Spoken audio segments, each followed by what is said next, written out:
I'm in second place and you passed me. What place are you in? First.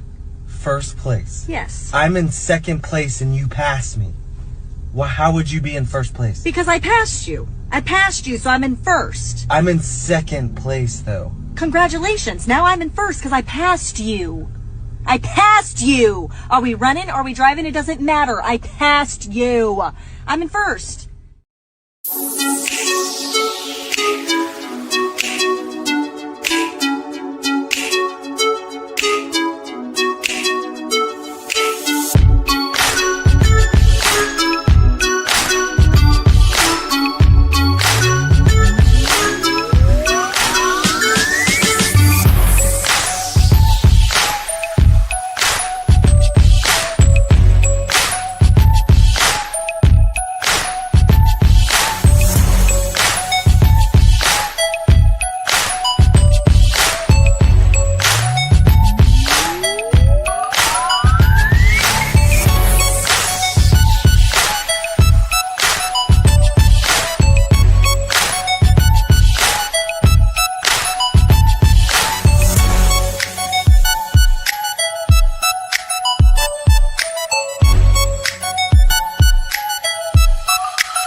Man, good evening, everybody. Hey, this is kind of like a funny one. I got a few things. I couldn't fit it all in the thumbnail.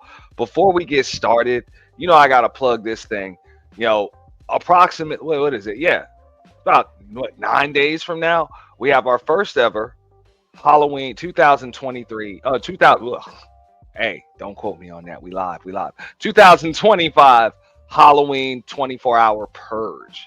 All them damn numbers and shit. 24-hour purge. So y'all make sure y'all come through for that. It's going to be all types of wilding out, yelling, microphone wars, roasting, always some surprises. Y'all know the rules. No doxing, no children can participate. 95% of purges will be 95% of wrenches will be purged. Damn. I gotta check myself on that. Yeah, 95% of wrenches will be purged, but also there's a cash prize for the purge MVP. Okay, and pre-purge pop-off. All right, we're setting up the festivities for that. That will be approximately 3 hours before the event begins. We will be giving out a cash prize for the best costume. So y'all make sure y'all come through. We'll be listening to music, doing all types of stuff with that. Now, shout out to the big homie. Home team. You know what's up. Man, I got a link sent to me first thing this morning, right? Wake up, getting ready for work, see it in my inbox, and it ain't a link to YouTube. So it's weird, right? It's a WORLDSTAR hip hop link. Something I didn't expect to see. Like usually I might get a YouTube link, might get an Instagram reel or some shit like that shared, maybe even a TikTok video, something like that. But It was a World Star hip hop link. Now, you guys feel free to quote me on this shit because I've been saying it for years. Everybody ain't built for the moment, dog. Now, I don't know if Mr. JPrince for president, because I'm gonna refer to him as such, JPrince for president. What up, Carissa? And Bridget M, Cynical One. All right, April Carter. Shout out to Adrienne Nicole. I see the Crown Prince in the building too. The one and only Just My 5 Cents, Boot Camp. All right, and also Truth Only and Christopher Brown. Shout out to all of y'all. Y'all make sure y'all like, share, subscribe. You know what I'm saying? We're going to get right into it in just a moment. But let me get back to this, right? I get a World Star hip hop link. All right. And this is crazy. This is crazy, y'all. Because when I get this World Star hip hop link, it's long as fuck. And it says, because it's attached, you know how the title be attached to the link. And it got all types of hyphens and shit in it, but it says EBT been more present than our fathers. Man snaps over food stamp cuts and threatens to loot if the government cuts his food stamps. Yeah, all of that shit was all in the same damn link, man. All of it was wild, man. Wild. All right. So this man, and I'm gonna show you the title of this damn video on World Star Hip Hop. You bring this shit up.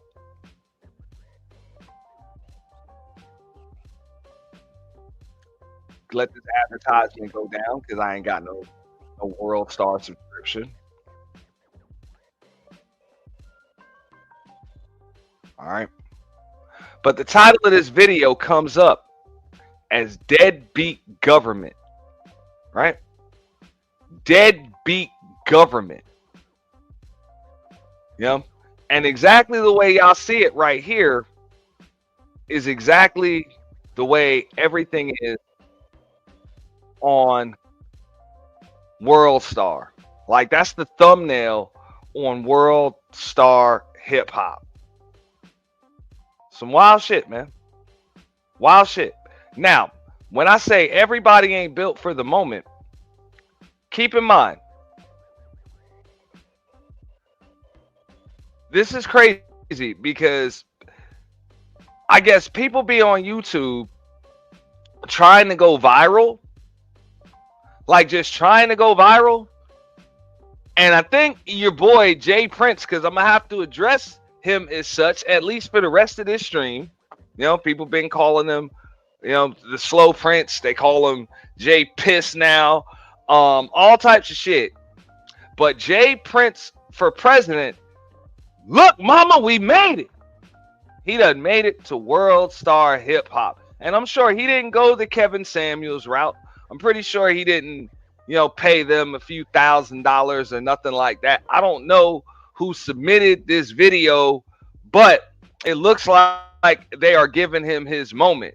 He is made in the shade. Yes, Rooster, your boy has made it. Look, mama, we made it. But remember what I said. Everybody ain't ready to go viral. It's some wild shit. And the title of the video is Deadbeat Government. Yeah, man. Deadbeat Government. You know?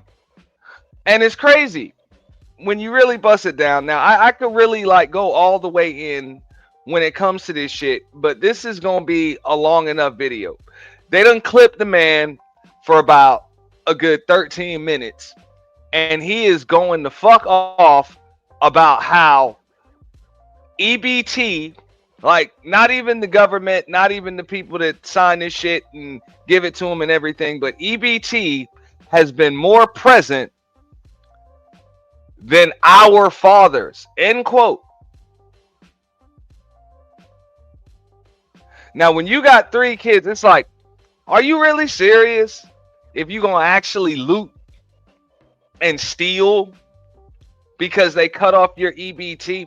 I was watching an Anton Daniels video, and he was going off on the Kevin McCall dude, because that dude was crying about being on EBT and how he got all of these baby mamas and child support and everything else and getting food stamps. And Anton like, yo, why don't you get a job? Now, it makes you wonder sometimes why they give JPrince for president so much grace, because this man was able to, this might be just, Rooster, your man might just be like a genius, because he was able to go the Kevin Samuels route and get it on WorldSTAR. Damn, you pretty much get a viral moment. All right, this is trending like a motherfucker. It's got about 50,000 views, something like that already. You know, it's about 10,000 more than the other trending videos that come up in the feed. But Kevin, I think he had to pay about, to get the average at best up there, it was like 5 racks, something like that. Now, they say that genius is being able to get from points A to C without having to go through B. They say that. But I also saw, before I got ready to do this stream, I saw that JPrince was live and he's talking about shit is just fucked up. And it's like, it makes me wonder, it's like, why ain't you getting ready for your viral moment, homeboy? Because you got it. Yeah, hey, I heard the same thing, Luxury Bucket. I heard Kevin pay. Some people said, I think it was like 5 grand, 7 grand, maybe even 10 grand, 8 grand, or something like that to get that shit up there. But JPrince is just up there. You know, you see that, you know what I'm saying? He got his Keebler chips deluxe and shit all on the thumbnail. You know, you got your man weed and shit and your do-rag. Yeah. You know, the government. Did anybody else see this shit? Well, if you didn't, we're going to get right into it. Yeah, man. Yeah. Look, mama, we made it. So let's get right into it.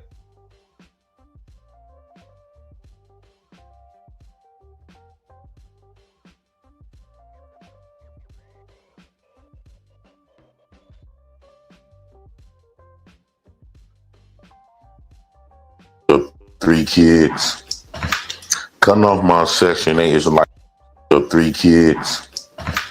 Cutting off my Section 8 is like cutting off my air supply. How am I going to breathe and make these and help have these kids breathing as well? I mean, Donald Trump is. That nigga said literally, how am I going to breathe? And how are these kids going to breathe as well? Motherfucker, you do know that oxygen is free of charge, bro. And it might look like the thumbnail's crazy, but the thumbnail was literally taken off of WorldSTAR. I added a little bit to it because it's What the Fuck Wednesday. You know, I added some extra captions around it, but that is WorldStar's thumbnail. Check it out. That's the video. Alexa, play No Air. It looks crazy, but trust me, I ain't even have to do nothing, man. This is the way the thumbnail is on WorldSTAR. Your man made it to WorldSTAR Hip Hop. Okay? Bitching about possibly losing his EBT. Now, I want to know if the people of this space are proud of that shit.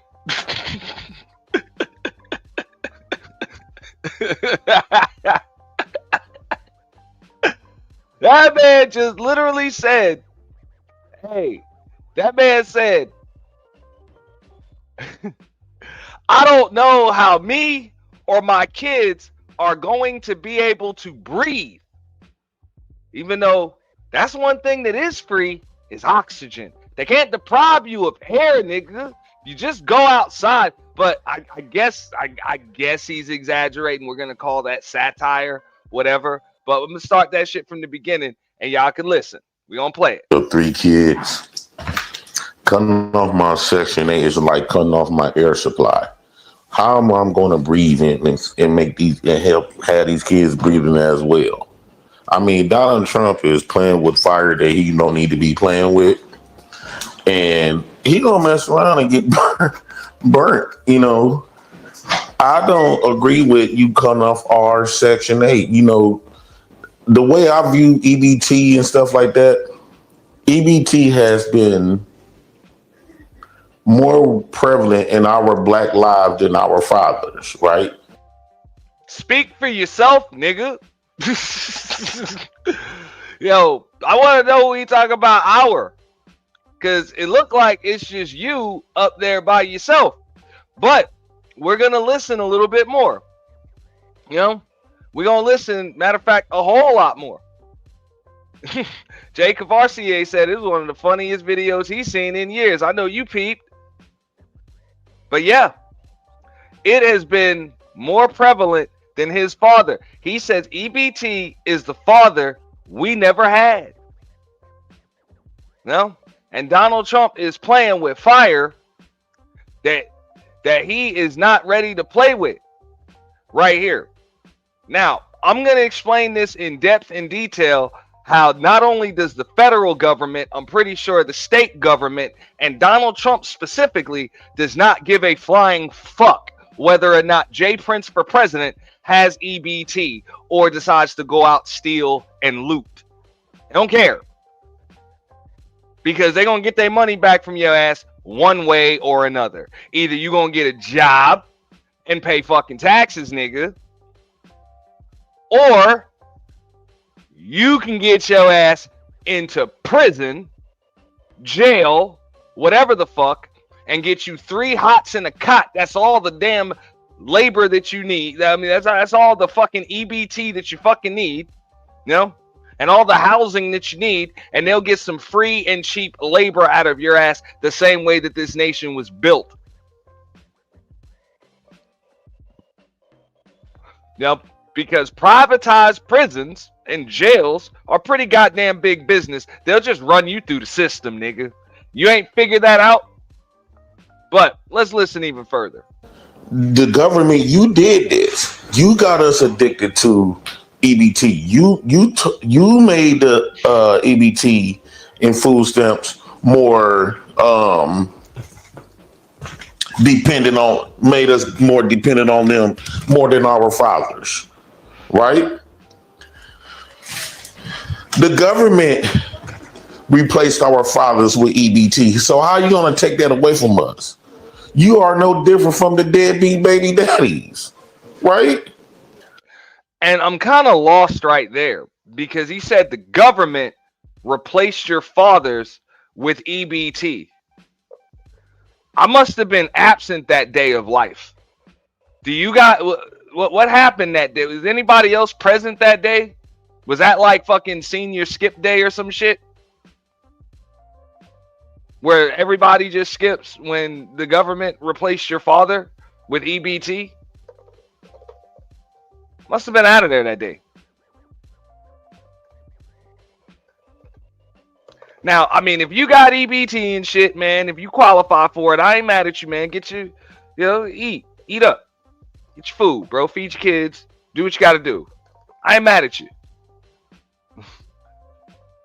But I don't see how it's the government's fault that you ain't got no daddy, nigga. I listened to this one in depth and detail, and I never heard him actually explain how that came about. But we'll listen some more. You are no different from the black man that you remove from our homes. Now first off, you remove our fathers, right? And you became our fathers. Now you gonna dip. So now you leaving us with nobody, right? Now you trying to leave us with nobody. Hey, Danielle, I'm mad that Donald Trump is cutting off my air supply. I mean, my food stamps. Because I'm trying not to get mad because I'm thinking that it minds. If I come there, if I check my phone on the 5th and my food stamps is not on my bill, I'm going still on a stealing spree. And do you really think that Donald Trump gives a flying fuck if this genius nigga decides to go on a fucking stealing spree? Like, really? Really? They don't give a shit. They don't give a fuck.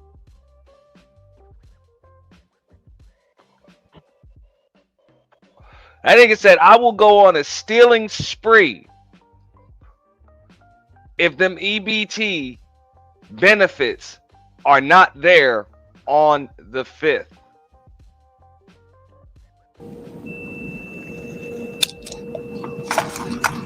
And I'm the same amount of my food stamp being paid. Police pulled me over. Well, how come you stole $975 worth of food? Because that was $975 I was getting in food stamps. Donald Trump, what's up? Like, this is not no bullshit, right? It's not no bullshit. You removed our fathers and you became our fathers. So now, since we've been dependent on you, I know the sound just went down, but that's a WORLDSTAR. You gonna dip. You gonna act just like the black men that left us. We are victims of not having a father.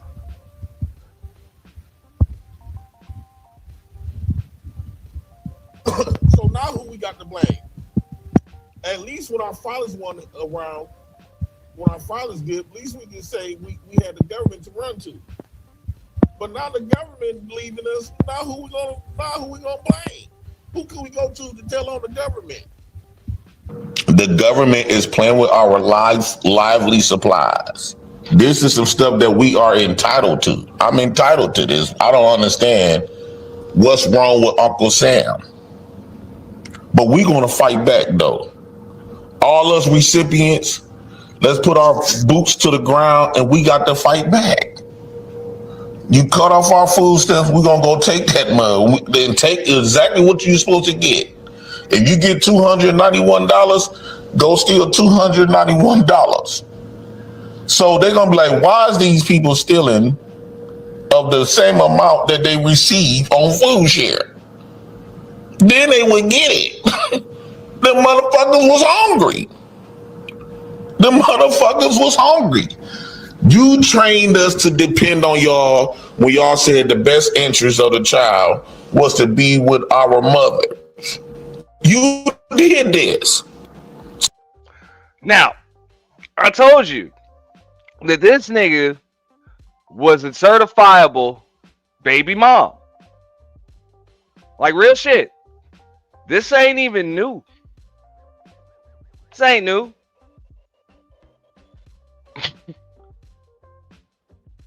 I made this shit a while ago.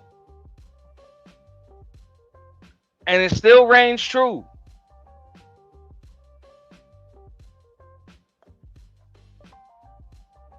Bonded and all. It's a goddamn shame, man. You know? Damn shame.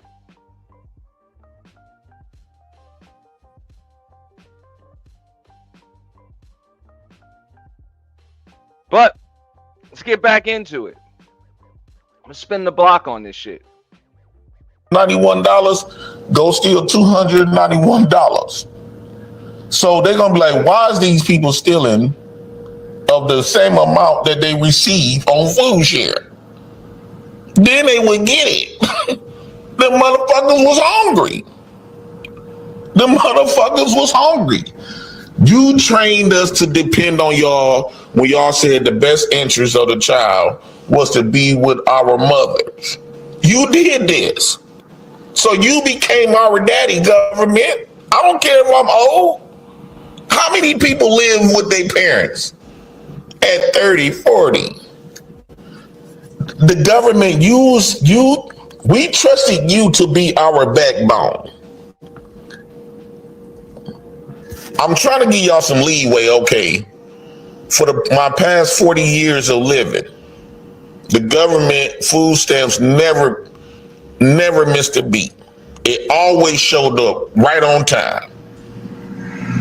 A way lot better than all of our daddies.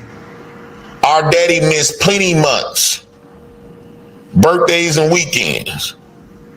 So I'm gonna give you this month. Come December, I better have at least my food stamps in half. Or else what? That nigga is threatening to go to fucking jail and not just threatening to get a fucking job.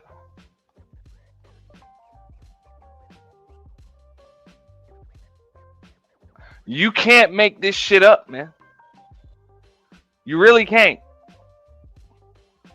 You really can't. Y'all make sure y'all smash the like button, because I got a little bit more after this. I know this is the main thumbnail. But let's of the last month. Boy, it's gonna be something. Boy, it's gonna be something.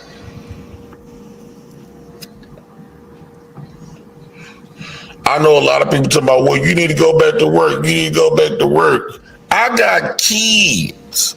I can't go to work. I cannot go to work. I don't want to go to work. There you go. I guess that's a Freudian slip. That nigga said, I can't go to work because I don't want to go to work. I got kids. I can't go to work.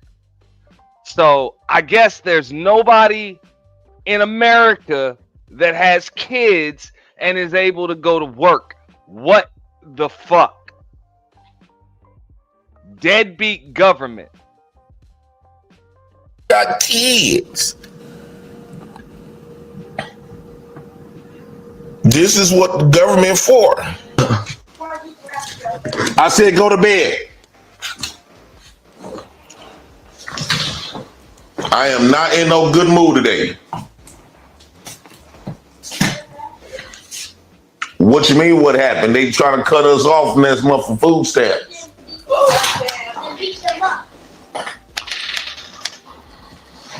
One thing I'm gonna beat up is that damn grocery store. They better have. I think the grocery store is gonna have locks on all the grocery stores, because they know the majority of people come in there is 90% of people that come in there has food stamps. So 90% of people that go to the grocery store have food stamps. What the fuck grocery store is that?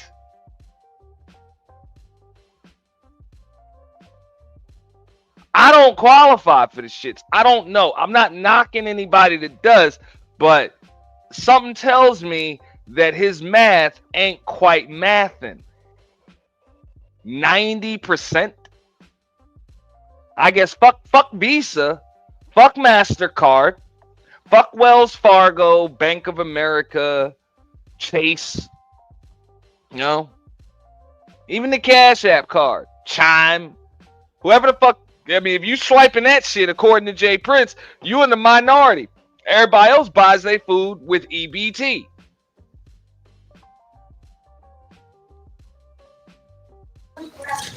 I said go to bed.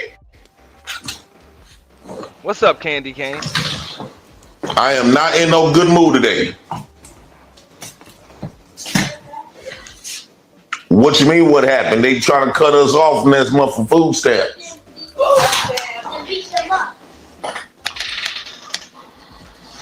One thing I'm gonna beat up is that damn grocery store. They better have. I think the grocery store is gonna have locks on all the grocery stores, because they know the majority of people come in there is 90% of people that come in there has food stamps. So what they gonna do? They know 90% of us gonna go to the grocery store stealing. So they gonna come November, from November to about November 16th, they're gonna have all the grocery stores locked. Cause they know we own some bullshit. They know we didn't get our food stamps.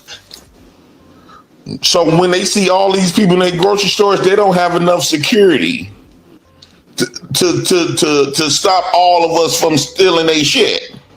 They know we gonna be stealing. They know we gonna be stealing.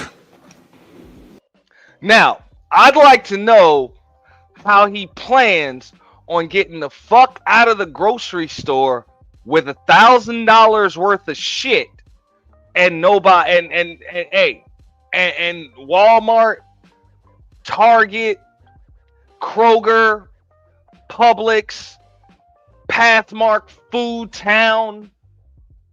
They just gonna let this shit fly. He said they don't have enough security. What up, D. Durrell?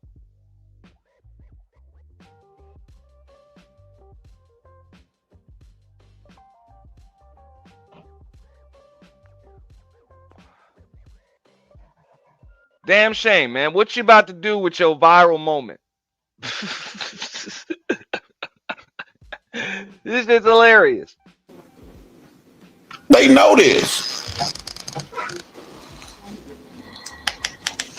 They can't, welfare recipients, let's stand up. They can't take all us to jail. If we do all, and I'm talking about we gonna lose all the grocery store. We gonna lose my cousin in the house, the bougie ones that spend $10,000 on food every month. That's when we gonna be visiting our bougie family members, stealing their shit. You're not gonna stop. You can't stop us. You've been in our lives. EBT been in our lives since I was a baby. We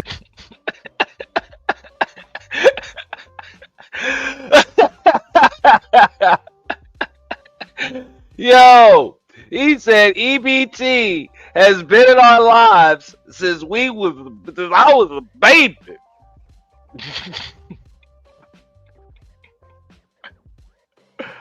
Oh my God. Yo. My God. They know this. They can't, welfare recipients, let's stand up. They can't take all us to jail. And he is galvanizing the troops, y'all. Galvanizing the troops. Welfare recipients, stand up. You know, Avengers, assemble.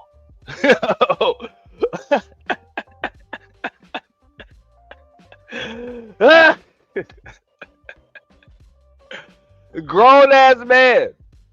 Yes, Bridget, a grown ass man. He ain't just gonna get some followers. He about to get donations.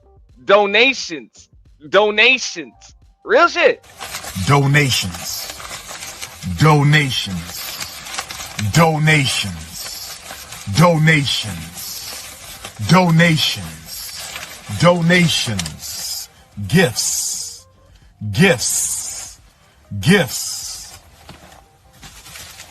More gifts. More gifts. Shout out to D. Durrell with the $20 ball. Yo, in dust we trust. What up, Mel? Stay fitted. Oh my God. All publicity is good publicity for that ninja. He's shameless, so it doesn't matter to him. Yo, I don't know. I don't know. Don't even worry about it, Kills. I'm about to play the shit again. For everybody that came in, we're going to play the motherfucker straight through. Courtesy of WORLDSTAR Hip Hop. JPrince has made it. Look, mama, we made it. He is threatening the loot and steal in the name of EBT. If we do all, and I'm talking about, we gonna lose all the grocery store. We gonna lose my cousin's house. Yeah. The bougie ones. They spend $10,000 on food every month. Look at this shit. That's when we gonna be visiting our bougie. Mel statement, he has made it. Yes, I am. Perfectly imperfect. But I got some stuff to break down. He has made it to WorldSTAR. Your boy has made it, Rooster. So I am going to refer to him as JPrince for president. I think it's time to put in your bid, Mr. JPrince. It is time to get on the ballot. You hear this? Has he approved this message? Rooster, has he approved this message? Because I think he might be able to gain some traction. You know, he don't have to run against Trump. J.D. Vance, Stephen A. Smith, the motherfuckers are gonna have a tough time with this shit right here. You trust that? Yes, let's stand up. They can't take all us to jail. The fuck they can't. The fuck they can't. He just said they can't take us all to jail. Let's stand up. All welfare recipients, lock arms. Go in. Grab all of the food. Everything. As long as it ain't hot. As long as it ain't no alcoholic beverages. As long as it ain't no tobacco products. Even if you chew tobacco. You know. Everybody. Take your ass in there. Stand up against big, bad, daddy government. And reclaim what is yours. We do all, and I'm talking about we gonna lose all the grocery stores. We gonna lose my cousin's house, the bougie ones. They spend $10,000 on food every month. That's when we gonna be visiting our bougie family members, stealing their shit. You not gonna stop. You can't stop us. You've been in our lives. EBT been in our lives since I was a baby. We love EBT. I love EBT more than I love my father. Grocery store. Most of us welfare recipients do. Why you think it's an uproar when EBT talking about leaving? That goes to show you that we got more love in our hearts for EBT than our own fucking daddies. Because there's not no uproar when my daddy died. Low key, I was happy when the motherfucker left. And most of us welfare recipients don't give a damn about our daddies died. But Donald Trump, Uncle Sam, you talking about EBT dying? Oh, that's gonna hurt the whole America. I think Donald Trump just doing this to teach us his lessons, to really show how much we really appreciate. I didn't realize the appreciation that we have for food stamps until Donald Trump started playing in our face. Welfare recipients, this is Donald Trump just want us to support him. Because he feeling like we getting too besides ourselves talking shit about him online. And he said, what? And he feel like we've been trying to go on this black man's train and trying to say be independent of the government. So Donald Trump said, hey, hold up, motherfucker. Who been taking care of y'all? So from now on, me and the rest of the welfare recipients will not say anything foul again about Donald Trump. We're going to support his third term.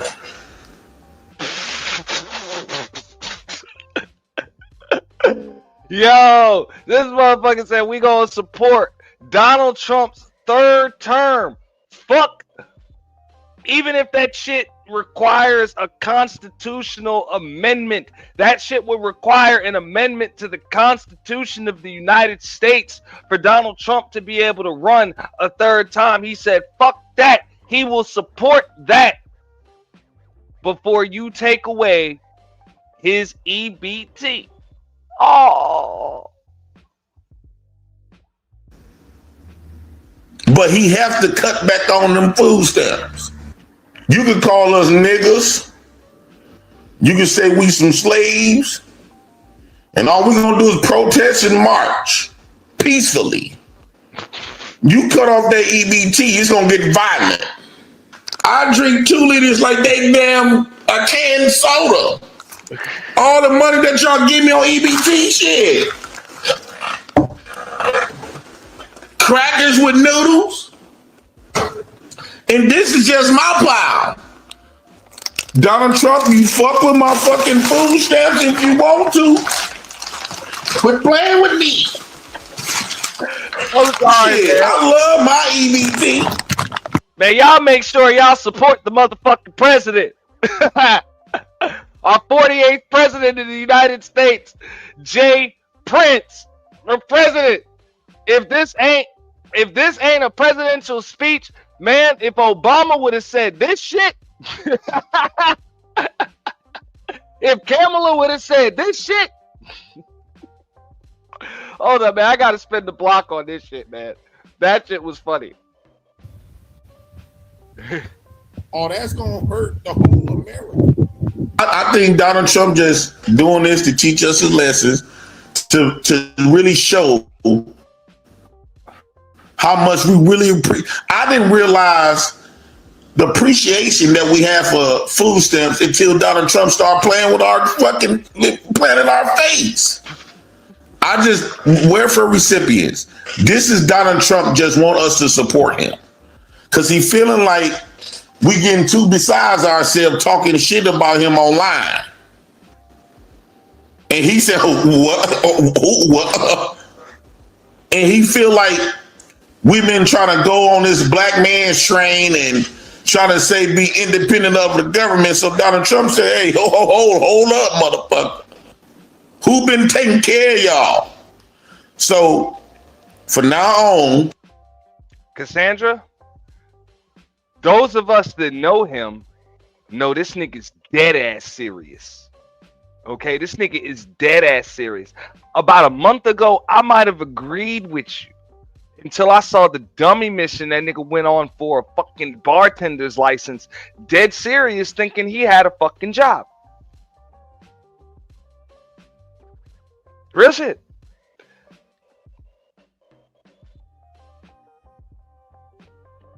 No, this nigga is dead ass serious. Dead ass. He just wants some support when he run up in motherfucking Walmart with a bunch of damn bags and try to just jet up out that bitch. He want to make sure he ain't the only one because he like, fuck it. They ain't going to catch me. I might be the first one in. He's like, I might be the last one in, but I ain't going to be the first one out. I'm going to be the first one out, goddammit. I'll be the last one in, but I will not be the last one out. Catch me if you can, motherfucker.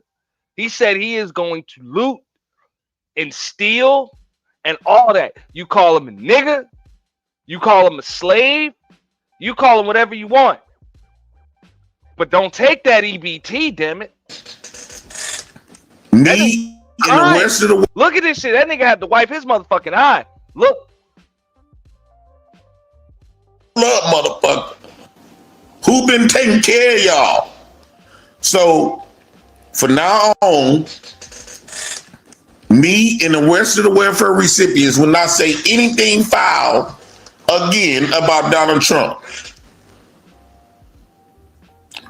We're going to support his third term.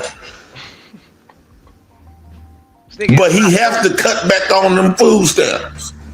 You can call us niggas. You can say we some slaves. And all we gonna do is protest and march peacefully.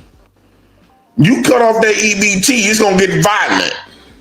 I drink 2 liters like they damn a canned soda. All the money that y'all give me on EBT, shit. Crackers with noodles.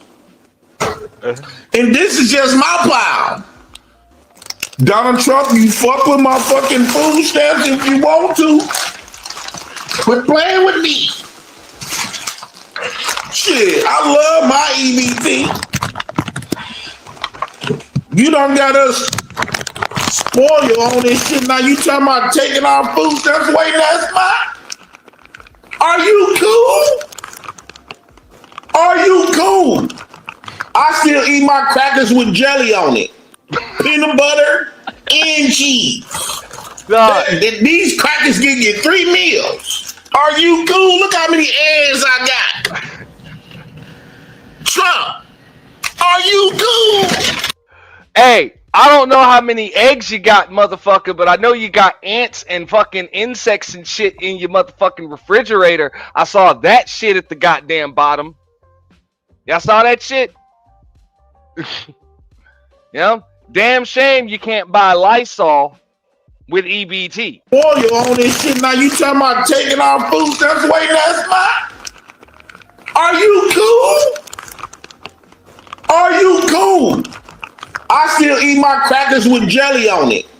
Peanut butter and cheese. These crackers give you 3 meals. Are you cool? Look how many eggs I got.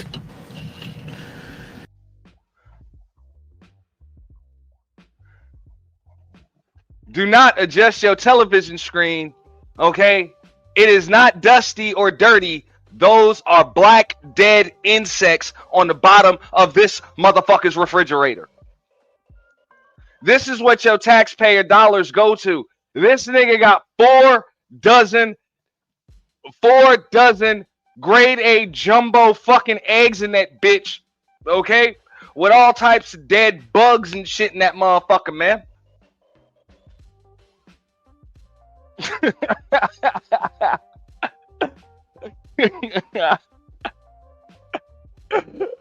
Oh Lord. Ah! Oh, let me see if I get this shit larger. Oh no, I can't. Damn you, WorldSTAR. Oh my God. This is bad. We gonna spend the block on this shit again, cause it is funny. It is funny. But I'm with you, Keels. I can't hate on him neither, man. This shit is pure gold. And I usually don't laugh at this nigga cause it ain't funny. But this shit is funny. Like, this shit is funny. Maybe it's because I actually have to work for a living and pay for my food. And this motherfucker is dead ass serious. Like, he is serious as a heart attack right now. He is like, fuck all that. I want my EBT. Like, remember that old school commercial with the MTV shit? I want my MTV. That nigga said, I want my EBT.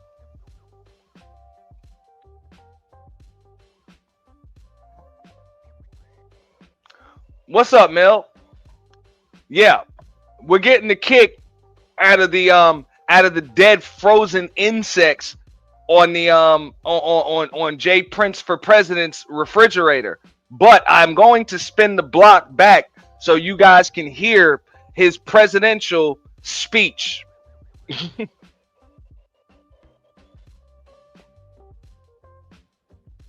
EBT for life. Like, real shit. Had Kamala said this shit, man, I don't think she would have lost. Trump, are you cool? Look at this shit, eggs for days.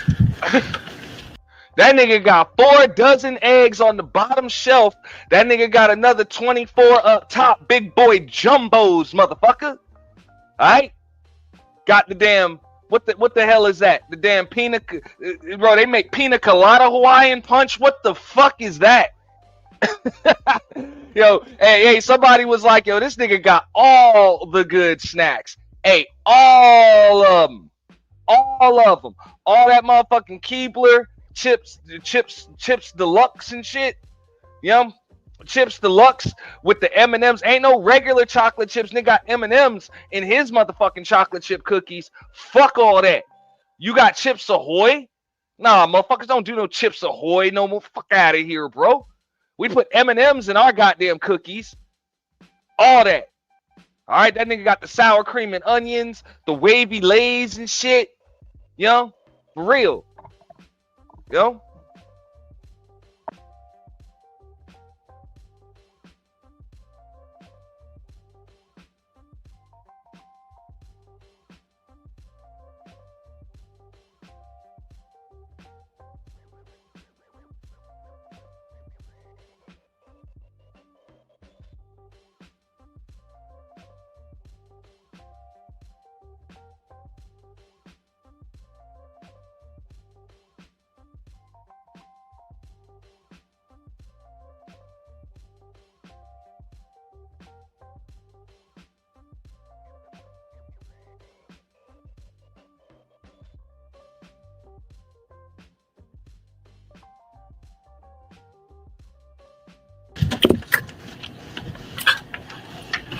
Milk's out the ass.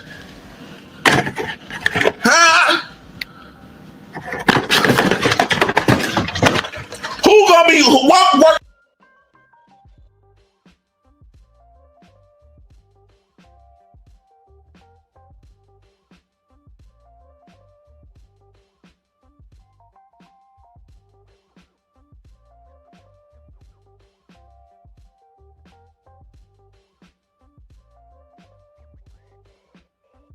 Motherfuckers gonna be buying this shit by the cases. Are you cool? If you cut us off, we're gonna go back to growing our. We're gonna go back. You want to see healthy, so we're gonna grow our food. We're gonna see how long them grocery stores gonna survive. We're gonna see how long them factories gonna survive. Pepsi and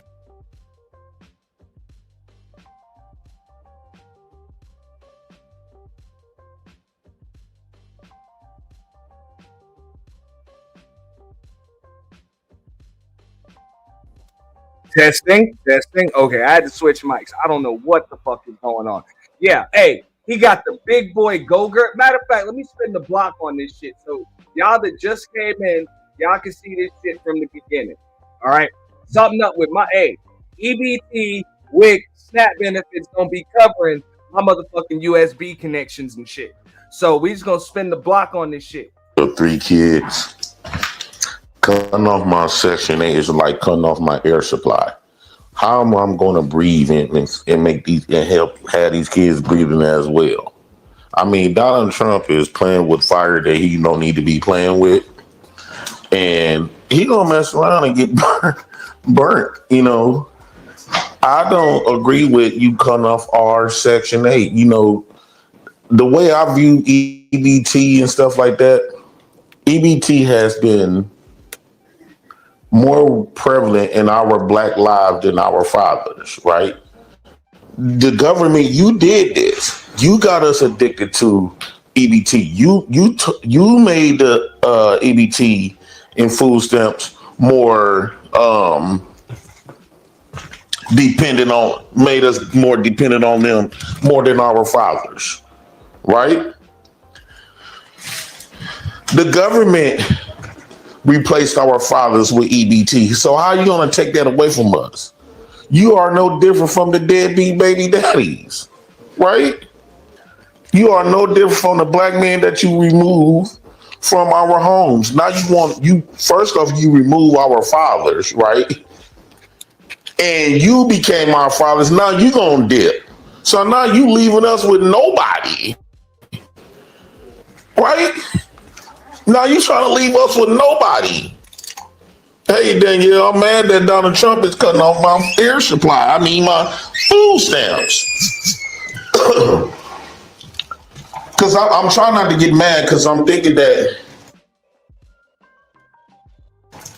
it minds. If I come there, if I check my phone on the 5th and my food stamps is not on my bill, I'm going still on a stealing spree. Yeah. And I'm the same amount of my food stamp benefit. Police pulled me over. Well, how come you stole $975 worth of food? Because that was $975 I was getting in food stamps. Donald Trump, what's up? Like, this is not no bullshit, right? It's not no bullshit. You removed our fathers and you became our father.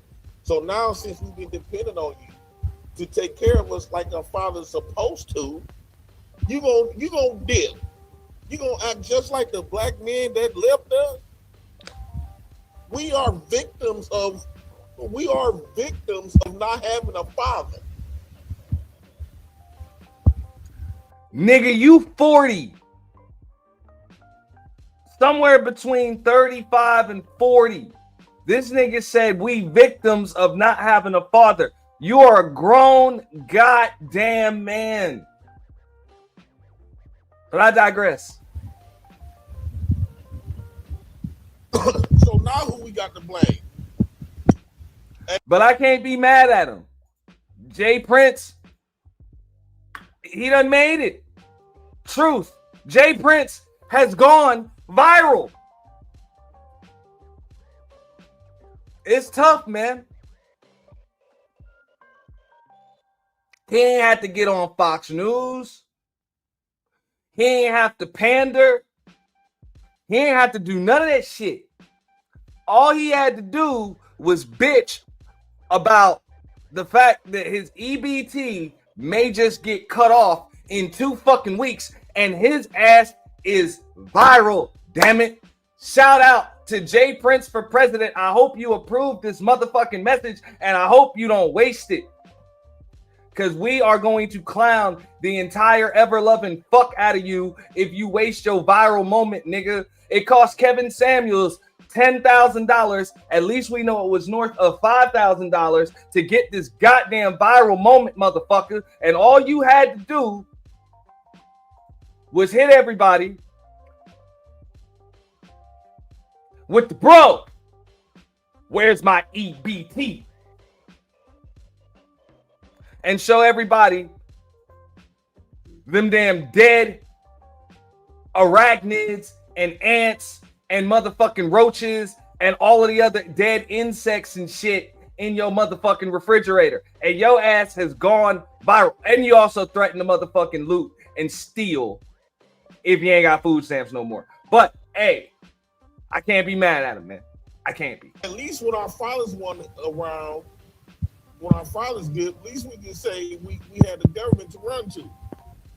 But now the government leaving us. Now who we gonna blame? Who can we go to tell on the government? This shit funny. The government is playing with our lives, lively supplies. This is some stuff that we are entitled to. I'm entitled to this. I don't understand what's wrong with Uncle Sam. But if this didn't make WorldSTAR, I would not be reviewing this shit. Yeah, hey, Mel stay fitted. Yeah, he said, hey, we gonna even rob the bougie ass family members that got full refrigerators that spend money on their food. Fuck that. We stealing from everybody. He said all welfare, he galvanizing the troops. All the welfare recipients, stand the fuck up. Run your asses into Walmart, Target, Safeway, Kroger, Pathmark, Food Town, and all of the convenience stores that accept the shit, and go reclaim what is yours.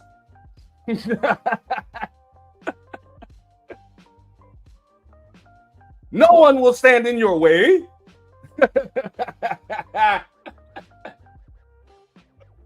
We're going to fight back, though.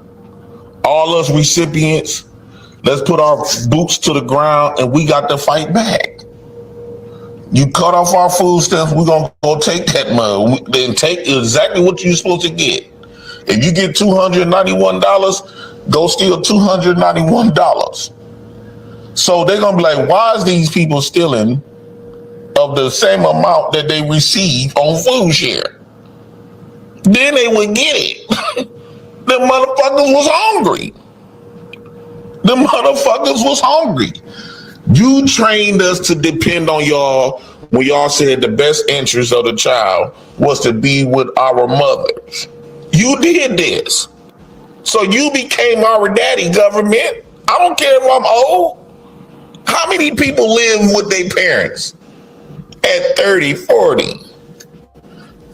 The government used you. We trusted you. And he's like, look, I don't even live with my parents. But for all of you 30 and 40-year-old motherfuckers that do, I'm speaking up for the people. This is JPrince for president. He has approved this message. And I'm telling you, had Kamala said this shit, she might have won. To be our backbone. I'm trying to give y'all some leeway, okay? For my past 40 years of living, the government food stamps never missed a beat. It always showed up right on time. A way lot better than all of our daddies.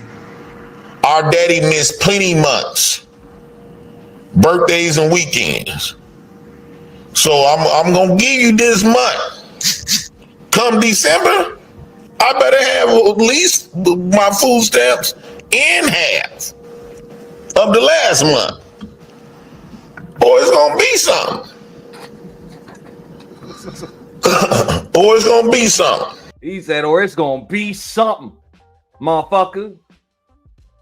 It's gonna be something. You ain't got my EBT. Yeah, I got you. I got you, dog. I'm gonna drop it soon as we finish playing it.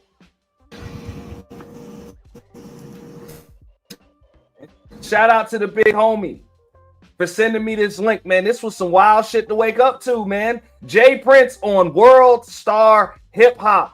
JPrince is viral, okay? His video is trending more than any other video trending on WORLDSTAR at the moment, currently, or at least as of this morning. All of the other trending videos, them shits got 25,000, 30,000 views. Some of them are even up at 40. JPrince has hit probably about 50 since we've been doing this damn video right here. JPrince is about to go motherfucking viral. And if he does this shit right, he won't need EBT, nor will he qualify for it. But we'll see what he does with this moment. I know a lot of people talking about, well, you need to go back to work. You need to go back to work. I got kids. I can't go to work. I cannot go to work. I don't want to go to work. I got kids. This is what the government for. This shit about to hit 1 million, man. Trust me, it ain't gonna take but a week. This shit about to hit 1 million views, man. Yeah. I said go to bed. I am not in no good mood today. What you mean what happened? They trying to cut us off next month for food stamps.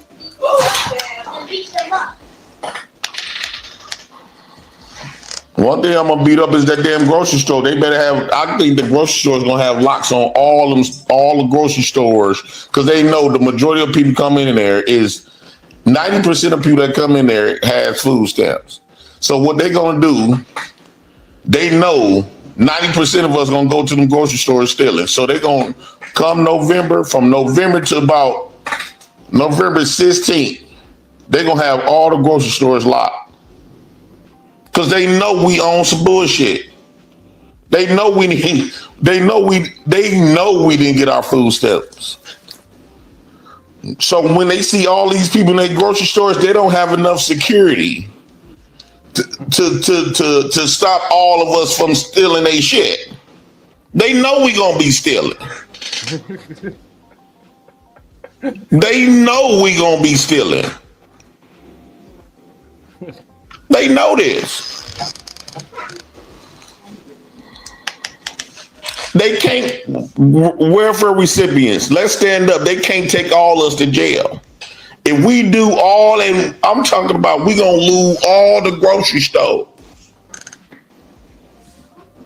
We gonna lose my cousin house, the bougie ones that spend $10,000 on food every month. Who the fuck spend $10,000 on food every month? That's when we're gonna be visiting our bougie family members, stealing their shit. You not gonna stop. You can't stop us. You've been in our lives. EBT been in our lives since I was a baby. We love EBT. I love EBT more than I love my father. Most of us welfare recipients do. Why you think it's an uproar when EBT talking about leaving? That goes to show you that we got more love in our hearts for EBT than our own fucking daddies. Because there's not no uproar when my daddy died. Low key, I was happy when the motherfucker left. And most of us welfare recipients don't give a damn about our daddies dying. But Donald Trump, Uncle Sam, you talking about EBT dying? Oh, that's gonna hurt the whole America. I think Donald Trump just doing this to teach us a lesson, to really show how much we really appreciate. I didn't realize the government is legitimately this nigga's daddy. He just said straight up, they just doing this to teach us a lesson. That's it. They just spanking us a little bit. That's it. Listen to this shit. This nigga really does consider EBT, the government, and the state the daddy he never had. Show how much we really appreciate. I didn't realize the appreciation that we have for food stamps until Donald Trump started playing in our face. Welfare recipients, this is Donald Trump just want us to support him. Because he feeling like we getting too besides ourselves talking shit about him online. And he said, what? And he feel like we've been trying to go on this black man's train and trying to say be independent of the government. So Donald Trump said, hey, hold up, motherfucker. Who been taking care of y'all? So from now on, me and the rest of the welfare recipients will not say anything foul again about Donald Trump. We're going to support his third term. But he has to cut back on them food stamps. You can call us niggas. You can say we some slaves. And all we're going to do is protest and march peacefully. You cut off that EBT, it's going to get violent. I drink 2 liters like they damn a canned soda. All the money that y'all give me on EBT shit. This nigga got a motherfucking lap full of chips. Alright?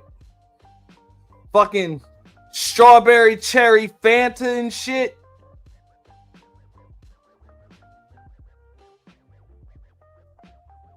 Sun chips. Nigga about to pull out the Go-Gurt. Nigga about to show you all 7 dozen fucking eggs that nigga got in his refrigerator with bugs in it. Crackers with noodles. And this is just my pile.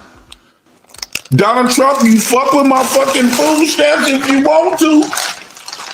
Quit playing with me. Shit, I love my EBT. You done got us spoiled on this shit. Now you talking about taking our food stamps away? That's not. Are you cool? Are you cool? I still eat my crackers with jelly on it. peanut butter, and cheese. These crackers give you 3 meals. Are you cool? Look how many eggs I got. Trump. Now, this is the part that I had to pause that shit on, right? Because, bro, please clean your motherfucking refrigerator, dog. You can do this shit like every other, at least once a month, dog. This motherfucker got all types. Do not adjust your television screens. Do not adjust your smart device. Those are dead insects on the bottom of that nigga's refrigerator. Right underneath all of the eggs. But real shit, that motherfucker's refrigerator is stacked full of shit.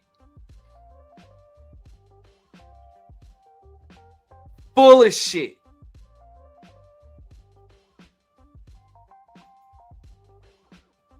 Trump, are you cool? Look at this shit, eggs for days. Milk's out the ass. Huh? Milk's out the ass. What working motherfuckers gonna be buying this shit? By the cases. Nigga got the Go-Gurt. Milk's out the ass. Go-Gurt. There's bugs in the fridge. All that. Are you cool? If you cut us off, we're gonna go back to growing we're gonna go back. You wanna see healthy, so we're gonna grow our food. We're gonna see how long them grocery stores gonna survive. We're gonna see how long them factories gonna survive. Pepsi and Chips Ahoy's and shit. Chips Ahoy's and shit. The apple juice. We're gonna see how long they survive. We ain't going to none of one of them grocery stores. We're gonna let the working people go there. They cheap ass ain't gonna keep them grocery stores in business. They live in check to check. Now, this is where all the welfare recipients got to come together. This is what you call real trauma bonding. And that Donald Trump is fucking with us. We're going to put all welfare recipients, black women, we got to put all our differences together because he fucking with our sanity.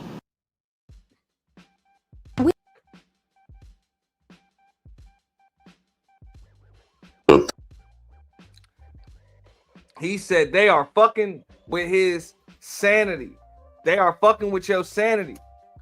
Black women, welfare recipients, it's time to trauma bond, goddammit.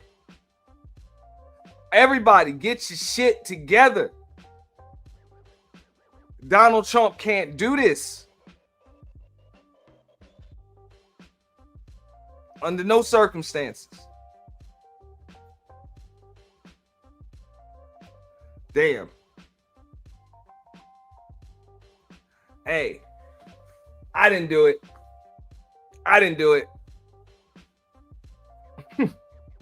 Now, don't get me wrong. I would have put a limit on that shit, man. You can only be on that shit but so long. We're going to gradually cut your ass down. You got to prove that your ass is working. All right? That subsidy and shit. I know you probably paying $13 a month for your rent. That nigga said I get, before he was talking about he got like $2,000 or some shit like that. Yeah, he SBEing the government right now, Mel. It's bad. It's bad. But that's the game. That is the game. You know? Now, it's another clip, a few more clips that I wanted to get into today. Because yeah, it's Trump's fault that EBT is cut because the government is shut down at the moment. And I think if the government stays shut down, there's a chance they may cut the EBT. All right. Now, as far as I knew, EBT is some state funded shit, but shit on the federal level can influence shit going on on the state level. Now, don't quote me on that. I don't know for sure. I don't get the shit. I actually have to pay. You know what I'm saying? I gotta pay for the shit that I eat. Hey, that's kind of how it works. So whatever. But hey, JPrince for president. I hope you approve that message, and I hope that you're extremely ready for your viral moment, dude. Because if you play your cards right, you can actually get paid off that shit. Like, you get paid.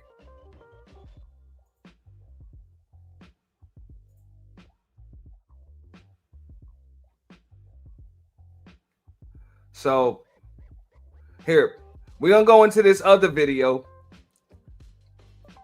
Now, Anton Daniels and Kwame Brown have been roasting the fuck out of Gilbert Arenas ever since his show is now called The Arena. All right. This actually segues into they getting on this motherfucker about not owning his shit no more. Now, you're going to see all of the word salad that this nigga tries to kind of throw in there. And I know everybody likes seeing JPrince for president crash out, but you know what? I'm going to keep calling him JPrince for president, at least for the rest of this show. Oh, yeah. I got you. Here is the link for JPrince for president's WORLDSTAR hip hop video.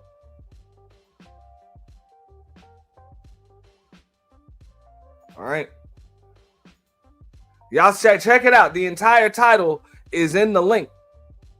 Oh, my bad. Hold up. That's not the right one. So I'm going to delete that. Delete that comment. And delete that comment. Do not click that link, y'all. That's the wrong one.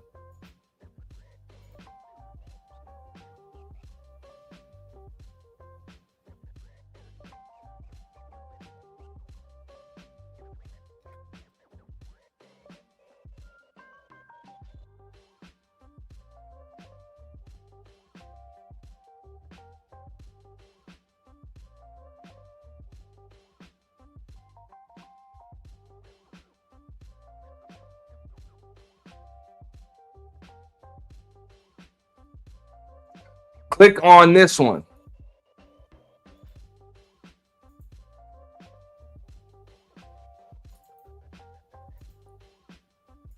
That is JPrince for president. You know, the entire title is in that link right there.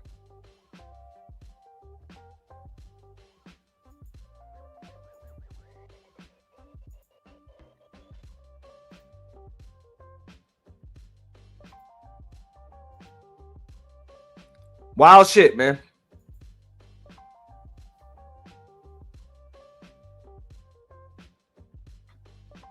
Kwame, why you lying to these people, Kwame?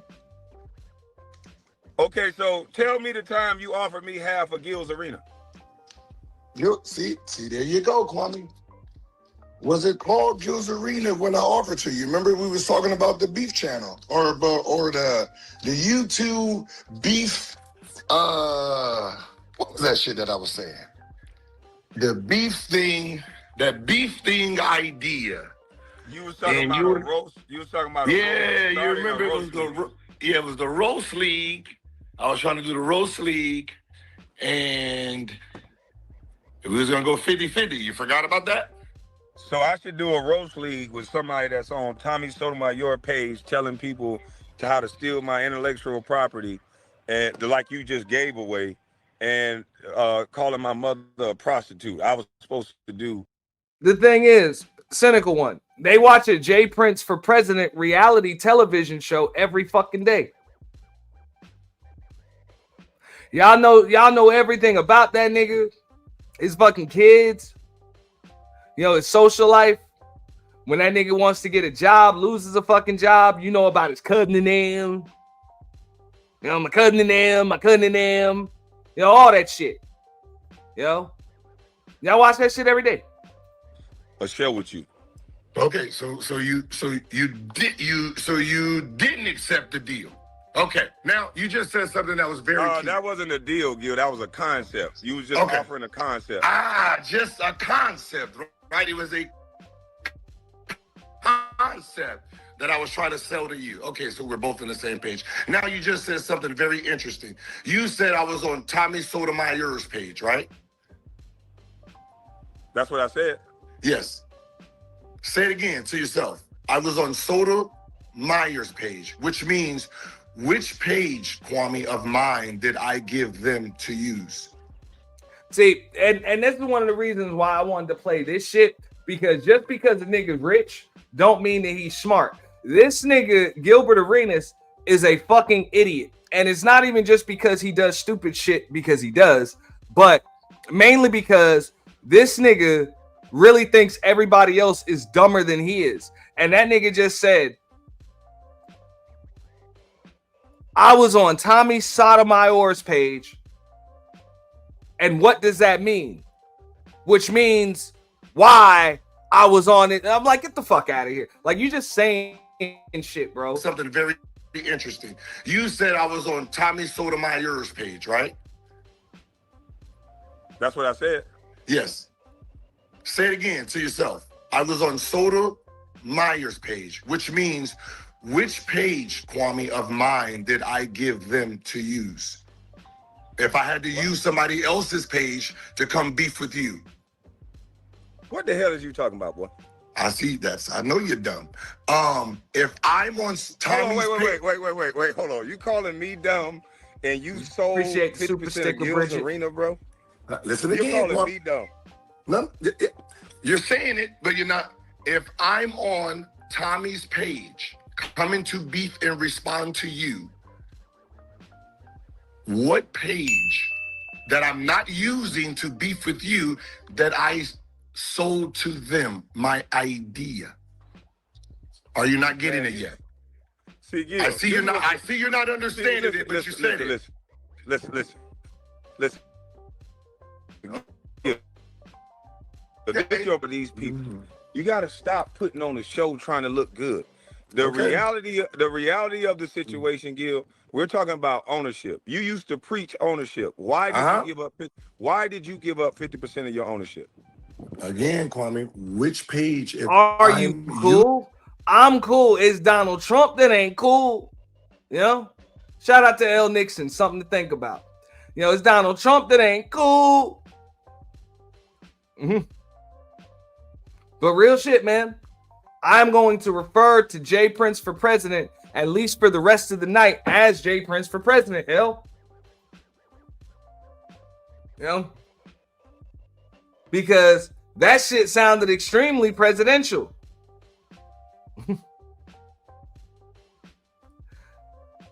Using someone else's page to beef with you, Kwame Brown. No. I'm talking about Gil's Arena. Why did you give up? Again, Kwame Brown.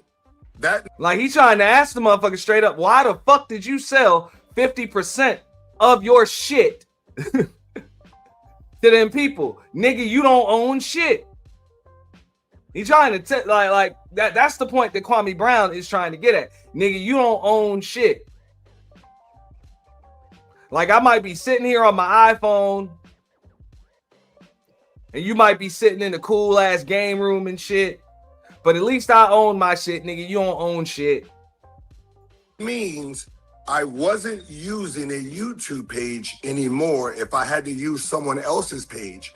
And then I had to create my own page, Kwame. That page was a dead page that I gave them to start a show. It was going to be the beef show. You remember you said, what channel is the roast league going to be on? It's going to be on my channel. We're going to start a new channel. You remember we had that discussion. Gil, I've moved on from this lie that you told that you gave me 50% of Gil's Arena. This is there was no Gil's. It was no Gil's.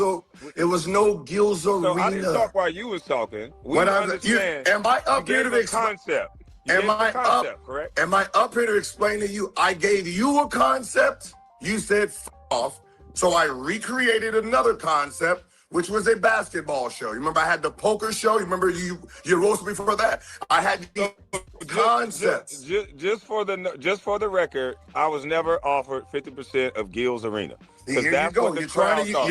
Okay. No, listen. I just want the crowd to understand. The crowd was there. Listen. There was people in the chat that said Kwame could have had 50% of Gil's Arena. So What? for those people that's in the chat, he just explained to y'all he's not talking about Gil's Arena.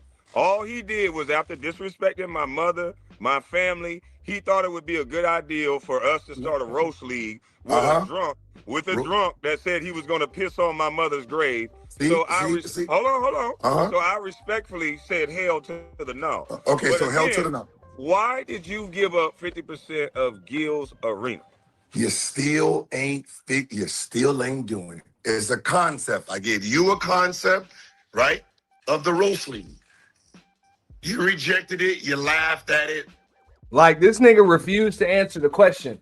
This shit is funny. I was watching this shit. That's one of the reasons why I had to like update the title, because I'm like, I had to break this shit down because it's hilarious. The JPrince for president shit was funny as fuck, but this nigga just refused to answer the question and just say, look, I'm fucking desperate. I'm being indicted by the goddamn feds right now, all right, for racketeering and doing some other like illegal shit.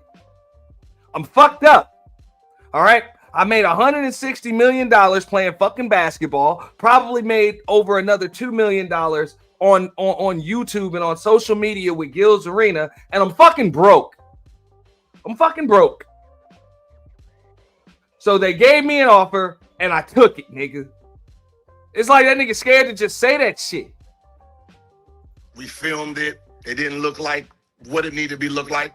I did the poker game, didn't like it. I created a basketball show out of the same original concept I gave you.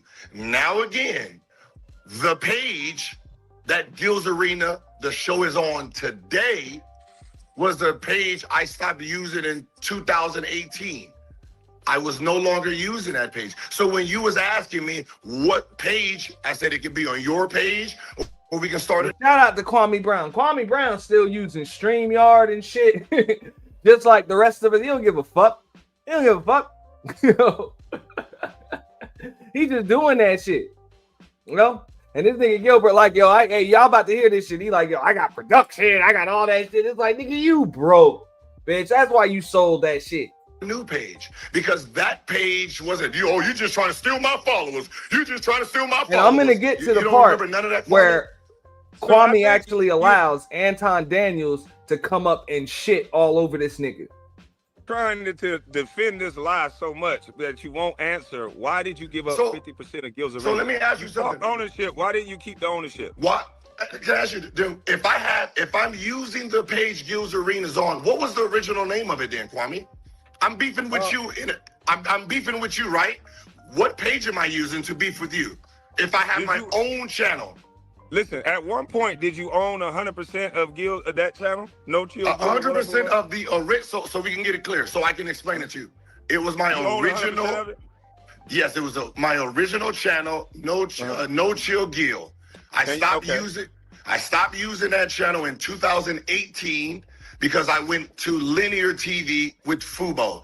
So from 2018 to 2022, I never posted anything on that channel. It was done. So when I came to YouTube to talk to you, when I went on Tommy's page, I wasn't like, hey, Mella, he don't understand, like, niggas done been on YouTube for a little minute now, right? Like, even Kwame Brown done been on. That shit ain't gonna work. You just over here talking in circles, nigga. Why'd you give up 50% of Gil's Arena? Well, yo, in 2022, I had this idea, and it's like, bro, Gil's Arena might have been the #1 fucking podcast on social media, definitely the #1 sports podcast on social media less than a year ago. All right, then your ass got busted and indicted by the feds for running illegal fucking card games, possibly dabbling in prostitution and some other shit. Now all of a sudden, that shit is just called The Arena. All right, Skip Bayless and whoever he was working for done acquired your shit. Why did you sell it? Using no YouTube channel. That's why I had to create the channel I'm on now. So I sold 50% of that channel to create the show that ended up being Gil's Arena. Hey, listen. So wait, hold on. So wait. You own 50% of Gil's Arena. So if Skip is shooting in the basement, you can't go downstairs? I can go down there. Now y'all about to see what's up. This nigga about to start walking. He ain't gonna go to the basement. He ain't gonna go to the basement, none of that shit. He just gonna start pacing. I tend to do the same shit. You know what I'm saying? When I get nervous, or just like Mella mentioned in the chat a minute ago, when I get a little stressed, I just start pacing. So he gonna start pacing around that big ass house he renting. Anywhere I want. So why Skip is, do they say quiet on the set? Because I own 50%. I own 50% of that show too. I'm saying, so can you go downstairs while they shooting? I can go down anywhere I want I want to meet Skip. Take us downstairs to Skip right now. It's not. I can take it down there Monday. It's Sunday, sir. All right. What's so funny is if no. What's real funny is you owned 100% of Gil's Arena. And you won't tell us why you got rid of it. You won't tell us why. See, that's the problem. There was no Gil's Arena. Just like there was no beef. Just like there was no beef channel. There was like no beef. And y'all wonder why these niggas go broke, right? Because these niggas no longer play in the league no more. They do horrible, stupid shit with their money, but yet they try to still live like they ball players. You see this big ass house behind this nigga? This shit big as fuck.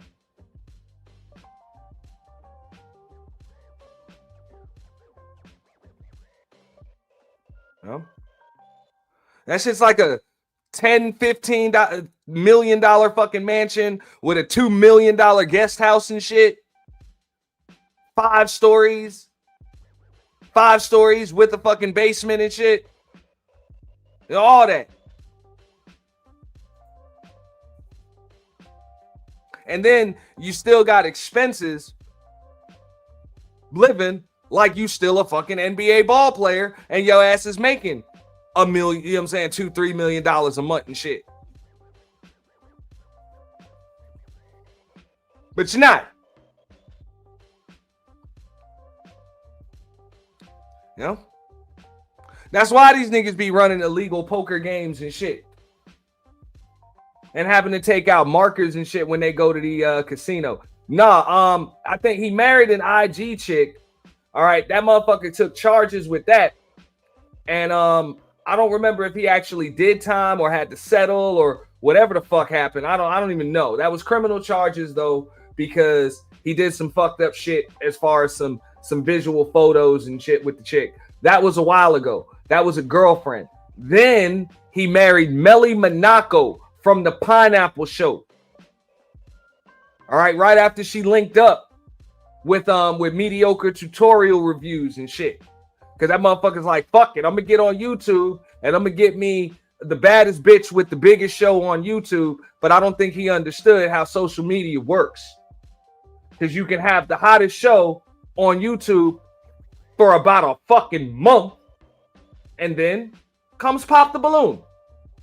And your girl's show sucks. Like, that's what it is. Don't nobody watch the Pineapple Show. I don't even know if that shit still exists anymore. Nobody gives a fuck anymore. That's it. Melly Monaco was yesterday's news. Nobody gives a shit. Listen, do you want to hear Anton Daniels react to your just like there was no beef concept? Remember, it was just a concept. The channel was irrelevant because I wasn't using it anyway. I gave them the platform instead of going to Showtime. That's why when you say, we trying to go to Showtime. I didn't go to Showtime channel. I gave it to that channel. Shout out to 426 Stein for calling that shit out. It's like, yeah, $5. You know what I'm saying? On Gilbert, not Gilbert, on Kwame Brown's show that says a long excuse of bullshit. Like, this nigga really be trying, motherfuckers. It's like, y'all do understand we be listening to this shit all of the time, and we know what the fuck excuses and word salad sound like. So I created this channel. So this is my independent channel. That channel that I sold them wasn't using it, and I gave 50% to see if I can get a show.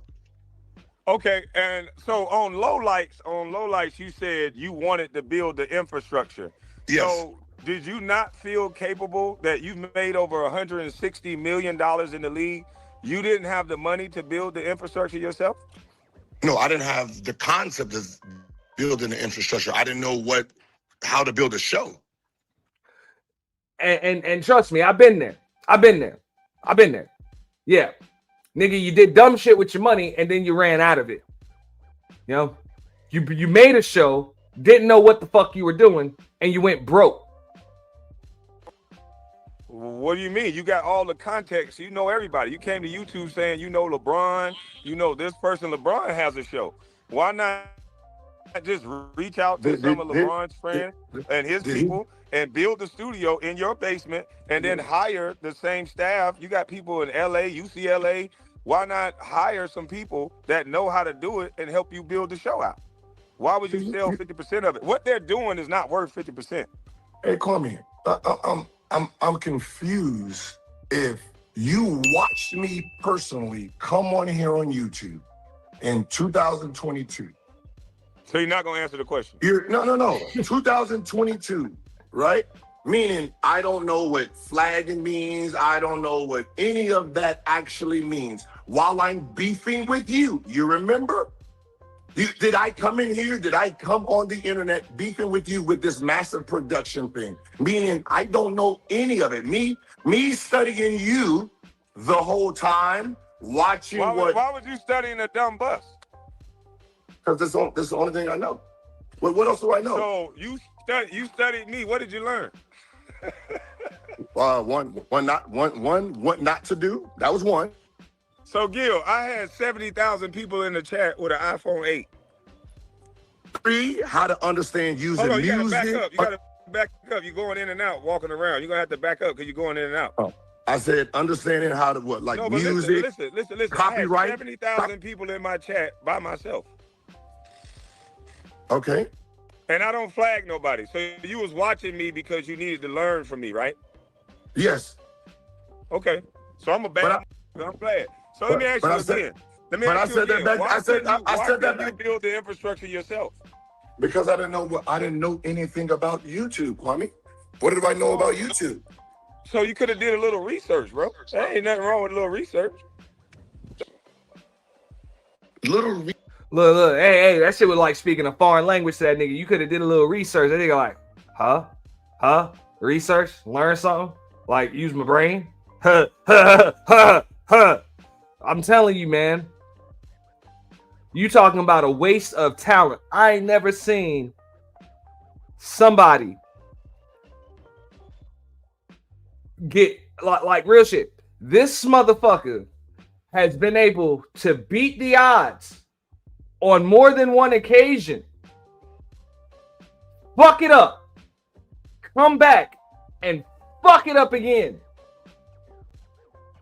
Like, this motherfucker was not a top recruit coming out of high school. We're going to go back to this nigga Arizona days. He was not a top recruit coming out of high school. But then, even in college, he wasn't a top recruit. He was balling. Remember, he was on that Arizona team with Richard Jefferson.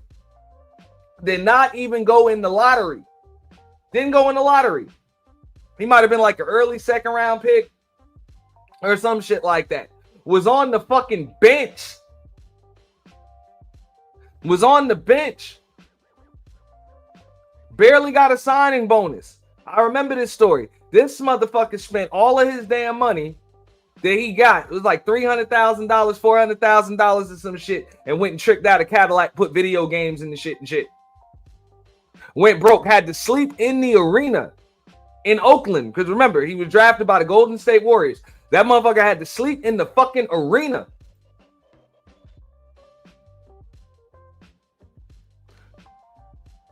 And under normal circumstances, that would just be, like anybody else, would just be fucked if that happened. But not Gilbert Arenas. He was like, fuck it, I got to sleep in the arena. I'm going to get my shots up. I'm going to practice. That motherfucker got really good. Like, really good. Was on the team with Antoine Jameson, Jason Richardson, all of that. So it was like, hey, man, we can't pay all these niggas, so we just going to move this nigga over to Washington. So they move him over to Washington because he's hooping like he's balling. Balling out of fucking control. Okay? becomes an all-NBA player, makes multiple all-star teams. Y'all remember the commercials and shit, Spalding, Sprite, all that shit, Agent Zero. Just hooping.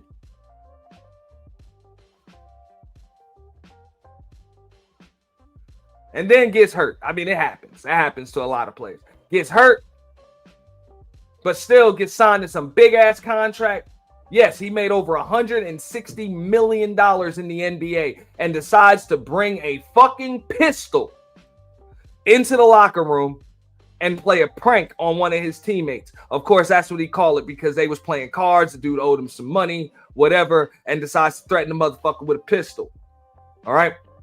Gets suspended for the remainder of the season, ends up in Orlando. I'm talking about totally fucks that up. Y'all see a pattern? Just rags to riches, to rags to riches, to rags to riches.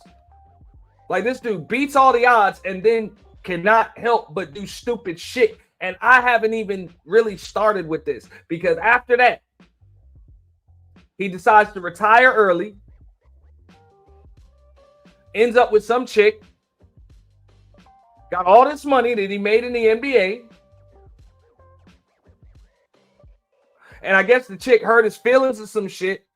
So he decided to take some naked pictures of her without her fucking knowledge. Told her to leave him alone. And he decides to threaten, or maybe he did, send those same pictures to her 13-year-old or something and threaten her and shit. And she filed charges on his ass. So this motherfucker ends up, I don't know if he did a little bit of time, but he ended up in court over that shit. All right. Fast forward. He's able to recover from that somehow, some way, and then like 5-6 years later, ends up with one of the biggest podcasts on social media on YouTube. That being Gil's Arena.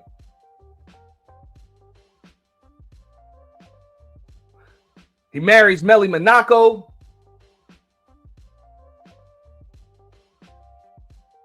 And then gets indicted by the motherfucking feds for goddamn gambling, prostitution, and a bunch of other fucked up shit. And now here we are. The niggas on StreamYard with fucking Kwame Brown right now, talking in circles. Make a long story short. Research in 2022 when I just came to YouTube. So listen, while you were studying me, you could, because I just learned YouTube. You shouldn't have been studying me. You should have went to a YouTuber. They give tutorials all the time. A YouTuber to build a ESPN show. I gotta go. Y'all look it up. This is all you can Google all of that shit. All right, I left some shit out. Yeah, that nigga was on the cover of like NBA Live or some shit too. Like I said, nigga was balling. Nigga dropped like 60 on Kobe and shit. Nigga was hooping. Just the fuck up. Go to a YouTuber. So why not go to LeBron and his people? When did they start a show? When did they start a show, Kwame? LeBron got 2 or 3 shows. LeBron got a TV show. LeBron got everything. After. Yeah, not in 2022, Kwame. LeBron has a little barbershop talk. His wife got a show. He had a show in 2022. Come on now, Gil, stop. No, he didn't.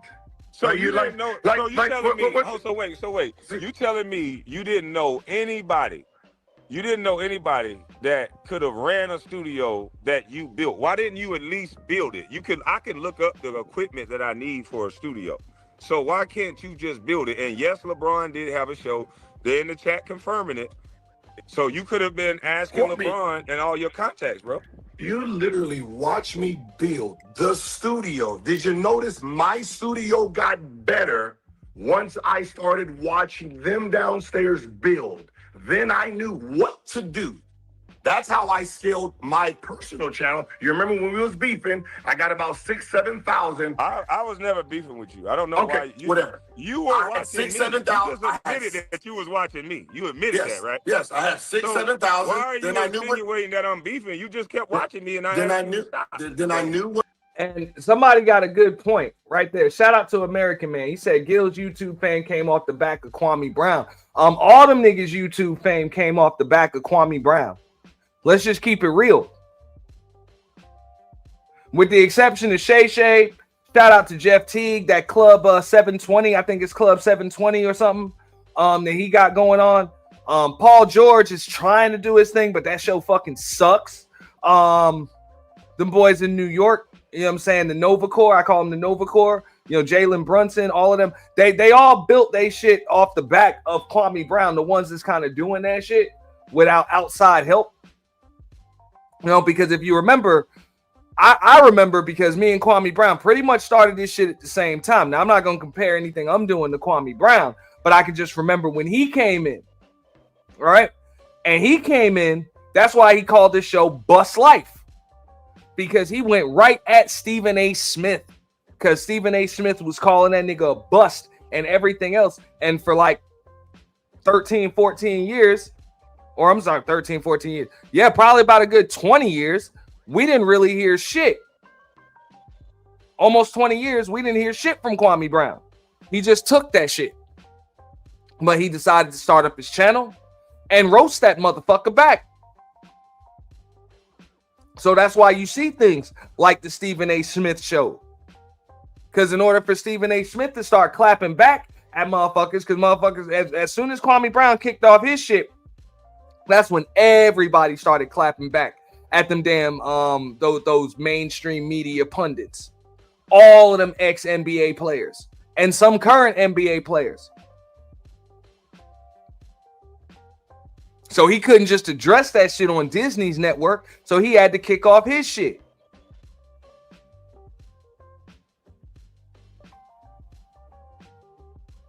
But shout out to Kwame Brown, you know, because he's one of the few that still got a show that, like I said, he'll drop the link. StreamYard, you come up, talk to that nigga, man. I've been on this show before. You know what I'm saying? It's pretty cool. Simple. You know what I'm saying? You about to see Anton Daniels come up, talk to him in a minute. Just like he said, he was on Tommy's show. I seen even Bullets Gotti come up there and get flamed by that nigga, man. Like real shit.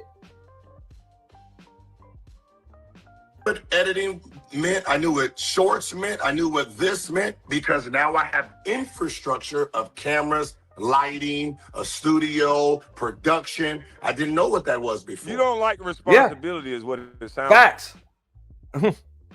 That's a fact. Kwame told that nigga to do that shit.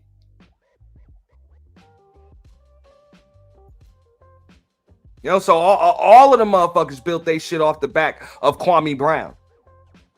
like. I That's think what it is. You don't. No, like you want me to. responsibility. You wanted to sound like I did something stupid. You did. When it was just genius. I think it's selfish. I know what because you think. This is what you do on your show too much. You talk over Nick Young. You talk over people who are actually funny. So don't talk over me on my own show, please. You didn't talk. Oh, this is your show? Yes. Oh, so my personal show and your show is the same show then.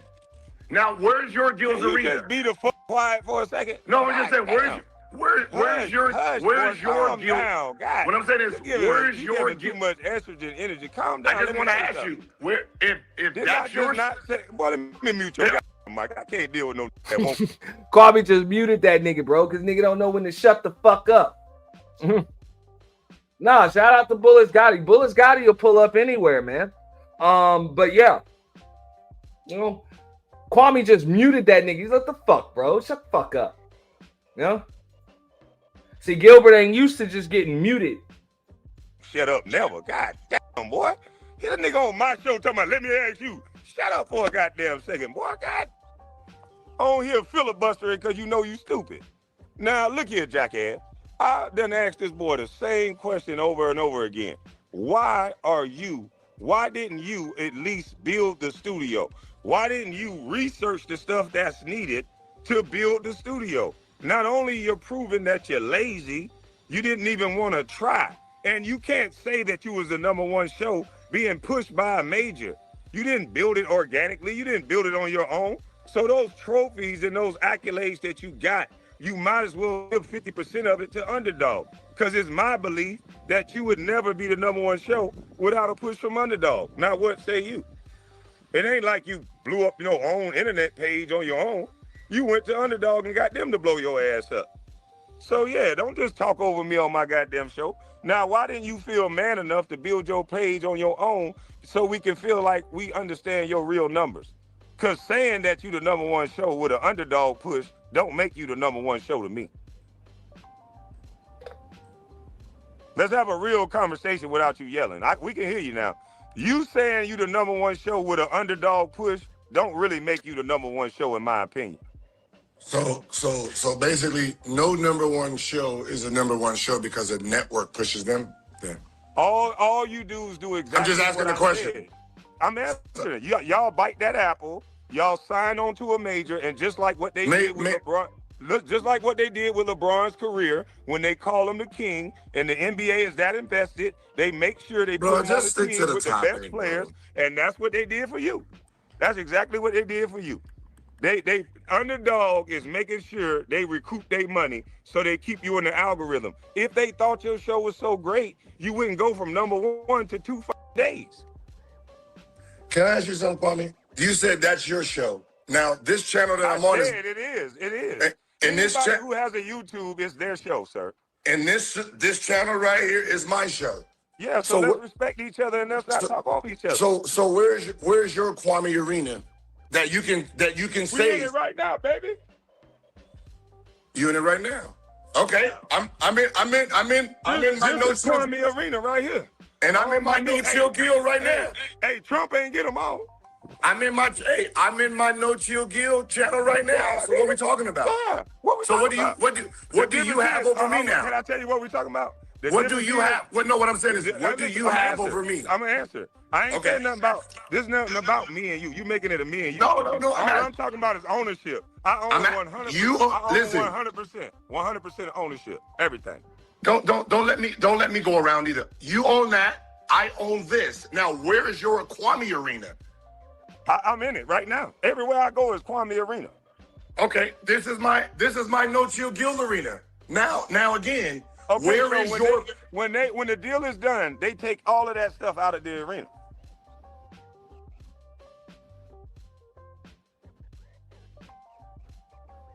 So you telling me they build your studio and you get to own it? You gonna have to buy that? You gonna come on, nigga? Stop capping.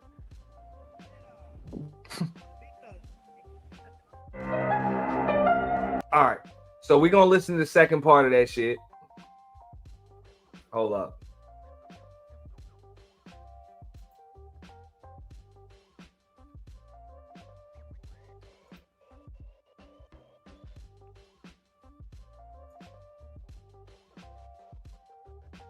You don't know. The Brown boys, for you, and I turned this here, Kwame. The Brown boys. I own 100% of everything right here. Boy, stop the cap. Again, this channel right here, Kwame. Of your draws. This is my channel that's competing with you. You don't have a big network competing channel. With me? Listen, I'm not. This is my channel right here that I I'm created. This is what I created for you, and I turned this into a better channel.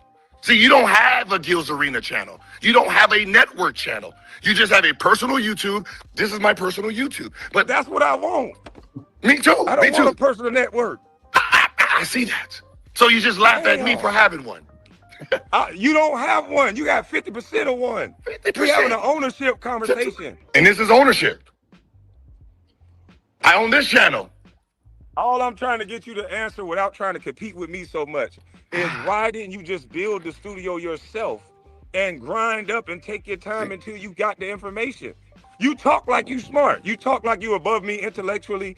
You telling me you couldn't learn YouTube? See, the problem you couldn't wait and learn YouTube? The problem is always with you want to tell me, and see, instead of you don't want to listening answer to me that one question and ask me what I did, you want to tell me my stuff.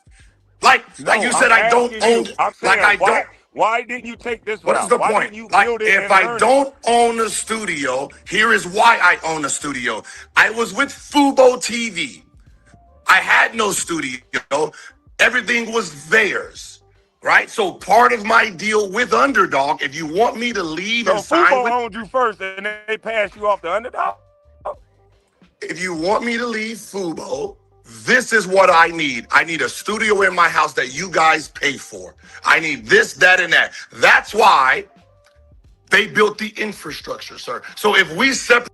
So now you guys are kind of hearing it, right? Why a lot of these motherfuckers, these ball players and shit, why they're able to pop shit off and have these biggest shows on YouTube and on social media. They don't own shit, and their fucking shit ain't even that big. Like it's nothing. They get pushed. They get pushed by motherfuckers that are able to purchase an entire goddamn algorithm, push their shit to the top, clip their shit, hook them up with all types of different camera angles, lighting, and holler at their guests and everything. Motherfucker didn't do this. Stupid motherfucking Gilbert Arenas could not do a goddamn thing on his own, just like Kwame Brown just told him. If it wasn't for Underdog, nigga, you wouldn't have shit. Now, for those of y'all that don't know who Underdog is the big light-skinned dude that sits there with the iPad. If you are a fan of basketball like I am, you watch Inside the NBA. Matter of fact, that shit don't even come on no more. But if you remember that shit from last season and every other season, Shaq would always say, shout out to Underdog. Okay, so Underdog is the one that got the deals with FanDuel, you know what I'm saying, DraftKings, all of this shit. All of this shit, all of it connects with the lighting and the motherfuckers clipping the shit, and you know what I'm saying, because they'll do a 3-4 hour fucking podcast. They'll clip all of that shit. They'll give it all of the hashtags. They'll push that shit. They'll make sure to write fucking advertisements, all the paid promotional links, all of the sponsorship, all that shit's there, so that way it still generates fucking money. This nigga didn't do a goddamn thing but show the fuck up and use his damn name. That's it. And shout out to him. He did earn the name that he has, either from number one, doing stupid shit, or number two, just being a hell of a basketball player. I will give him that. Can never take any of that shit away from him. You know what I'm saying? He was a hell of a, Gilbert Arenas was a hell of a ball player in his fucking day. You know? But at the end of the day, just like Kwame Brown said, motherfucker, you cannot compare a goddamn thing you did on this bitch to what the fuck I did on this motherfucker, because I did all my shit with a goddamn iPhone 8 and a StreamYard account and some basic ass editing software. And the shit's still mine. I ain't sell out to nobody. So he's right. Ways. I have 1, 2, Melly Studio 3. I have 4 studios. I have Battle Mode, Gil's Arena, this channel, and my wife's channel. I built that while I was with Underdog. So if we separate those separate ways, I have 4 studios built to start 4 network channels. So they build you 4 and studios, I sold, and what do they and it started with a channel that I didn't use no more. You talking fast. I'm saying, and I did it all. Let's break it down. And I did it all with a channel. Yes, you know I did it. Yes, I did it all with a channel. Yes, but you still talking. I did not use anymore, sir. So that you know what I mean? Are you done? How about this? All right, so let's get to asking some questions so you're not just filibustering. It sounds good when you're just talking. So they built you 4 studios. What do they get out of building you 4 studios? 50%.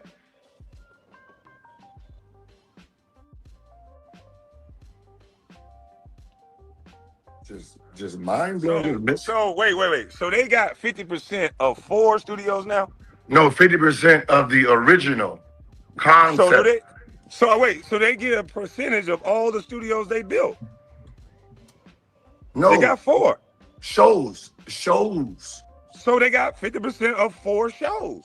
No, Kwame. There's only 2 shows. There's only 2 shows. So why did they build 4 studios? I built 4 studios. You didn't even build this one. What up, Jalen? Yes, Anton, I had to address that clown JPrince. Yeah, let me address this dude. Yeah, I'm gonna have to address this dude. I was trying to give him a good advice, but he got mad at me, started blocking me. He blocked both of my accounts in the chat room. And I told him, go fuck yourself then, since you want to block me. Well, JPrince is on WorldSTAR now, man. So I think you should leave some comments on his WorldSTAR video. You know, because he loves his EBT. Yeah, I told him. Since he want to block me like a little bitch, I told him to suck my, you know that. Yeah, but that's not cool, bro. You ain't got to invite him to your private parts and no shit like that. We don't really condone that type of rhetoric, dog. When it comes to men versus other men, dog. You know, it's not really cool. And he had made a threat towards me in other panels. Yeah, it's all good. Ain't nothing. I mean, you want to say something about the whole him threatening to loot and steal and all that other shit for Donald Trump taking away his EBT? I had told him, dude. He told me that he gonna do fist violent harm to me. I told him, why don't you come see me then see if we're gonna happen to you. Wow. I told him, dude, I have a firearm on me if you want to get shot. I told him. Yeah, dog. I mean, that's not even necessary, man. I mean, I ain't a JPrince for president fan, but I'm not gonna wish nothing fucked up on him or nothing like that. Well, he sitting there made a threat towards me. I told him, dude, I'm not gonna fight you. I'm gonna have to delete you if you come near me. All right. That's cool. Cool. But hey, I mean, if he blocked you from his chat, you just ain't got to go over there no more. It's all good. I'm not going over there no more. Or just I'll give you a little bit of advice. Set up a new account, right, and put it in the name of a black woman and get yourself like a sexy ass avatar or something. I'm pretty sure he won't block that, and he'll let you talk all types of shit to him. Well, I did it several times, and he blocked. Yeah, but he know it's you. Yeah, he know it's me. Yeah. All right, man. So yeah, as long as he know it's you, he's probably gonna keep blocking you, and I can't really blame him. That's his right. You know what I'm saying? It is his channel. So if he don't want to deal with you, bro, he really don't have to. Well, I don't have to deal with him either. He's you know what I'm saying? Just like you got a channel, you ain't got to deal with nobody you don't want to. All right, that's all I have to say to him. I'm gone. All right. What's up, American man?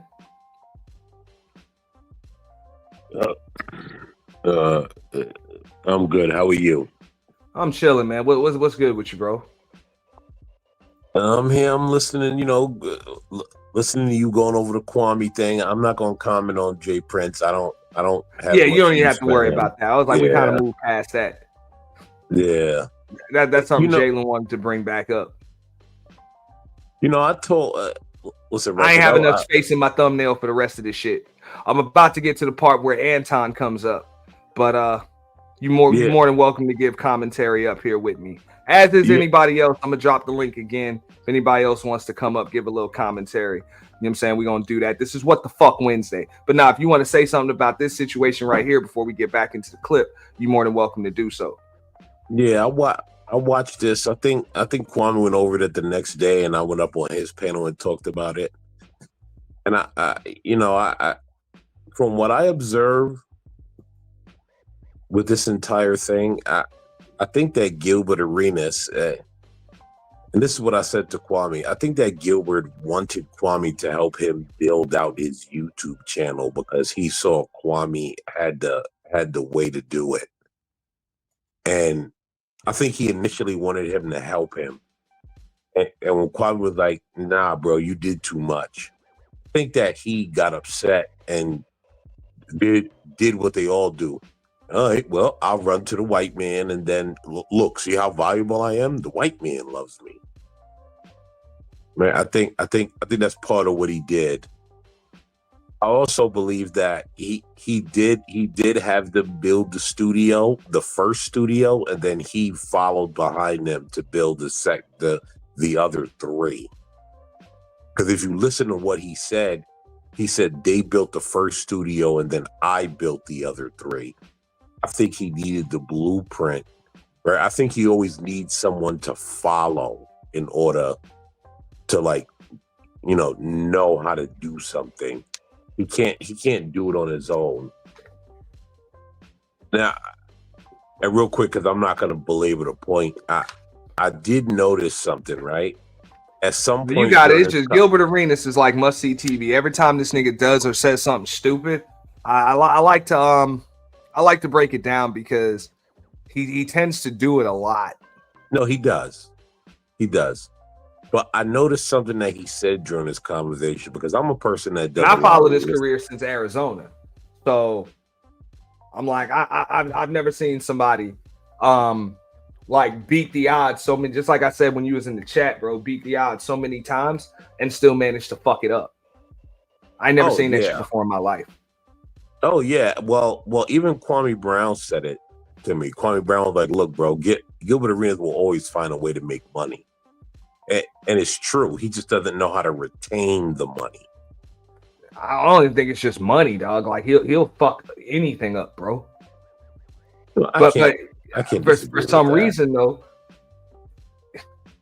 he can always rise to the top of whatever he tries and then fuck that up. Well, that's because he has talent, but he doesn't. Once he gets to the top, he lets the pride and the ego take him down. But during this conversation, Gilbert said something, and I don't think he realized what he said, right? And I don't believe you went over that part here, but I watched all of this because, like I said, I think the day after Kwame replayed it, and I went up and was speaking with them. Gilbert said at some point, right? He was like, "You just have an iPhone 8 or a little something set up. I got an entire studio." And ironically, what Gilbert didn't realize was, sure, you built an entire studio, but all the guys that you podcast with just have phones or a couple or one camera set up that they're talking to. And that made you popular. So essentially, you're kind of dissing the guys that made you popular because they have phones and maybe one or two cameras set up in their crib. Like, you don't need an entire studio to build out your YouTube channel. And that's what I think he missed about the whole thing. And as I said in the chat, I think Gilbert really, if you listen to what he's saying, he's on the white man's ISIS Colder channel. Type of time. Well, I also understand, like, there's a difference between what Kwame Brown does and what Gilbert's doing. You know what I'm saying? Like, Gilbert is a podcaster and Kwame Brown is more of a streamer. Well, so they're not the same thing. Well, I'll agree and disagree with that. And the part that I'll disagree with is I don't know that Gilbert is a podcaster. I don't know. I can't go with you on that one, but I do sort of understand what you're saying.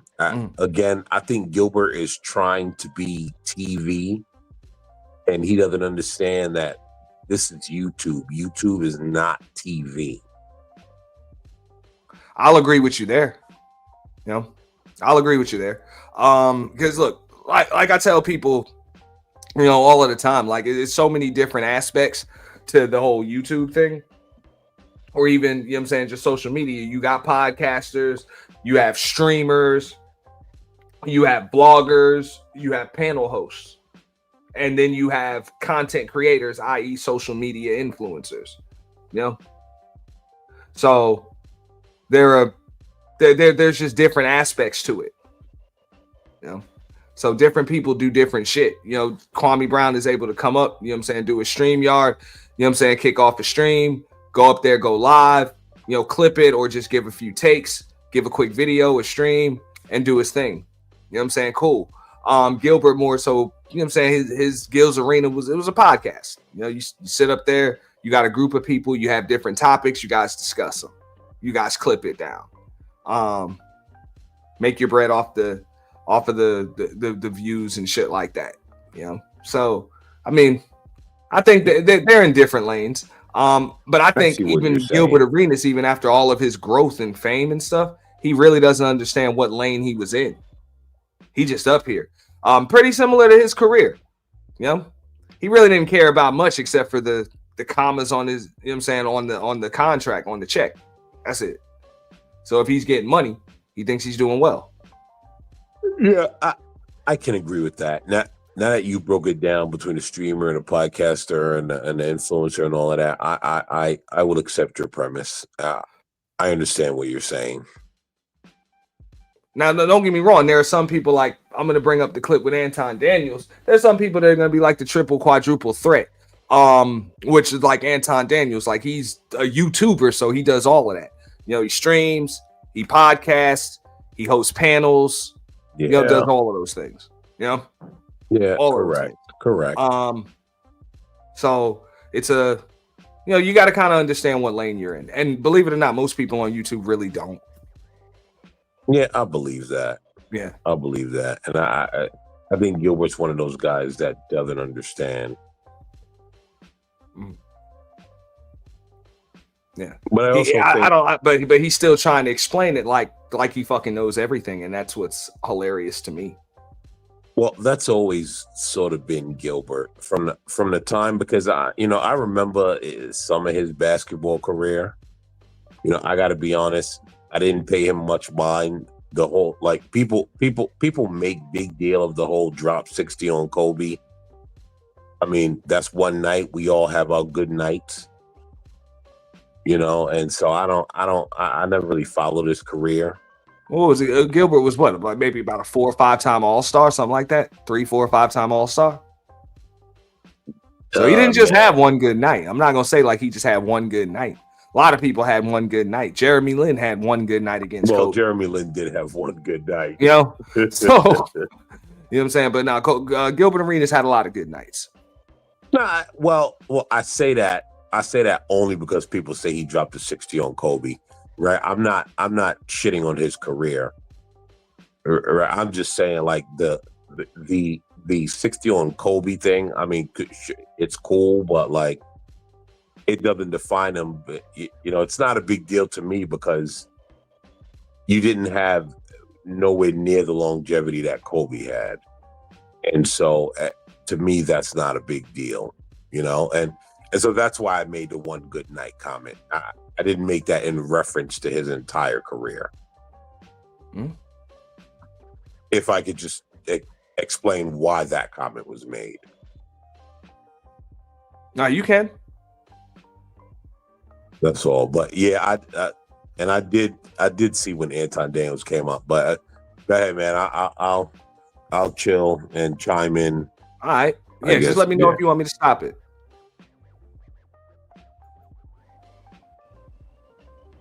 Kwame, the main studio downstairs, they built it for me because that was part of my deal. Once I learned what they were doing, I built this, battle mode, and then my wife's. Because now I have the infrastructure, I have the system down there, I have the brain where I can move everything everywhere. That's what I originally needed. You can't move anything nowhere now because Underdog tell you gotta go. Go where? That's why you don't sign a deal, because now you can't make any decisions. You was up there talking to the dude, you was like, we confused too. We asking the same questions. So even your percentage don't even sound like you have no control over anything. It's like you gotta ask them for permission to go downstairs. That's the way you sounded. So I own 50% of the football and Gil's Arena. Now, Kwame, if I leave... It sounds like it's just a formality, because when that guy was asking you day-to-day questions, you said, we asking the same questions too. If you want, I can play it. That's what you said. Yes. You said, so I don't know nothing. If I leave, what happens to Gil's Arena, Kwame?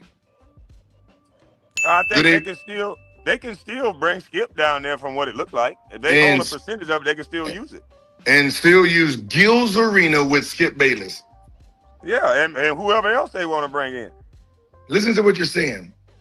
They're going to use Skip on a show called Gil's Arena. Or do they have a show called Gil's Arena? Or do they have to change the name of the show? Because because the person's not there anymore. You're bad for the brand right now. You got to sell it. Think about what I'm saying. If I walk away, what you did. They got your ass up out of there because you got in trouble. If I walk away, Kwame, the show called Gil's Arena, what actually happened? Okay, so that's done. Now I own 50% of the football show. So no matter what, if I'm gone, I get 50%. That's what you say. So that means either they're gonna have to.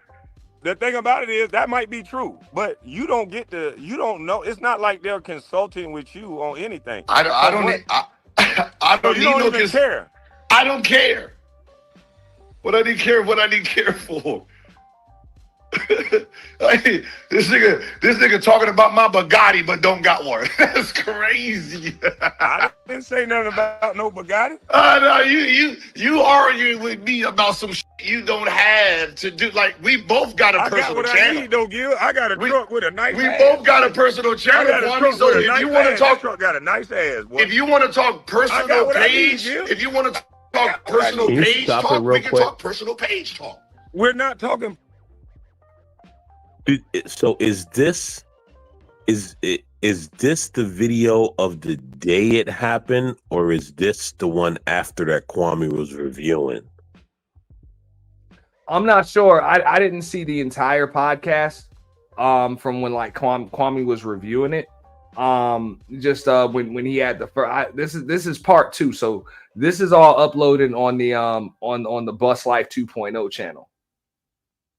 Yeah, so the day, so the stream that Kwame was reviewing it, you should go back and look, because there's a part in there where, like, after he went through this, he also showed a video of Gil talking to the guys that he podcasts with about who owned everything and this and that. And Gil was doing a lot of stuttering and stammering, and the language and the verbiage that he was using, he didn't own it. He had other people that he had to answer to. It didn't sound like he had any sort of ownership of it. Sounds like he was just a worker.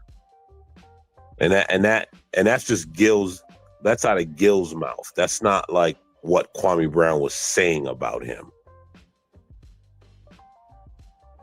So I just wanted to throw that in there to just give you a little more ammo, just to see, like, Gil, he sold it all off, and like one of his mans was sitting there looking like, wait, what? Like, you don't know you don't know who the boss is, who sold it, who owns it. What are you talking about? It was uncomfortable. Say that. It was uncomfortable. No, I'm not surprised. Hold up.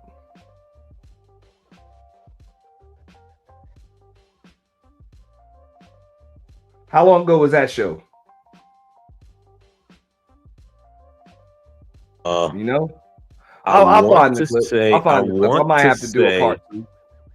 I want to say it was Monday, because it was the day. It was the day that I had came up after Kwame was done doing this thing. So I want to say the thing is, I think we all know that Gilbert Arenas don't own shit. He knows that, but he's won't admit it. Well, he's posturing. Yeah. And I'm like, on YouTube, like, that shit don't work. Kwame Brown done asked him that question over and over again, and he just refused to answer it.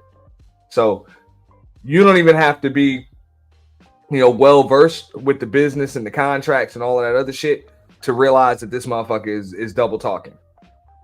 No, of course. Yeah. But again, I think that if we really listen to Gil, and I'm going to say this again, right? And I'm not a proponent of white supremacy and all that, but I think he does have the mindset of the white man's ice is colder. Mm-hmm. And also, I mean, I think he's more concerned with just looking like he's doing the damn thing rather than actually doing the damn thing. Correct. Which he's always been like that. That's why I brought up. I'm like, yo, this motherfucker blew his whole signing bonus on the truck. Yes. Like I've been in the club with this motherfucker. This motherfucker will try to he will compete with niggas just to see who can waste the most money. Yeah, that's completely retarded. But I guess people got to do what they do.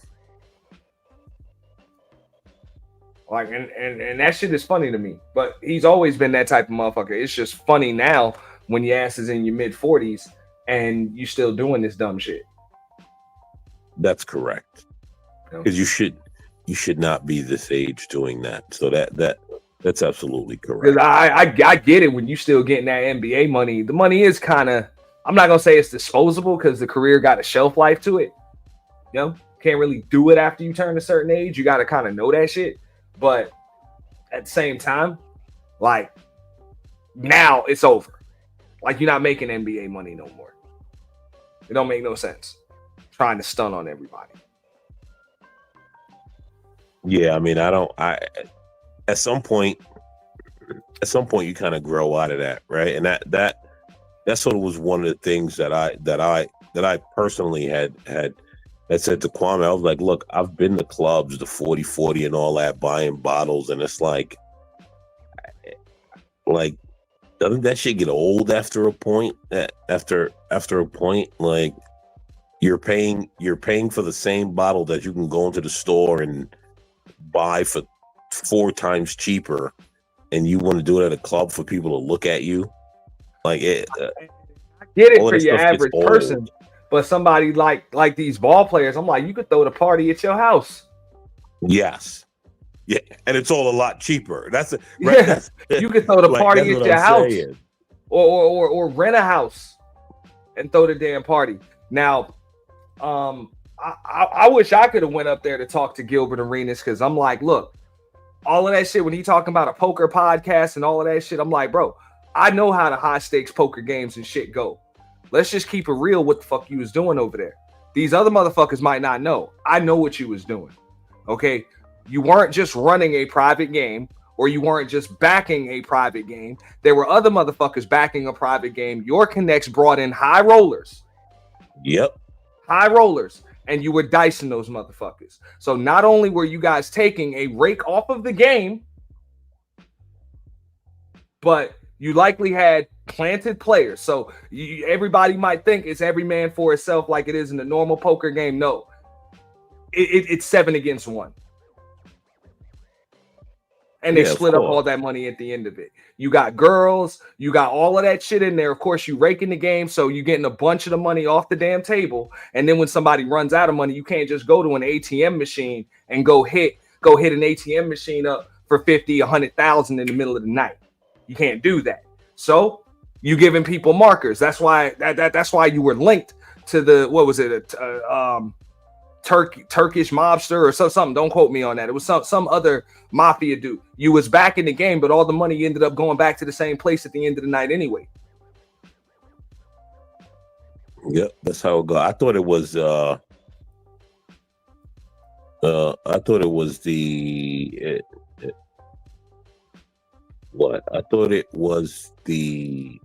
Little Hat Mafia. Yeah, it was something like that. Don't like I said, don't quote me on that. Yeah. But it's extremely dangerous. It's extremely dangerous, but I've seen it happen, and this is the type of shit to get people's legs broke. That's why he got ratted out to the damn feds.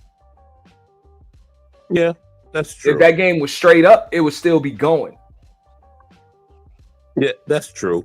And I believe he sold 50% of Gil's arena to get out of trouble. I don't think he's broke. I think he sold. He gave up all of it now, because I don't even think it's 50%. I know for a fact that he's getting stiffed on that deal. He's not smart enough to get a good deal without being completely stiffed. So I'm pretty sure they're stiffing him on everything. But I believe he gave it up to get out of trouble. I'm just saying, I know the whole 7 against 1 thing, 8 against 1 thing. You got players giving signals, they squeezing people. You know what I'm saying? In this case, you might even had, you probably had a dealer that was in on it, flipping cards from all all parts of the damn deck and shit. All of that. You think he's smart enough to run that operation? He don't have to be. All he's got to do is have the venue, the table, and get the high rollers in there. Whoever's back in the game will take care of the rest. Okay, they ain't leaving it up to chance. Oh, okay. They're not leaving it up to chance. I'm just saying, I've seen it. Okay, and that's the question I was asking, because I know he doesn't know the people, or that's the toughest thing about that game. So he is very important to it, and that's getting the high rollers in there. In order to beat somebody out of 100,000, 150,000, 200,000 over the course of 2 nights or whatever, you got to get them in there. And you think he's the avenue that got the high rollers in there? Okay. Just his name alone will make celebrities, rich people, poker pros, ball players, all of that to show up. Just that name alone. Because it's tough for those guys to find a game because poker is that type of game. If the stakes aren't exciting, if they don't want to play for $100, $1,000, $2,000 or whatever. It doesn't even excite them. They don't give a shit. So when these guys are worth millions, they want to play for something that means something. So you got to get those guys in there, and the way that they keep them around, they make sure there's plenty of food, there's women there, there's all types of shit to make them not want to leave. Well, of course. Because as soon as somebody leaves, they might not come back. But when somebody gets busted out of 40, 50,000, 100,000, whatever, somebody's got to give them another 150,000 to get them back in the game. Yeah, boy, when that wife gets to asking why there's a lien on your house. So and that's what happens. I done seen multiple games get shut down like that, not just with celebrities and ball players. I'm talking about real actual games, in the back of pool rooms and clubs and shit like that get shut down because you end up dicing the wrong person. Just like you said, one ends up losing their car, losing their shirt, cleaning out the kids' trust fund, bank accounts, all of that stuff. And then next thing you know, you end up owing 50,000, 100,000, or however much that you can't afford to owe. You snitch on the game. Yep. That's how you get out of paying them. 100%. 100%. So I'm just saying, I seen this and I know what he was doing. As soon as I heard about it, I was like, bro, I know exactly what the fuck happened to you, bro. You were dicing them people. And you get what you deserve. Wasn't nothing straight up about that game. Personal, we're talking ownership. But if you want to talk ownership of a show, a real show, I think you too caught up in arguing with me. You tell me who has a show. There's a Shannon Sharp show.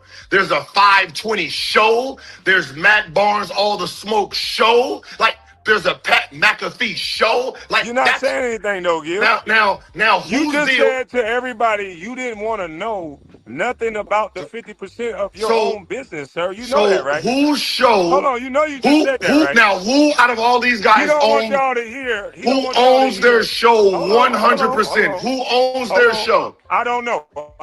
I don't know. Yeah, of course you don't care. So let me say of course you don't care. Yeah, don't start yelling. Because when we're talking about shows, Kwame, there's only a few shows. Now, who actually owns it? Calm down. Who owns it? Calm down. Who owns the show? You're not being respectful, Gil. Calm down. Calm down. Now we talking my league. Let's go black to Cuban. Let's respect black and brown. Pat McAfee is a show. Respect each other. 520 is a show, Kwame. Calm down, man. Hey, All the Smoke is a show. I want to know who owns 100% of their show. You're nervous, aren't you? Nah, nigga, you don't want to have real you said you want me up here to talk that You heard. Now I want you to tell me. Don't tell me about my show to your personal page. How old are you, Gil? I do not want to hear about Antoine Daniels' personal page. How old are you? Where's his show? Where's his production? Where is his Where's his A1 show? This personal shit where I can come in here, turn the lights on, and just do some shit to talk in this? Nigga, everybody got that, nigga. Everybody got that. Nigga, you turn yours off with the black shit. This is your show. What are you doing? This is your show. Every day, nigga. Everybody can do this. Where's your production, baby? You don't have it. Okay. None of you have it. So you done? Fuck out of here. So you done? Okay, yeah. So he don't want to answer no real questions. I knew he was gonna go Autobot meltdown. Hey, but y'all heard it here, y'all. I get to bring the little boy out there. That Keisha was just jumping out of. He was like, hey, look at me. So Gil, what you just told everybody on the internet is that you own 0% of that company. You don't know what the fuck you talking about. You don't know what's going on.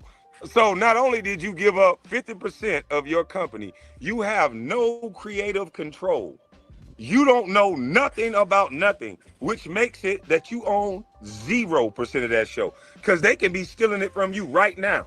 They could be hiring people to come on right now. And guess what? The other owner ain't voting against it. The other owner don't give a damn, because all the other owner care about is money in his pocket. Woo! Thank you, Gil, you dummy. Oh my God.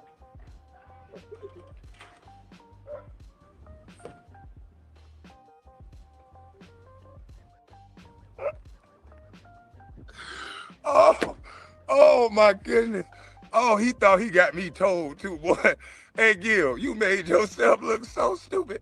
And then now, Anton Daniels is going to be able to hear you, because that's a YouTuber I respect.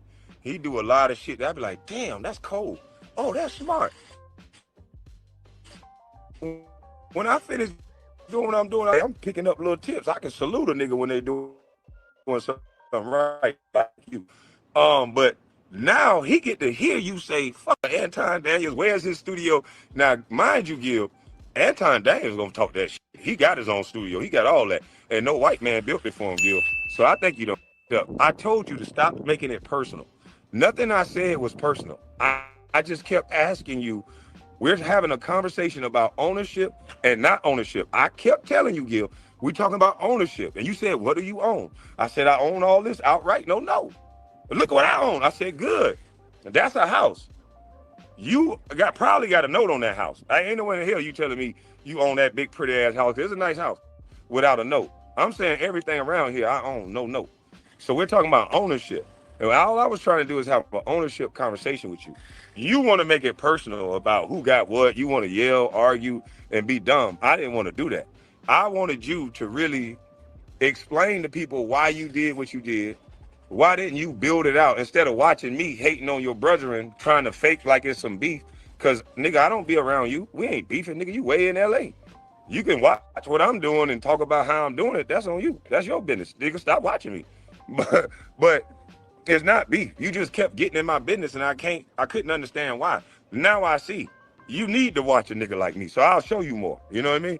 I'll show you more now. You really do need a nigga like me. I won't turn the camera off. I'll show you more. You know, so you can get you 16, 17 Españols to pull up and get your shit together. So I'll show you more, Gil. You really do need to watch me, boy. I'm the nigga on that nail, Gil. You talking about money. I'm talking about quality of life. Nigga, I come out here and do what the I want to do. Yeah, the landlord shit. Ain't nobody gonna tell me when to leave. Ain't nobody gonna tell me what to do. Ain't nobody gonna tell me. Because I'm the landlord. Let me show you. See, Gil, we talking about ownership, baby. See, we talking about ownership, boy. You know what these is? We talking about ownership, boy. You got to see a few. These are the last 6 of them I got to pay, 5 or 6 of them. See, we talking about ownership, you know what I'm saying? You niggas spread money out by your ear. Nigga, we talking about ownership. I got to pay my last 6 on Monday now. While y'all putting money by y'all ear, nigga, I need more of these by my ear. Nigga, I need that shit to go up like this. I need this. See, these property tax bills. You know what I'm talking about? It's about ownership, nigga. Show and prove. See, you let that outright no, yeah. See, this is the type of stuff I'm talking about, nigga. I'm just saying, don't get mad at me, dog. I ain't trying to stun on you and argue with you and all that. You trying to argue with me. I don't gain nothing out of arguing with you. You might think it's cute to be 43 yelling and shouting like you just did, nigga, but you look stupid in a motherfucker, you ask me. That's why I didn't engage with you, nigga. I offered you, let's work together and get 300 keys, but you'd rather bump your gums and argue. I'm not going to bump my gums and argue with you, sir. I'm not. I'm trying to get 300 keys, and I want the feds to watch. I want 300 motherfucking keys, and not the kind of keys that's going to get me arrested, but keys that's going to open up these doors right here, nigga. Yeah, that's what I want. I sure do. Yeah. I need about 300 illegals around here so I can lower the price of building this shit. These ain't illegal. They got taxes. They got all kind of shit. Trump, don't take them all. Get me 300 El Salvadorians around this mother that know how to build That's something. nasty work. Get them out of here. Get it. Highest little Get it. Kwame. I just really wanted to get to that part. Yeah, I wanted to get to that part. That's what's up. You know, it's real ownership when you can actually you can hire some motherfuckers, and he want that cheap labor. That cheap labor. See, Gil is the cheap labor. Yes, he is the cheap labor. That's correct. And he don't understand that. He's just still over there trying to stunt. And it's cool. It's cool. You know, I'm gonna go to this last video. You know, right here. Hold up. Yo, that's crazy how we just watched a conversation. I don't think people realize how deep that is. And the more I watch Kwame Brown, the more I realize why they don't want him talking. Why Gilbert Arenas is pushed. Yeah, man, sell all your stuff to someone else. And Kwame like, nah, bro, you need to own everything so you can have the money. And Gil's like, nah, man, you got to sell everything to everyone else. It's weird. There you go. Because the motherfucker's always desperate. His life is a Ponzi scheme. You're late, JPrince, but congratulations on your viral moment, bro. I hope you do the right thing with it, JPrince for president. Right now, we are reviewing Kwame Brown, Anton Daniels, and Gilbert Arenas. That was funny, but that was a hell of a speech, man. You might just get my vote if you do run for president in 2028. I'm pretty sure if you recite that same exact speech that you recited earlier when you had the bugs in the refrigerator about the EBT and shit, you recite that same shit against JD Vance, bro. You'll get a few votes. All the welfare recipients, they will vote for you, no doubt. The Brown Boys, we the Brown Boys. The Brown Boys, we the Brown Boys. Let me drop the link.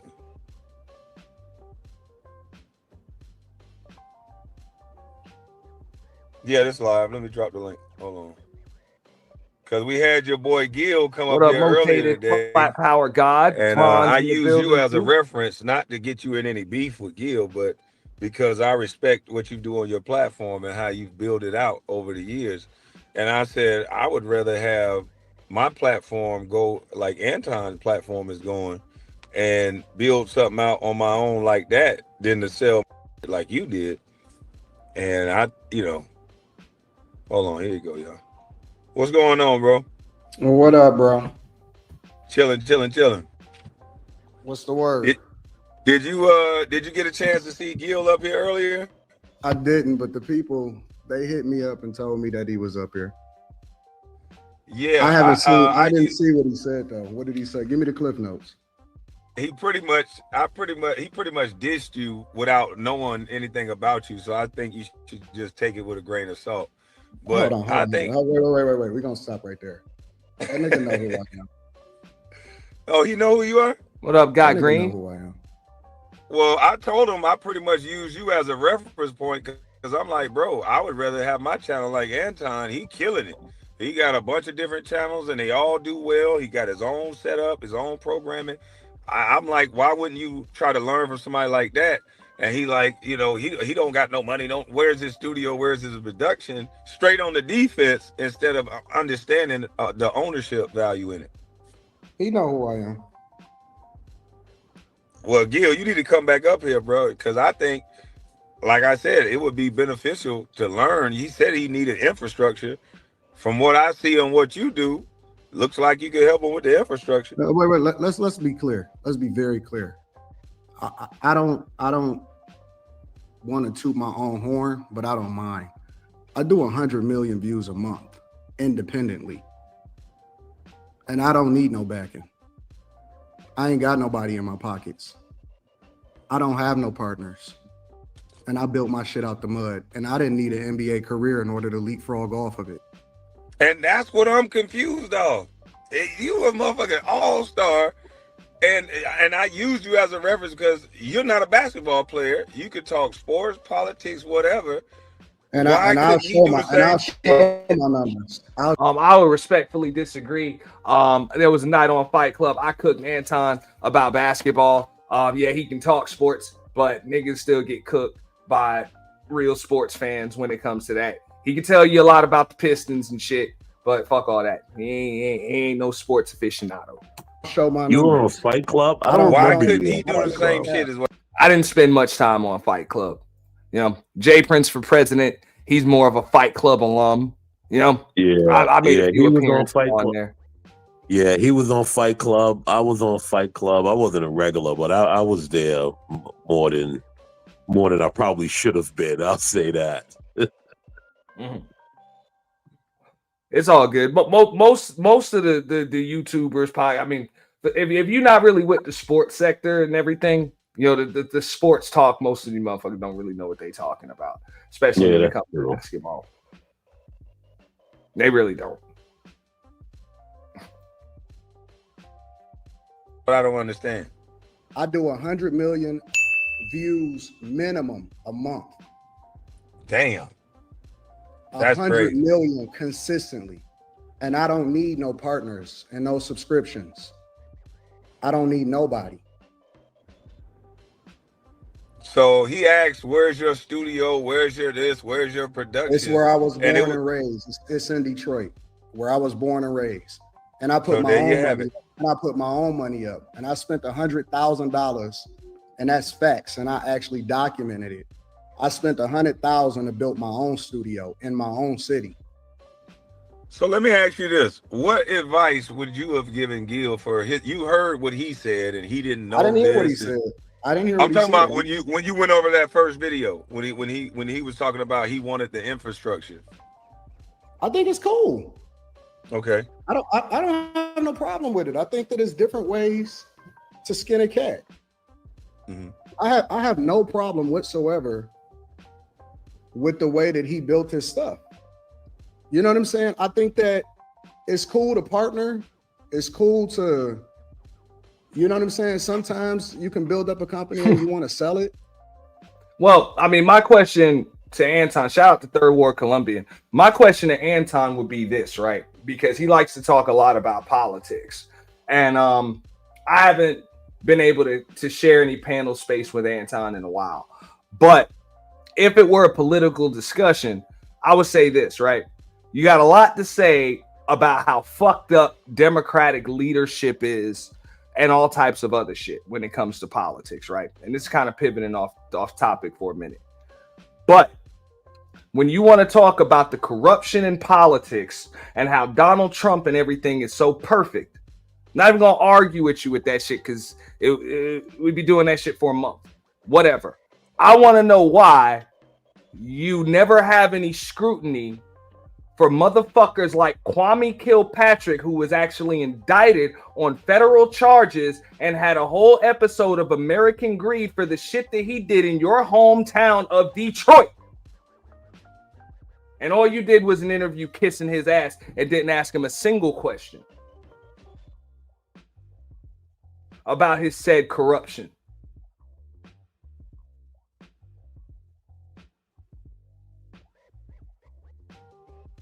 So I know everybody want to talk about the Fleece Johnson and fuck all that. That's shock value. I don't care. It's just extremely hypocritical that you want to call out every other black, corrupt, Democratic politician. But when your homie Kwame Kilpatrick is brought into question, it's all smiles and dap. What's up with that? Well, did he have an interview? And Yes, he I'm did. Really asking because yes, Anton Daniels did have an interview, a live action interview, live podcast interview with Kwame Kilpatrick about a year and a half, 2 years ago, after Kwame Kilpatrick got out of jail. Well, that's probably Detroit politics.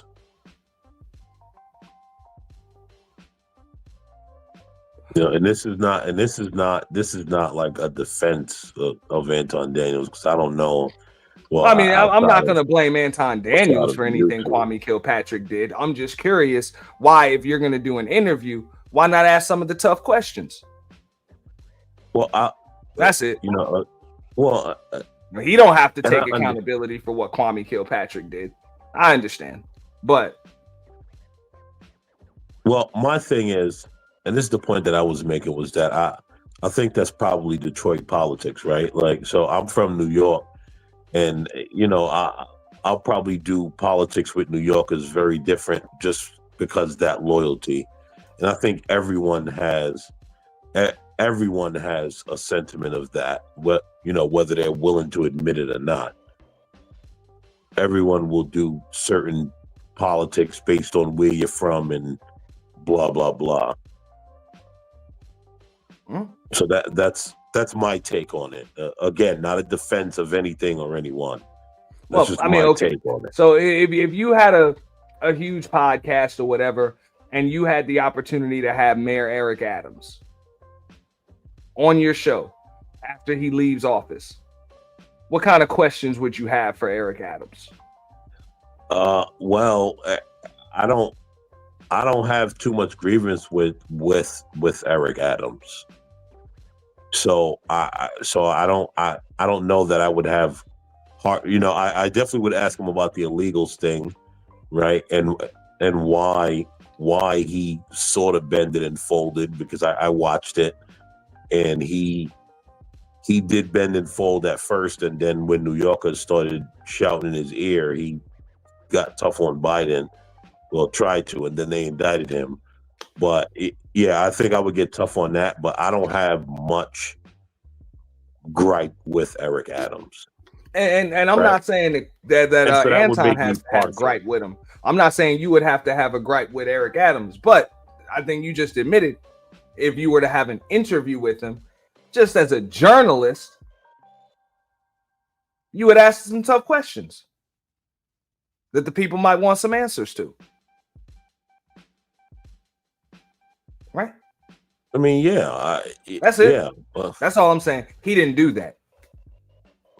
That would be my question for Anton. Well, maybe so. Okay, so maybe Anton. You call out corrupt politicians just about every day on your show, but when you actually had one on your show, it was all smiles and dap. Well, but maybe Anton feels that he doesn't really have a gripe with him. That's not journalistic integrity. Whether or not he has a gripe with him shouldn't really matter. I mean, I would say on behalf of the people of Detroit, has to do some tough questions, even if he wants to dance around them. I'm not saying you got to disrespect your guest or anything like that, but at least ask the questions. I see your point. That's it. Yeah, I see your point. Well, I think the reason why I'm just saying, even you said you would ask a few questions. You wouldn't force answers out of the guy or hit him with a "you can't handle the truth" moment or no shit. I'm not saying disrespect your guest or anything like that, but at least ask the questions. And I think people would at least be entitled to a reaction when he's asked those questions. Well, as so a in all, as a Detroit native himself. You know, as a well, Detroit so native yourself, and someone with a platform, you know, that people respect. Why not ask the tough questions? so in all fairness, right? I would ask Adams about the illegals thing because I have a personal gripe with the illegals as well. And so that's why I would ask that question. And so that's why I said, right, like he may not have, right? There may not have been no aligning interests that he felt that he needed to press him on. That's the point that I'm making, because it's usually when you. Yeah, I'm not saying you got to press him. Just ask. Well, I'm not saying presses and like all the extra stuff. I'm just saying as in like even asking. I think that maybe if he did not feel that there was something personally that he felt was pressing, that's the point that I'm making, that he needed to ask. Right. I would ask Adams that because I have a gripe with the illegals. Right. And so I want to know why you would do this.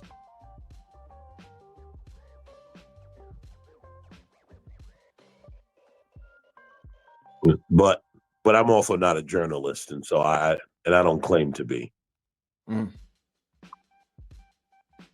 Yeah, I mean that's another reason why I just try to just urge people, because somebody said, I don't remember if it was on my show or on another show. I don't remember, because I hit a bunch of different panels. Somebody just talked about like they get a lot of their news from Anton Daniels, and I'm like, you do understand, like, these are YouTubers, man. They got a narrative to push and an algorithm to push themselves in. So this shit be clickbait more often than not. Well, there's a lot of shit that these people just kind of leave. They'll leave it in the dark because it don't make sense to address it. And there's other shit that is just best for their brand, their algorithm, and their money and their sponsors to continue to keep pushing. That's why you see these motherfuckers go live wearing MAGA hats and shit. Agreed. Well, and whoever you voted for, I mean, that's on you. I don't, like I say, I didn't vote for Biden, Trump, Kamala, Trump. I don't give a fuck. I'm registered independent. None of the above is what I write on the ballot. So I personally don't give a shit. But I'm just saying there's a reason why these guys feel as though they got to kiss Donald Trump's ass, because it pushes them in the algorithm. Well, I, as a registered independent, did vote for Trump. But I also understand that everyone has a narrative, right? Like, right? So no one's doing anything for free. Everyone's getting paid to push their narrative. There's no altruism like people would have you believe. Right? That all that altruism stuff is for poor people. Well, let me ask you this: you voted for Trump, but do you own a MAGA hat?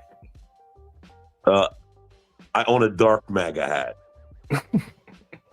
No red and white MAGA hat. No, I got the dark MAGA that Elon had on. Yeah, no, that's just the point that I'm making. There are a lot of people that you can vote for whoever you want to vote for, but these social media influencers want to show everybody who they voted for. They want to endorse a certain thing because they know that brings in a certain audience. Well, and there's money involved in that shit, and I ain't mad at them. I don't begrudge them for that. Well, there it goes, right? They're all doing it to be paid, and so I don't really take fault. I don't really have a fault with them. They're all doing it to get paid, right? I don't care where you are, what side of it you're on. You're all doing it to get paid. We see Kamala paid everyone, right? We see Trump did the administration and the RNC paid people. Everyone's doing it to get paid. Nobody's doing all this for free. Nobody's stumping for anyone for free. That's all for poor people. Hey, I'm not saying do it for free, but at some point, when you're interviewing or you're reporting the quote unquote news, there's got to be some level of journalistic integrity, involved right there. So I don't disagree with I'm not you. saying you got to railroad your, because I've done interviews on here. I'm gonna do more of them. I'm gonna ask the questions. I'm gonna make sure that whoever it is that I'm interviewing. Oh, shout out to Brownie Ellie. I see the avatar. She all jokered up. Shout out to Brownie Ellie. What up? So has Anton ever purported to be a journalist? No, but he is a social media influencer. But that's not a journalist. No, yeah, I agree. But when these people give you interviews, and as a native of Detroit yourself, when you do have somebody like Kwame Kilpatrick on there, I would just ask, what's the purpose in either avoiding tough questions or dancing around them? I would ask that question to Anton. I ain't mad at him for not grilling the dude or anything like that, because as far as I know, they might be homies. They got to have some kind of rapport with each other just for him to be willing to go on his show. I get it. It wasn't like, what I'm saying, dude didn't click a StreamYard link. This was live action in the studio. I would just ask, why not? Why not ask the questions? If that's your homie, why not give him the opportunity to clear his name, maybe tell the truth? Look, these are the charges that they hit me with. This is what I pled out to. This is what I was found guilty of. This is why, but this is what actually happened.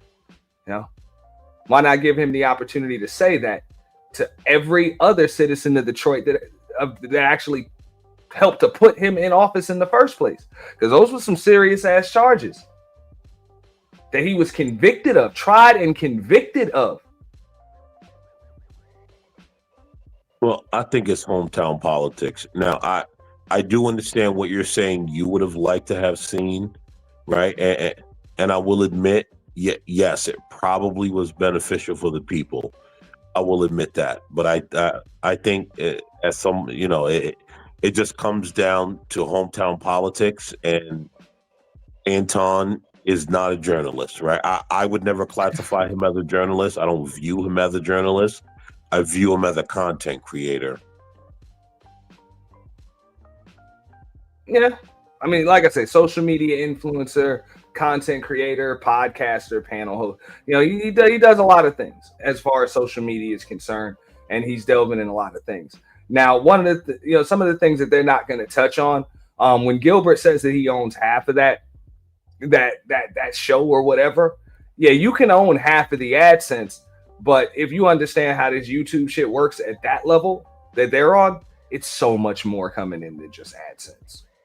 Yeah, that last comment was crazy, but I'm gonna let that lie because I understand black people. Yeah, it's just so much more, and I refuse to believe that you own 50% of all of that. No, he doesn't. You don't. No. Like, what I'm saying, the paid promotion, sponsorship, the extra advertisements, all of these different things. When you see FanDuel and DraftKings and what I'm saying, underdogs up there pushing his shit and multiple other shit,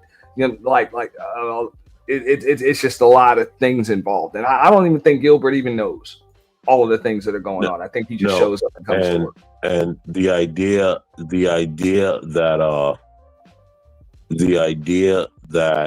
that Skip Bayless, and I don't know how true it is, but if Skip Bayless is doing a show in Gil's basement, that's insane. Well, with all due respect, Skip Bayless had that show, The Arena, while Gil's Arena was still going on. So if anything, Gil's Arena was acquired. That shit was acquired. So what they try to do, a merger? Because I don't watch Skip Bayless. I mean, the Arena didn't go away. Gil's Arena did. But why? I mean, according to Gilbert, he sold 50% of it. I don't know. I mean, So you that's what sold I'm 50% of a channel that's not even running anymore. Pretty much the brand. So I mean, companies buy, acquire their competition and shut down the company all the time. Well, I feel like what they tried to do was they tried to merge Gil's audience to Skip Bayless, and they realized if we call it The Arena, that his audience will still think it's attached to him. Yeah, I mean that was a good idea, but it was called the Arena while Gil's Arena was still going on. No. I understand that, right? But I think once they funneled his audience over and dropped Gil and just had the Arena, it still fit like for when he says followers, he's on. Have you ever heard Gilbert Arenas talk football? No, but I don't. I'm like, come on, bro. But I don't generally listen to Gilbert Arenas, so I gotta be honest about that. I don't know if he has good takes or bad takes about football. His takes are questionable. But even Gilbert Arenas would admit that there's in the day and age of social media, there's money in questionable off the wall takes. Ask Nick Wright. You know, he built an entire career just saying wild shit.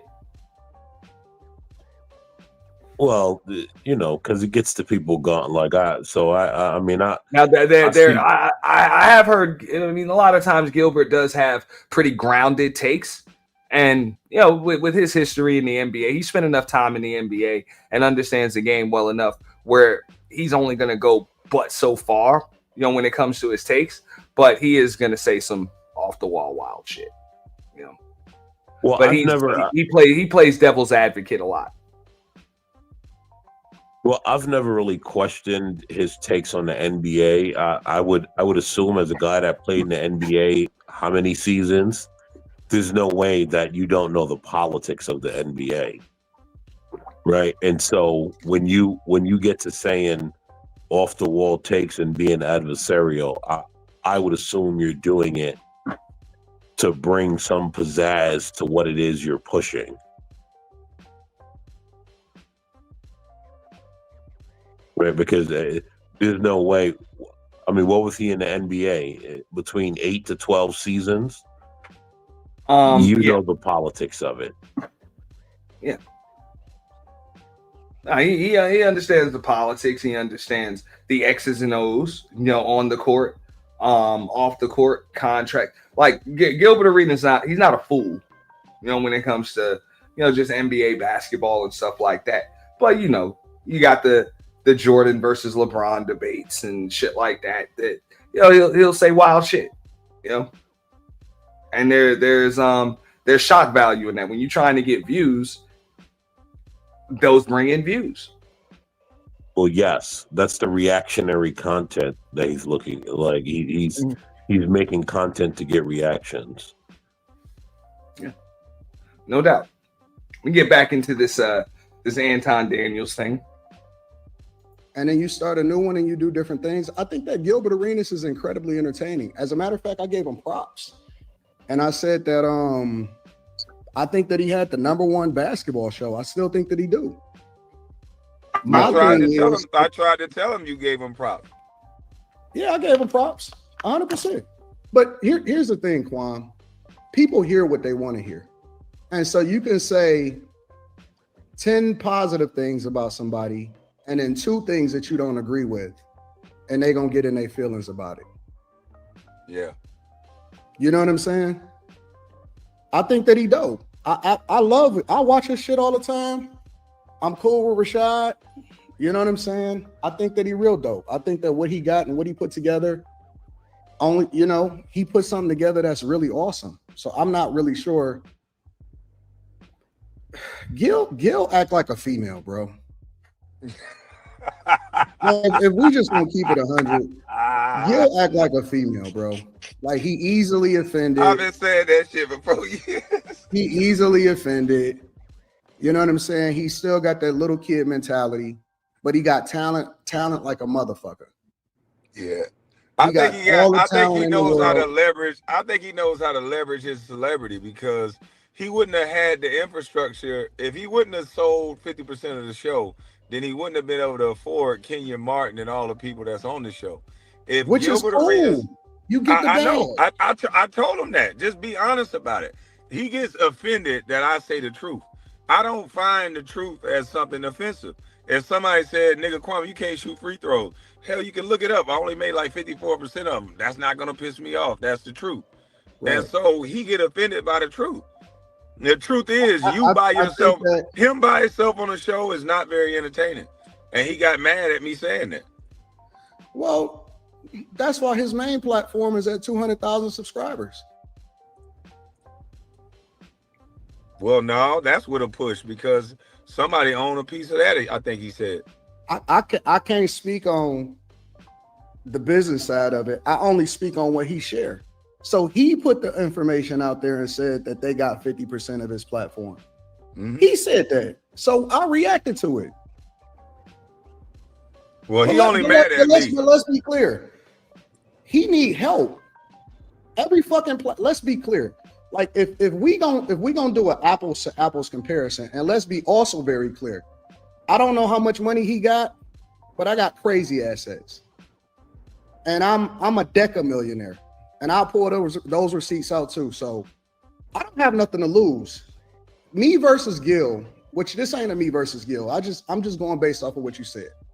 Me versus Gil, I got everything to gain and he got everything to lose. And I'll go all the way I'll go to the depths of hell. I don't think it would be even a challenge because what I said for man, Anton want that damn smoke. Cause he understand the YouTube game.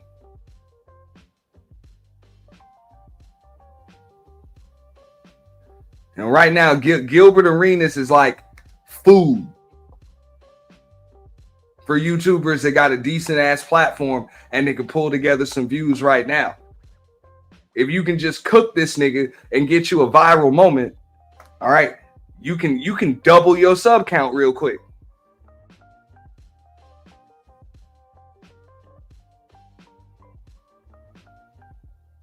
I think Anton's over 1 million or some shit like that. So yeah, he can double his sub count or increase that bitch pretty heavily. So that's the game. I don't know if Gilbert really understands how that shit works. And Anton pretty much just said, he's like, yo, I got everything to gain, nothing to lose.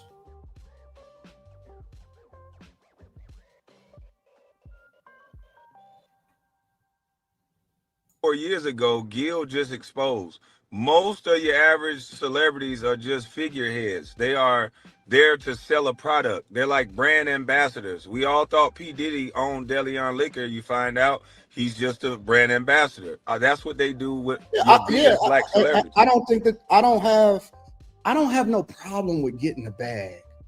I'm just saying that but the ownership part, I respect that more because to me, you got both. You got the ownership and you got the bag out of it. So if I was to want to do anything, I want to do that. I'm not even playing it for the money at this point, like the short-term money.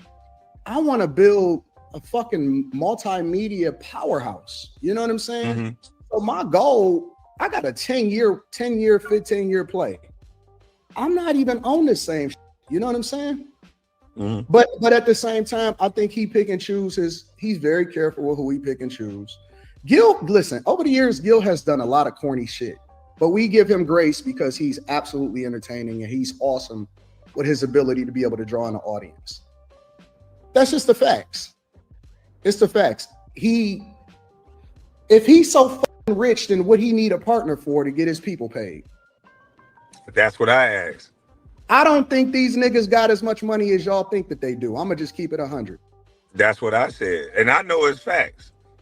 I don't think these niggas got as much money. I think these niggas made a lot of money. I don't think they kept a lot of money. Who told us that these niggas got great investment advice and that they was able to hold a bag? We get great investment advice, but I've warned what happened to most NBA players. They're getting robbed blind by these banking institutions. I don't, man. Listen, bro. I'm not smitten by these celebrities. God bless you, niggas. I think that these niggas put up great jump shots, and they was very entertaining. But I'm not impressed like all the rest of these other niggas are. I'm not, bro. I seen too much, and I made too much fucking money on my own. And again, if we just want to go numbers for numbers, I don't think these niggas fucking with me on that either. But at the same time, I have to give them credit and I have to salute them. And the only thing I react to is the things that they put out there. I think he dope. I think he got a great platform. I think he put up big numbers when it comes to, you know what I'm saying, basketball and all of that shit is dope. But I don't put these niggas on a pedestal like everybody else do. Well, Gil's numbers are going to come from his associations. And so the real numbers that you got that I had, yeah, the real numbers that you got that I had are real numbers. That you have a genuine audience. They come to listen to what you say. We don't know what the hell the numbers would be. People that subscribe to me on Patreon. Exactly. That's crazy. paying between $15 and $50 a month. I don't need these niggas. I don't need no fucking body. I don't need these niggas. Hey, did you have a wicked jump shot?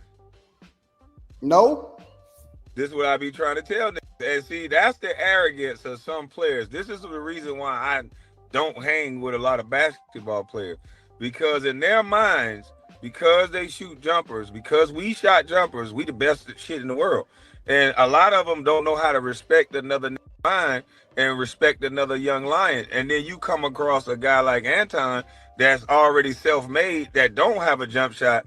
That's when a businessman that understands life meets Jock, and it's a sad thing to see when you see it in real life, because you realize that most of these guys are air packed.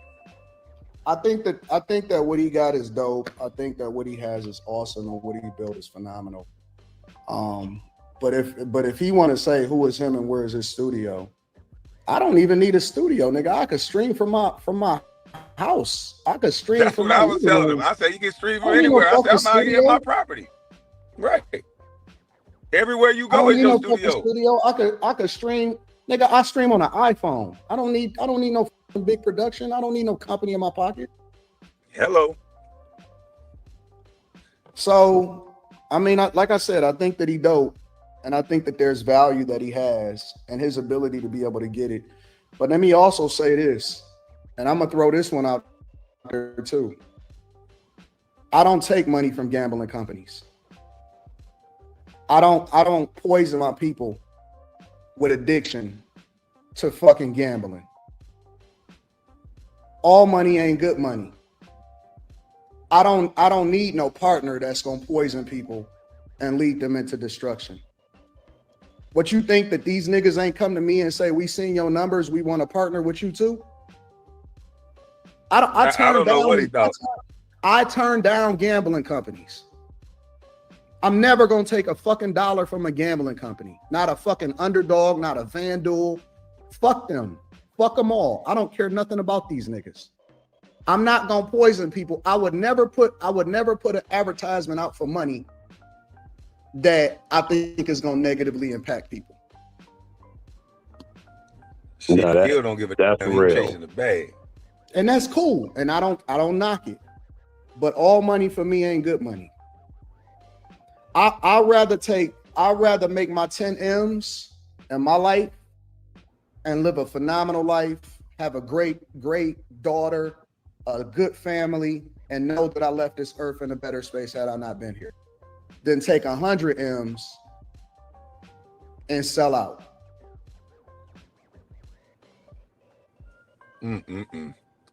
If only you can get more people to understand that, because do you not know that majority of people are taking them 100 M? They see that as a win. They'll take no ownership. The devil always gonna have people to get his way. Instead of taking 25, 30% of the company that's gonna pay you over a lifetime, they'll take the 50 M's, the 100 M's that pay them one lump sum that you're gonna get taxed on right away, and you just waiting to go broke. God bless him. I don't serve the devil. I don't serve the devil. And that's not to say that I'm a good, like that I'm Go ahead. That's what they did to Gil. They gave Gil the upfront money, and he looked at the upfront money and ran with it, and he didn't understand the longevity avenue of having Gil's arena.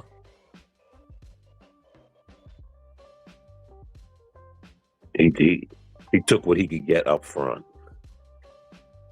He looked at that. He looked at that lump sum and thought, "Yeah, this is it."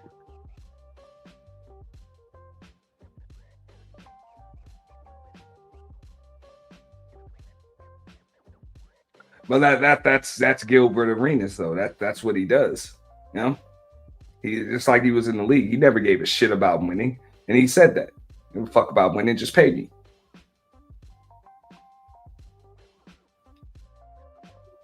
Well, hey, listen, right?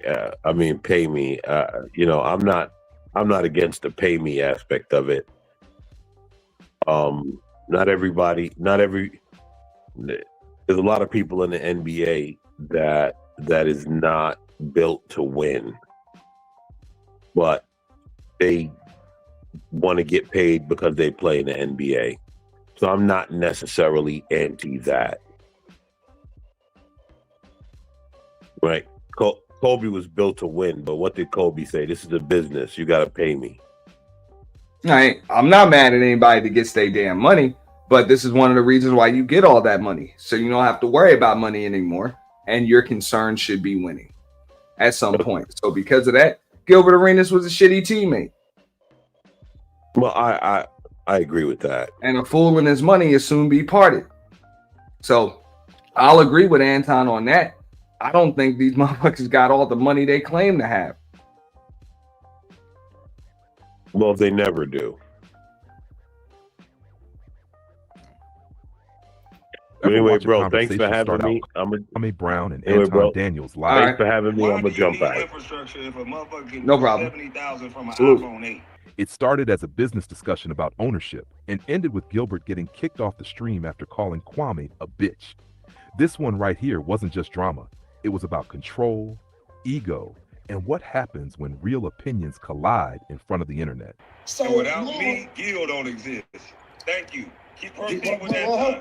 Did you have 400,000 before you said my name, or did you just have 1,300 people playing golf in your little outfits, being a nobody? Let me say. I'm not going to have an effeminate argument with you. We're trying to learn from this. This is a grown-ass man conversation. This is Dream Basketball, where the game meets the culture. Let's get it. Anton opened the live asking a question that hit everybody in the chat. How much money is enough before you stop giving up your IP? That line shook the whole tone, because everyone talks about chasing the bag, but very few talk about keeping control.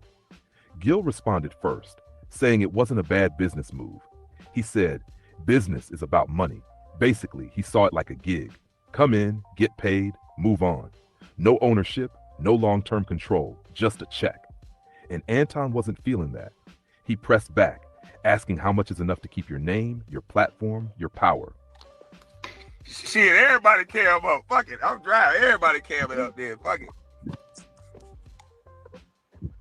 Gil, you might want to put that video game down, boy. This is right here deep, boy. Lord have mercy, I'm scared for you. You got your assistant in the back. We all ain't nothing to be scared.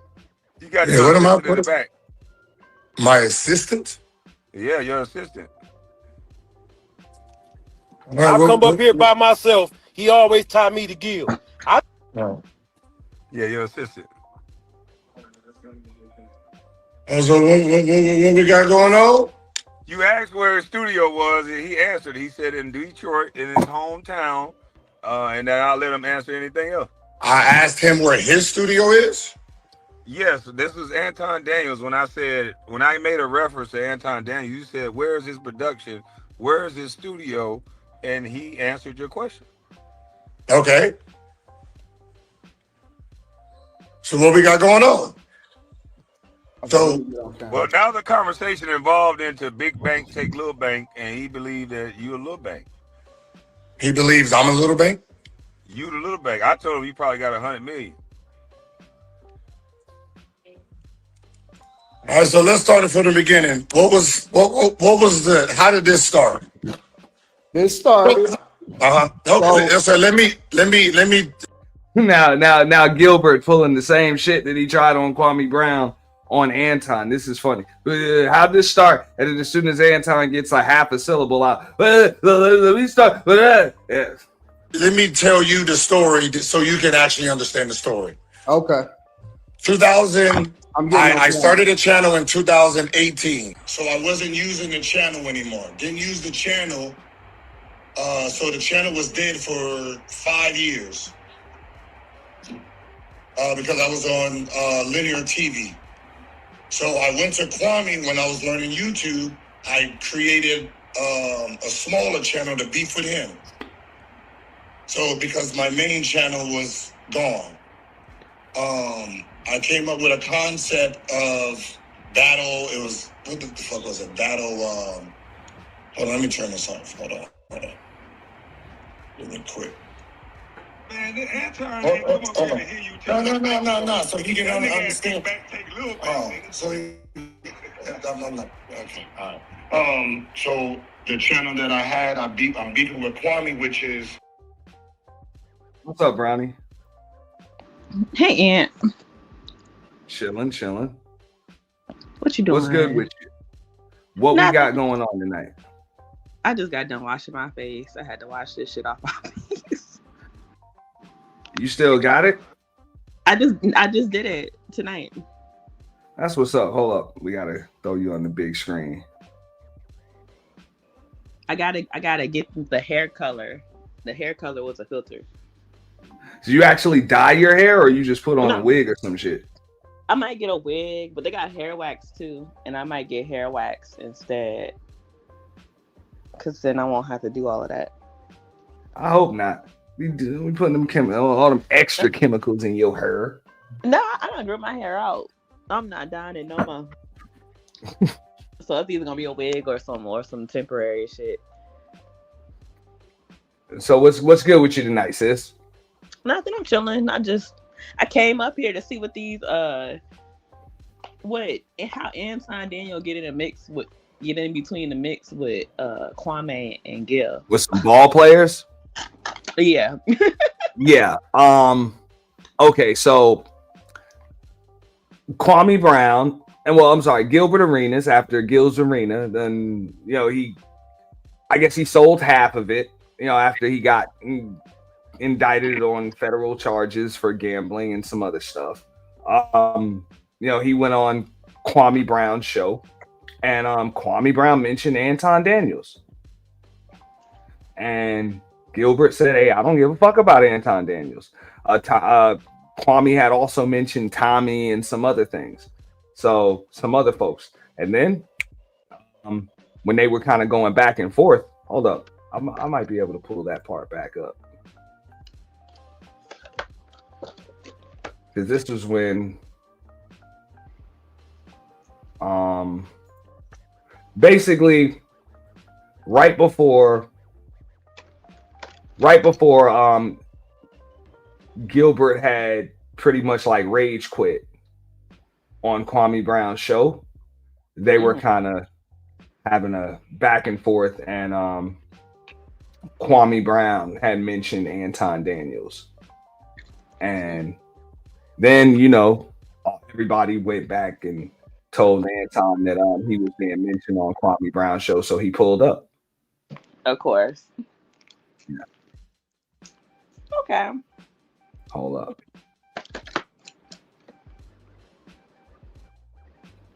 What's the premise of the discussion? Because it sounded like they was arguing about business.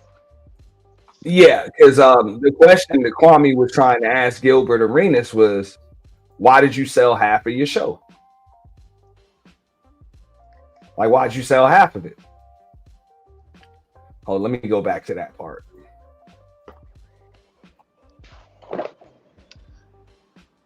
YouTube be putting strange people together that would have never been together otherwise. Yeah, but that's one of the reasons why I do give Kwame Brown his props, because he's pretty much been like that since he came on YouTube. He's been pretty easy. He's been accessible. He's been accessible to pretty much everybody, and this is a former ¡1 pick in the draft. You see, he up here, he using StreamYard and shit. Yeah, I used to watch. He was saying on his phone. Kwame was like one of the first like YouTubers, like live streamers that I watched, because I had saw him over on. They said him and Gil was going back and forth over on the Shade Room, so I made my nosy ass to his channel to see what the fuck was going on. Yeah, no, they stay going back and forth.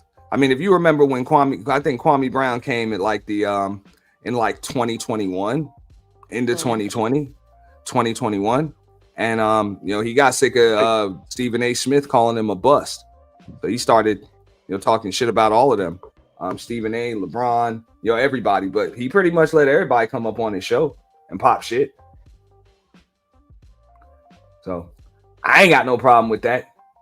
I like that he stay down here with us little folk. So that's cool. You shows Calm now down. who actually owns it? Calm down. Who owns it?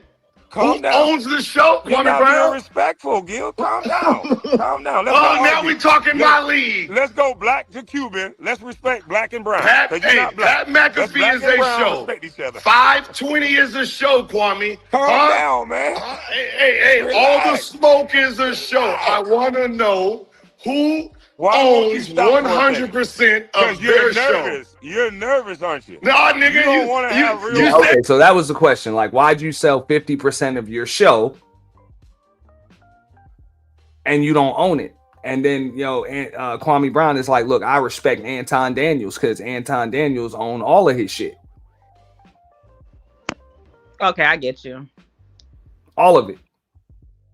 And yeah. You want me up here to talk that? You heard. Now I want you to tell me. Don't Control tell yourself. me about my show This to is your 43? personal page. How old are you, Gil? I How do old are you? not want to hear about How old are you? Antoine Daniels' personal page. How old are you? Where's his show? Where's his production? Where is his womb? Where's his A1 show? This personal shit where I can come in here, turn the lights on, and just do some shit to talk in this? Nigga, everybody got that, nigga. Everybody got that. Nigga, you turn yours off with the black shit. This is your show. What are you doing? This is your show. Every day, nigga. Everybody can do this. Where's your production, baby? You don't have it. Okay. None of you have it. So you done? Fuck out of here. So you done? Okay, yeah. There you go. You know what I find ironic? We be having the same conversations on lower level. That's what I'm saying. It's really no different. It's no different. And camming up, and whether they got their camera on or whether it's a bubble on StreamYard. Same shit. And no, don't get me wrong. Like half the time, Kwame Brown do go live with the pop and bubble and shit. But I feel him. I mean, look, Obsidian just started camming up. Sometimes you gotta just, you just throw on a little bubble. Like a lot of people done grown large platforms. Who was that chick? What was her name? Chrissy. The queen of colorism. She built a pretty damn huge platform, got an app and all that shit. Nobody even know what the fuck she looked like. Yeah. So Jason Black, nobody know what the fuck he looked like. Well, I mean, a few people have met him, but most of us don't have a clue what that nigga look like, man. Yeah. I think it's a part of people, like it's a part of people that are like, okay, we can progress and we can get better on doing this streaming shit if we have the production, if we have the cameras and the studio and then all that other shit. And then it's like people that's more like, fuck it, I'm gonna hit the live button. And I feel like Kwame and Anton, they like a fuck it, I'm gonna hit the live and motherfuckers gonna come over here because that's what the fuck they gonna do. No, they built platforms. Look, some of the biggest platforms on here. I know you move around the spaces, you see it. We see in most of the other sectors. People rarely cut their cameras on, and they smoke numbers. Mm-hmm. With sectors and spaces and channels where the camera's on all the time. So at some point, it really is about just putting on an entertaining show. Mm-hmm. And all that other stuff don't mean nothing. Yeah, I mean, it might mean something. Like, it adds value, but that's not the only thing that adds value to a show. I mean, well, okay, so I'm talking to Brownie Ellie right now. All right. Damn well, like you cut your camera on. Hey, they coming through. Like they might listen to me, but they watching you. Yeah. But you're aesthetically pleasing. Some would say. Yeah. Yeah, so I understand that aspect of it too. Like I understand, like, you know, but like I said, everybody got their thing that make people want to tune in, that draws people to them. Mm-hmm. And I don't think that always, like, you don't need the biggest production, even if it is certain. Like I don't have a crazy ass camera or a crazy mic. I got my MacBook and some janky internet. we about to rock out. Oh, that's real. That's real. Look at this shit. Hey, I got a thumbnail with some cool colors on in the background. You know, and that's it. And I'm pretty sure Kwame Brown got this basic StreamYard shit going on, you know, with fair use on as a logo. And that show did hella numbers. And it's way more entertaining than what the fuck I'm doing. Mm-hmm. You know? With the cameras on, with them not on. Yep, it don't really matter. Like I said, the way you garner and the way you build your audience is gonna be the way they rock with you. Facts. And if people come and listen to you, they're gonna listen to you. So that's why I was telling old boy earlier. I'm like, it's a difference between, you know, podcasting, streaming, you know, panel hosting. You know what I'm saying? It's an art to all of it. Like, but they're different things.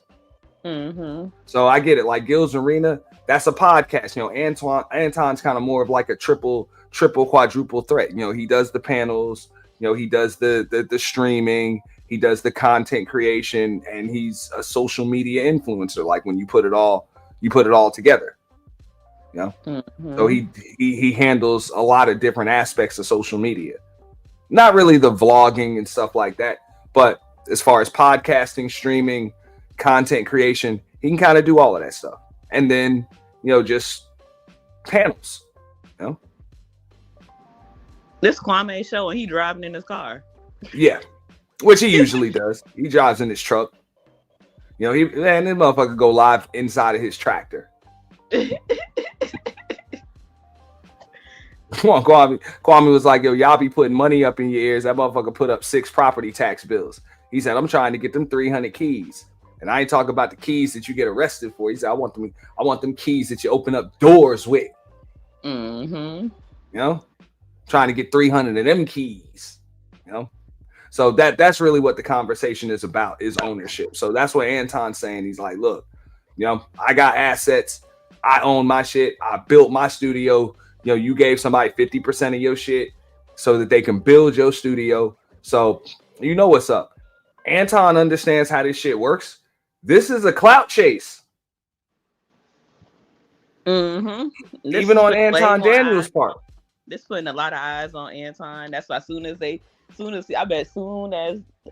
was probably watching it, but if he wasn't watching it, Now he said he got the call.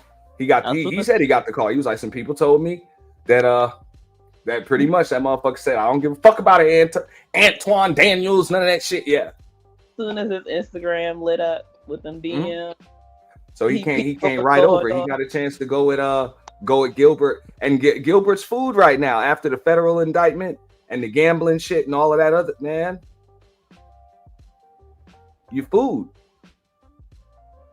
You gotta take heed. Yeah. Like you kind of low hanging fruit right now. So and Anton's going to the big fish, as he should. Yep.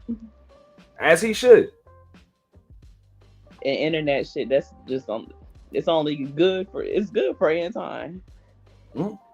He about to get some more eyes on him. He's gonna get some more subscribers, some more viewers, some more followers, some more money. Well, Kenyon Martin, another former number 1 pick in the draft, that was also on Gil's Arena.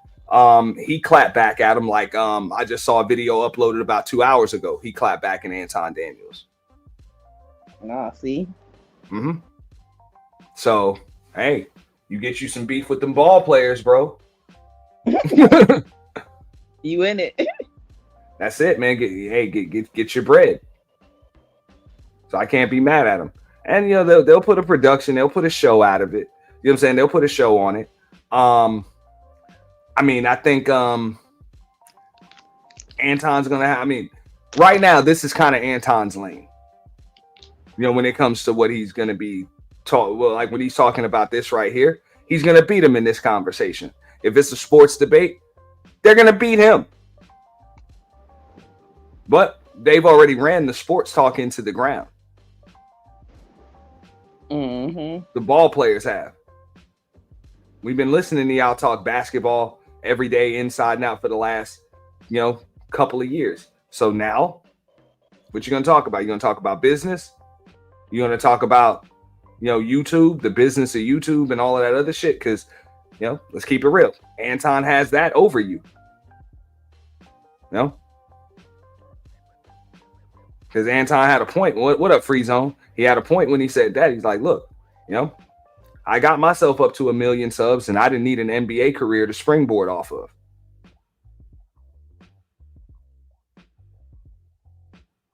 So now, the ball players, you got to know, hey, you in his world. I know. Tommy, when Tommy and Kwame Brown going at it for a little bit. All right, we lost Brownie for a second. Yeah, we all know, but nah, man, Brownie be spitting games. Brownie be trying to put these chicks on game. They can learn a lot from Brownie. They can learn a lot from Brownie, and fellas, y'all can learn a lot too. But you know what I'm saying, Brownie is also pretty easy on the eyes too.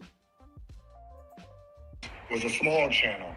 So I came to him because I had this channel that I wasn't using. Let's start a show together. It was a roast league. He told me basically, fuck off. I said, well, I got a roast league, I got a poker, and then I got a basketball concept that we can use. Instead of going to Showtime, we can use this YouTube channel that I don't use. And said, hey, instead of going to Showtime, I got a platform we can use. Now, we had lost you for a second. Nah, but Brownie, what I was saying was, I was like, this is a little bit more of the YouTubers lane. Yeah, for sure. And yeah. Bald One just called it. Yeah, Kwame and Tommy were going at it for a little minute. Yeah, I remember that too. It is more of a YouTuber's game, and them being ball players, like Anton do have an advantage over them like that because he understands his playing field, and they just getting into this. Like they getting into streaming and YouTubing with money and stuff like that. Like way to come in with people that were already following them and already like they fans. Anton, he had to grow that organically, so he know how the ebbs and flows that his internet stuff work. He gonna know it a little bit more. He gonna have a bigger understanding than somebody that just started a profile and told people they got it and then they got 1 million subs or a couple hundred. Like, and Anton one line, he said he got 19,000 subscribers on Patreon, followers on Patreon, at each one between $15 and $20 a month. That's lovely. So that's nice. That's nice. That's lovely. So definitely, it's a formula to it. And I gotta agree with Buster Free. I would prefer to watch Gilbert. Well, I'm not gonna say I prefer to watch Gilbert than Anton. I would prefer to watch Gil's Arena than Anton.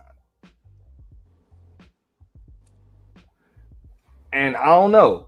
Remember, these are ex-ball players, D. Durrell. These are ex-ball players on YouTube now. We all on the same level on the internet. So that's the exact. I'm with Brownie on that one. Everybody can get touched on the internet. Everybody and Buster Free, you know what I'm talking about. Like I'd rather listen to Swaggy P. I'd rather listen to Kenyon Martin. I'd rather listen, and I don't mind listening to Gilbert too, but I want to hear that interaction with all of them going back and forth. Jeff Teague got a great show. I think Jeff Teague is probably going to overtake. Even when Gil's Arena was at its height, I thought that just watching Jeff Teague's podcast, I thought that could really that has a lot of potential to go up. But whatever engine that Gil's Arena had back in it, Jeff Teague don't necessarily have that, but he can get there. He can get there. That's a damn good show. You know, it's real, and the motherfuckers don't give a fuck, and they got genuine takes. So Jeff Teague got a good show. And I get what they were saying about, the ownership aspect of it too, because even with that stuff, like you can't have certain things when other people partake in it. Like you can't run things how you want to run it. Mm-hmm. You got to get clear first. So where some people go to channels, to watch some raw conversations, you can't go over there and have raw conversations because they got to be, it has to be cool for corporate.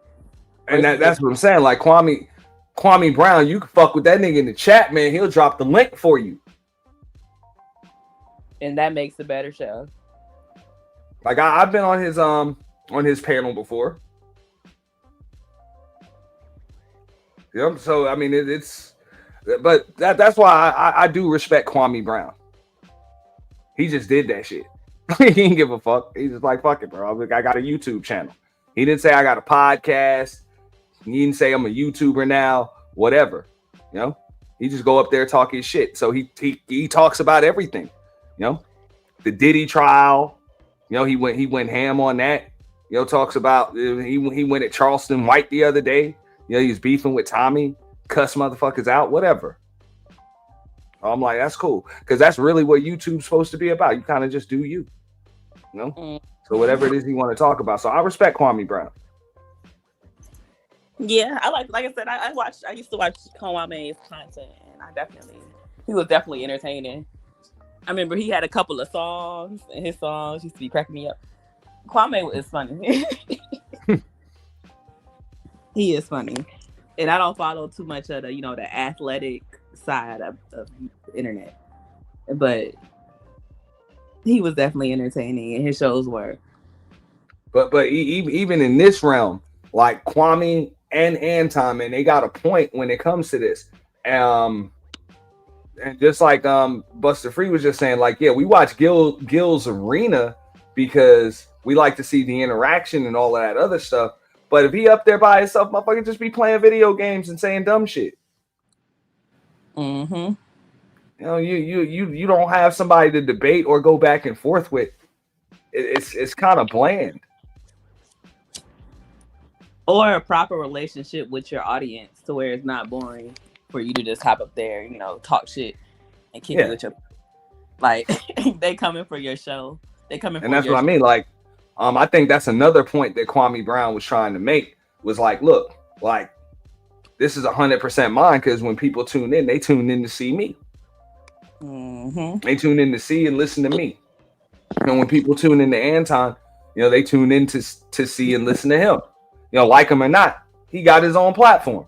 Same, I always use Angry Man as an example. People talk a lot of shit about AM, but I'm like, he don't need no panel. To be honest, when Angry Man does panels and shit, he really doing everybody else a favor with that shit.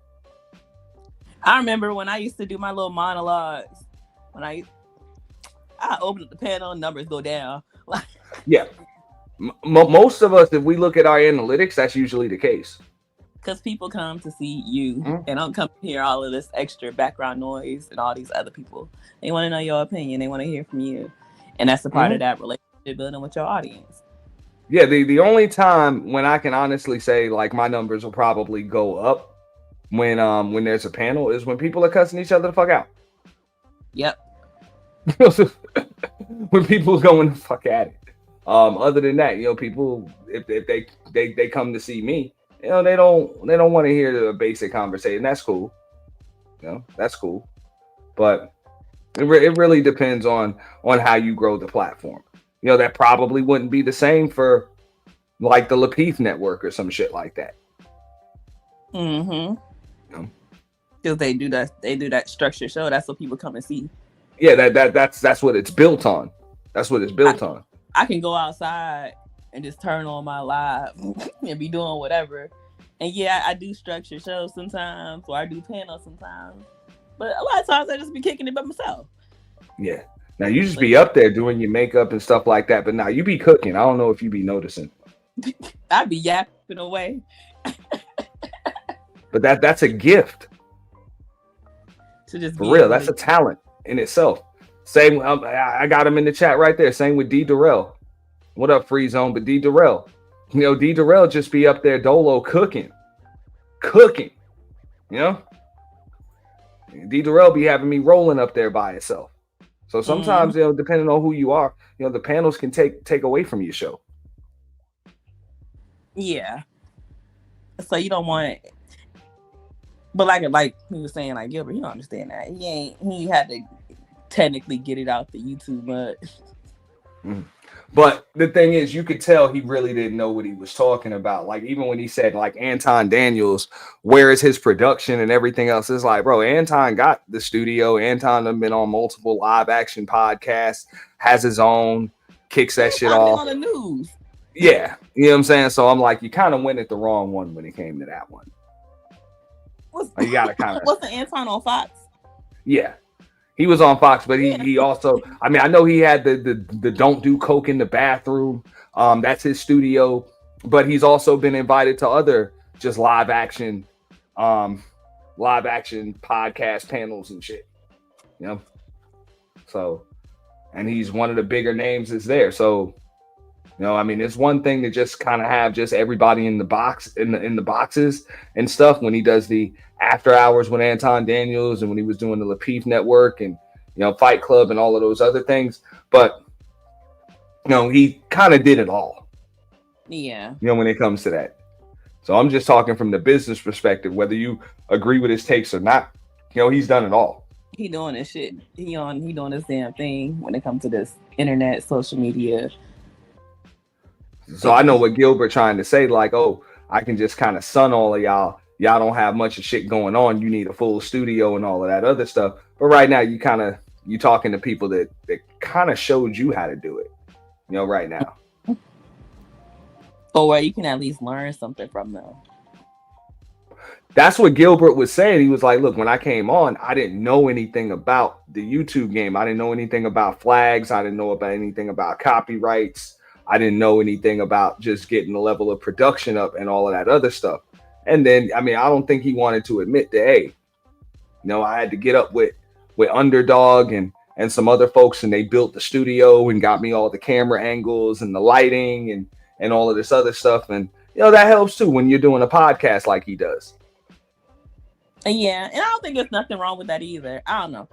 I don't think, regardless or not, like if you have the opinion on ownership, or you had a like, or you want to like just be the face of the show and get what you get, I feel like you can't knock nobody hustle either way. Like, well, right now Gilbert's in the toilet. He is in the toilet. The shark smell blood, Brownie. You know how you know how this is. The sharks smell blood. It's good. And they coming after him, and I don't think he can eat it. He got a lot of ego.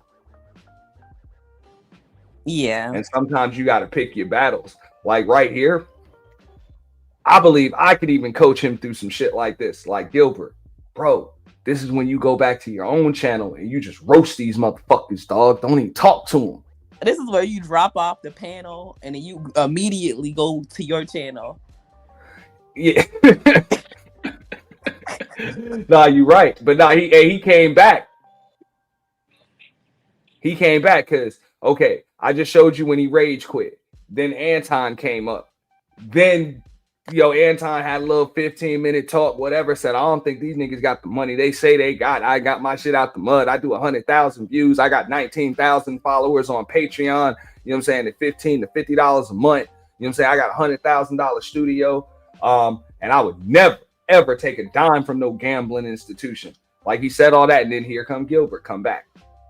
That's what I'm saying. Like, if you gonna rage quit, you gotta just go right. Like, if you ain't gonna just be like, if you gonna rage quit and leave like that, you just gotta go over to your channel. You gotta just like you said, just go to your channel, dog, and just fire one up. You gotta post up in the studio. Just fire one up. You gotta. Hey, have your people make some cool ass thumbnails real quick, some visuals, and roast the motherfuckers real quick. Yes, but you gotta pop up in the studio to do it. Like, you gotta if you gonna do all of this talking about how you got your shit, you got to pop up at the studio. Man, damn now, I wouldn't even have that conversation. I'd be like, man, you broke Rick Ross on crack looking motherfucker. And this motherfucker, man, #1 pick in the draft. How the fuck I made 10 times more money than your ass made in your damn career, and your podcast still ain't doing shit compared to me. Even if I am getting 50%, that shit's still making fucking 10 times more than what the fuck you making. Nigga, you ain't making shit. Nigga, give a fuck about your tractor, nigga. That shit, yeah, you gotta drain the chat. You gotta do the little YouTube fight. No. But he came back, so you already see, hey, he ain't prepared. You can see that look. You already know they about to eat. You see how Kwame looking? You behind enemy lines, Gil.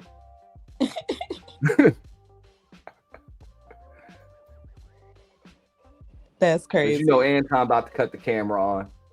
Let's listen a little more. We can go 50-50 partners.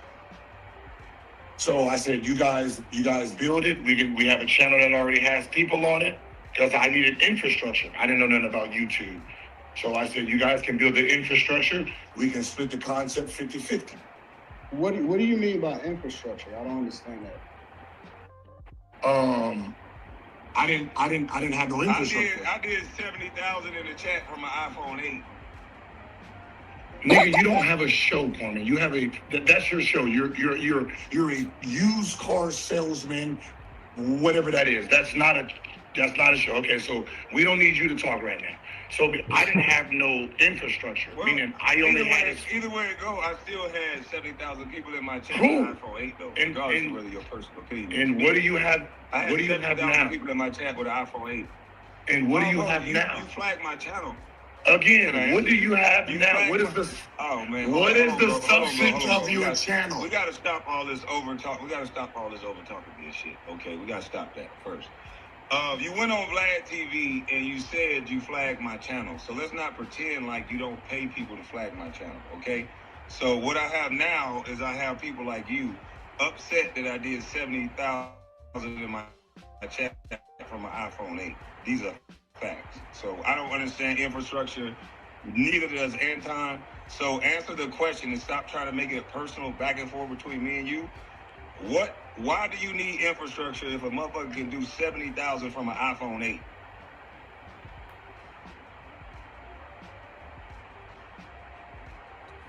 Do not adjust your television screens. That is Gilbert Arenas not knowing what the fuck to say.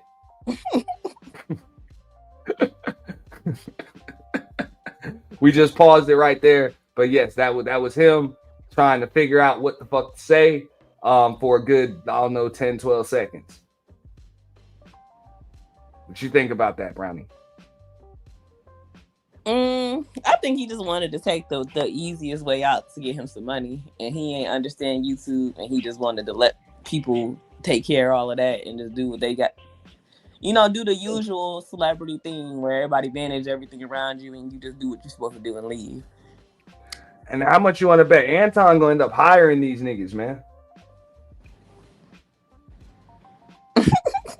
Anton gonna find a way to get fucking mega rich off these niggas. Mm-hmm. And I fucked up, put an Anton name in that shit. Bag chasers. He gonna end up hiring these motherfuckers. Doing commercials. How you want me Yeah. up here, but for some reason, Nah, he gonna put them on a panel or some shit. He gonna put them on a panel and have like just a list of topics to just fire off. You know? Yep. Might even tell Gilbert, hey, bring Melly up there too. Yep. Might even bring MTR up. Turn it up a little bit. But that's what it's about. Put Gilbert Arenas, Melly, and MTR on the panel with damn Cooley and with Cooley and Fatty and shit. Yeah, that'd be a crazy panel.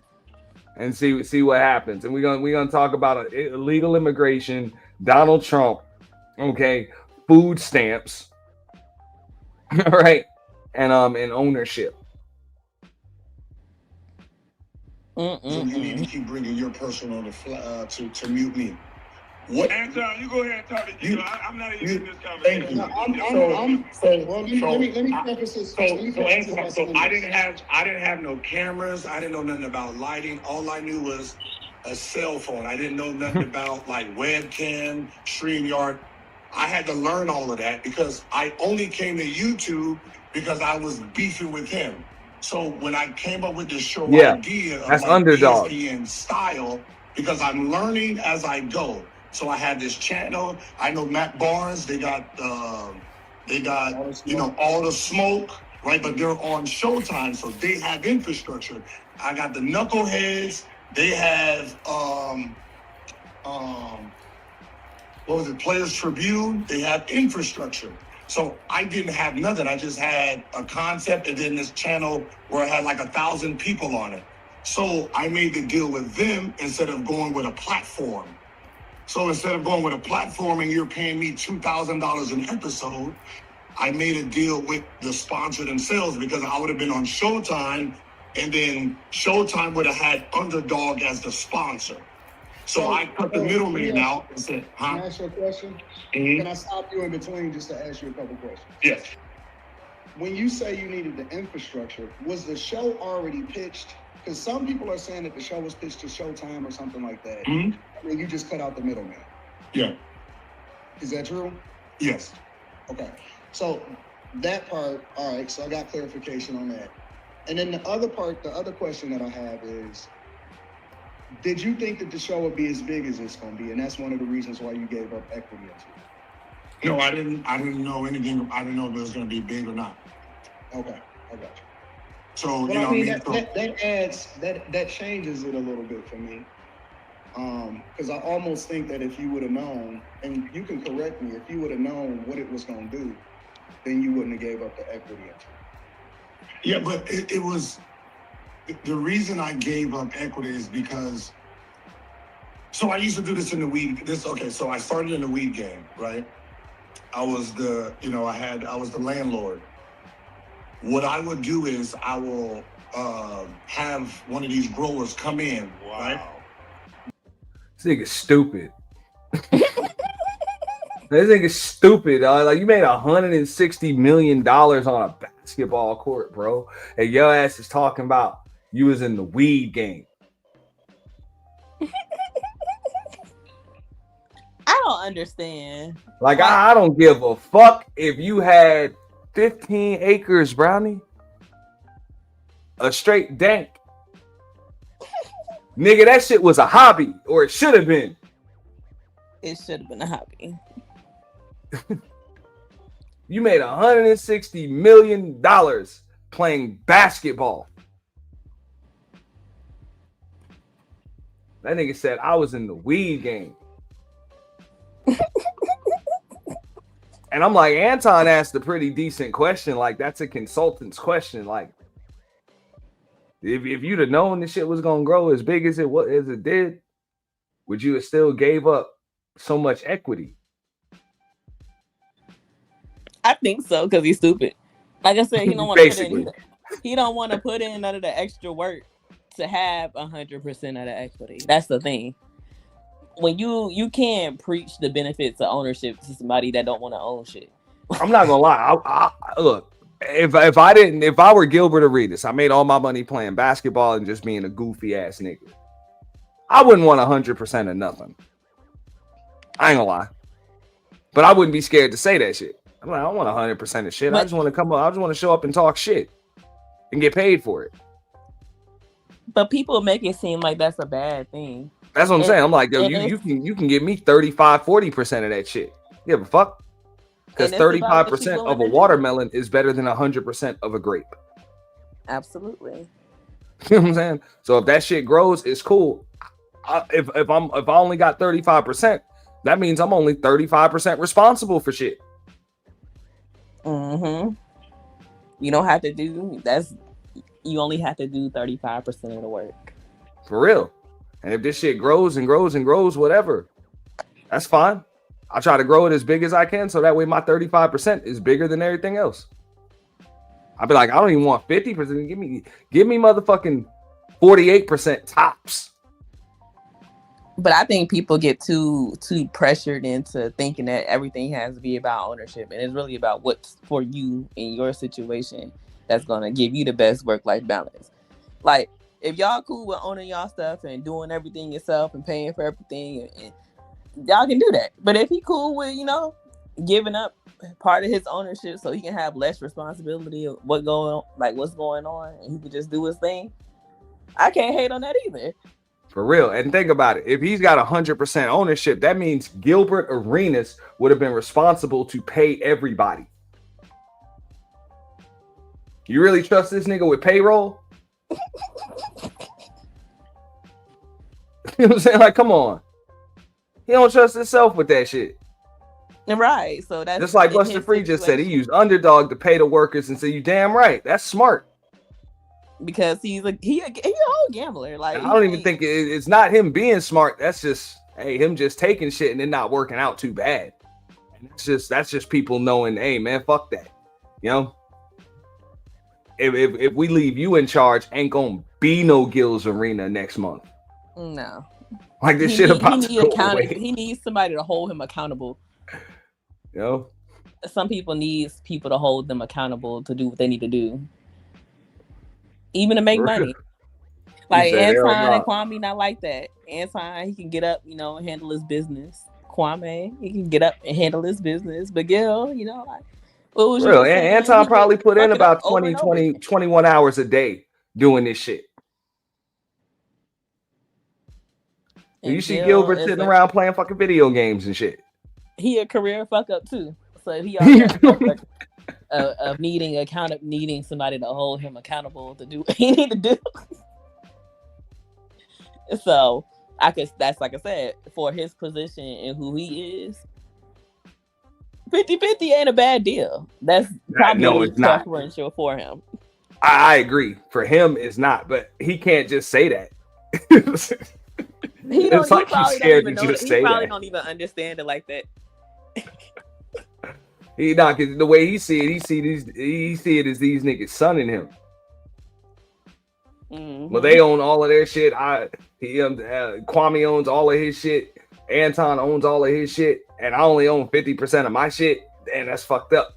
It's like, bro, you good? Because if you owned 100% of that shit be in the fucking ground right now. You be bankrupt in debt, that show be gone, and you would owe all your homies money. Because just like you said, you a lifetime fuck up. Like, for real, this is the most overachieving fuck up I've ever seen in my life. Like, I could really write a book on this nigga. It's like when people buy houses and they can't afford none of the things that go into actual home ownership. Like, maybe you don't need, like, people say owning a home is great, but maybe you don't need to own a home if you can't buy furniture, and if you have an emergency, you can't afford to get it fixed. Like, yeah, you ain't got no credit cards, you ain't got no dough in the bank, AC blows, roof starts leaking, the water heater go out. Yeah, anything can happen. Insurance don't cover all that shit. What you gonna do? You got to do what's best for your situation. And also, I'm like, if you own 45%, 30%, 40%, whatever, that is still ownership. Absolutely. That shit is still ownership. So I don't think it's nothing to be ashamed of. But I think he's scared to just admit that shit. I don't think with this conversation and how they trying to frame it, he can even see it like that. Mm-hmm. To be able to be like, yeah, motherfucker, I did 50-50 because that's what the fuck I want to do. He's trying to be more like defensive on like whether they got their ownership or not. And it's fucking with his ego. Yeah. Yeah, it's fucking with his ego. And that's the type of motherfucker Gilbert is. He don't like being sunned by nobody. He always got to be the number one dude in the room. Mm-hmm. Don't get me wrong. That a lot of that helped him through his basketball career. Because no matter who he was in the room, he always tried to be the best player on the court. I'll give him that. I will give him that. Always tried to be the best player on the court. Always tried to be the loudest dude in the room on his podcast. Everything, you know. And it never really just stopped with that. Even in the club, he always wanted to be the dude spending the most damn money. Hey, you got 5 bottles, give me 10. Oh, you getting 12 bottles, motherfucker? I'll take the whole case. Fuck it, we buy in the bar.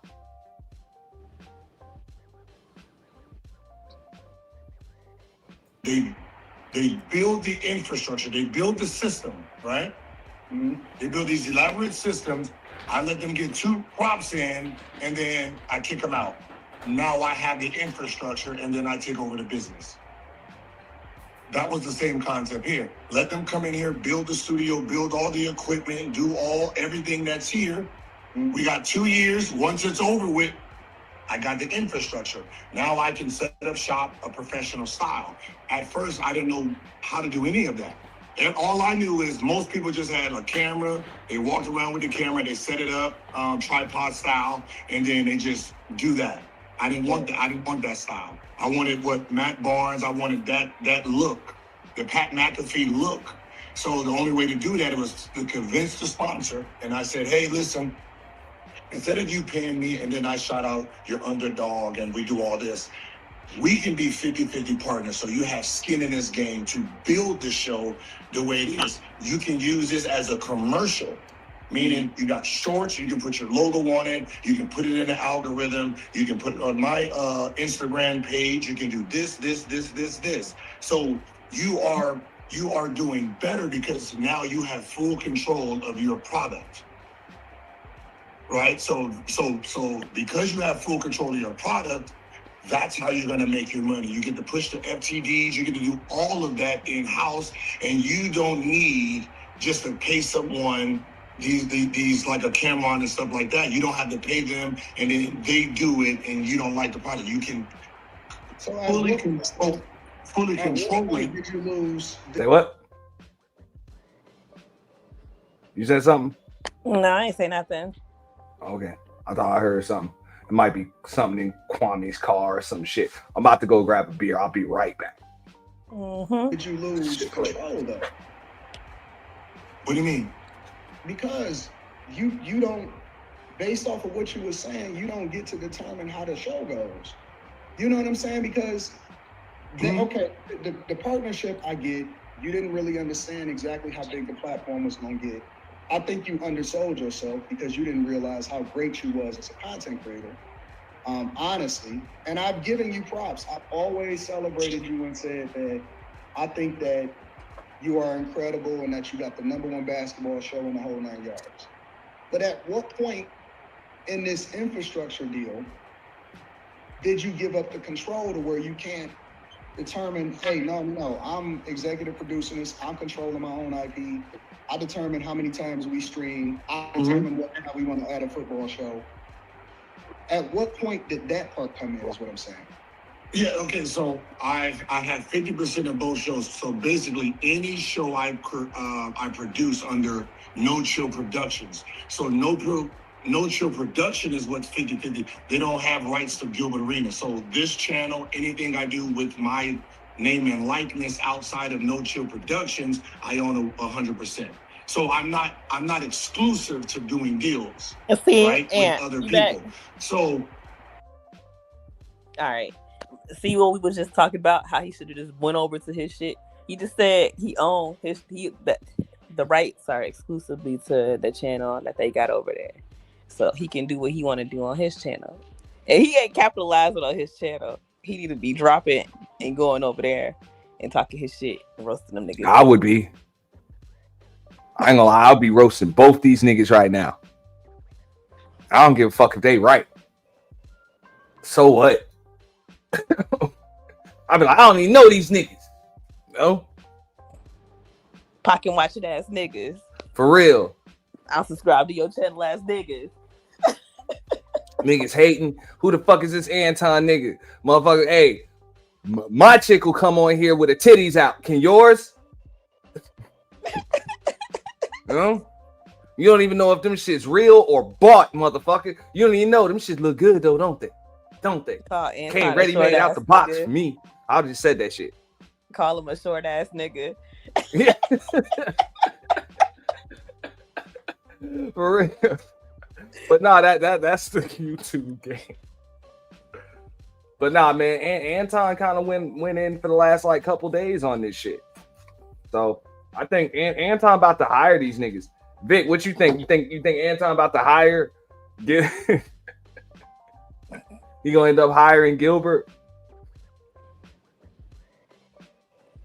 He might be able to get Kwame. I don't know if he's gonna be able to get Gilbert off the bat. Yeah, he will. Gilbert will pull up. I'll give him that. He'll pull up. You know? Because that nigga just got a little too much ego. If he knew we was over here talking shit about him right now, he'd pull up. He don't give a fuck. That's the But you know, I think Anton's big enough where and Anton will talk him into it because he'll find a way to make that shit lucrative. Yeah. Yeah. Anton he'll find a way. Chase off this opportunity, and he gonna milk it for everything it got. He gonna make. She said, "Gil equals word salad." He is blathering. He is, but I kind of understood what he was just saying, though. You know, I look, I get that, but he can't just say, "Look, I don't know shit about podcasting. I just wanted to show up and pop my shit." That's it. I just wanted to show up, talk basketball, say some goofy ass shit, and get paid for it. They gave me a deal to do it, so I took it. I don't want to think about editing. Yeah. None of that shit. If I knew then what I know now, hey, I would have negotiated a bigger deal. Fuck it. But I'm still good. Yeah. You can't let Anton play with you like this. I mean, this shit is titled Kwame Brown kicks Gilbert Arenas off live with Anton Daniels after bitch comment. So I guess that's coming. Oh my God. I guess that's coming. I did not see this part yet. I didn't see it. So we watching this shit together. I never really had control. I didn't want control of thumbnails and all that. Now I get it. Like, you know, Kwame Brown, that's how he came in. He was like, fuck it, I own my shit. Like that, because that's what he was saying to Stephen A. Smith. He's like, yo, you an ESPN boy, they own you. You talk shit about me, motherfucker, all my shit is mine. And yeah, you could talk all that shit when I was 18, 19, 22 years old. I ain't no little boy no more. So he ain't gonna pop all that shit to me, you know? He was like, I know you want to talk shit, I'm on my tractor, I ain't in the league no more, but whatever. I played ball for 12 years, and all this shit mine. You know, because Kwame just said to Gil, he's like, hey, that's a big, nice-ass house, but you got a note on that bitch.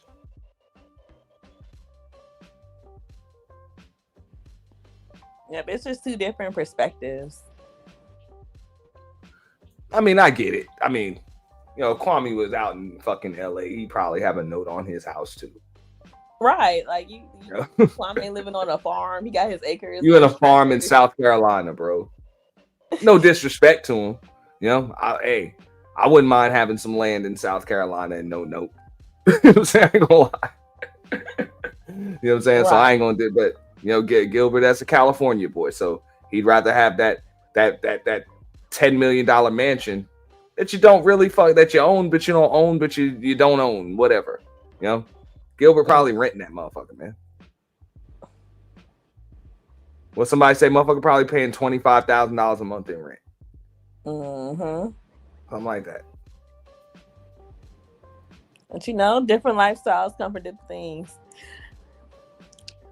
And don't let nobody shame you over your lifestyle. Yeah.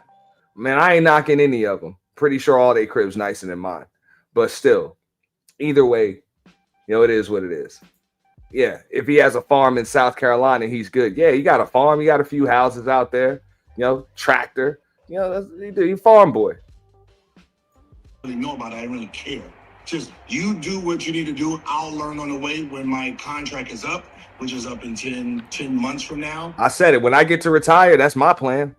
Probably not South Carolina, but I'm going to be somewhere with some, hopefully, let me knock on wood. I'm going to pray. I want me some horses.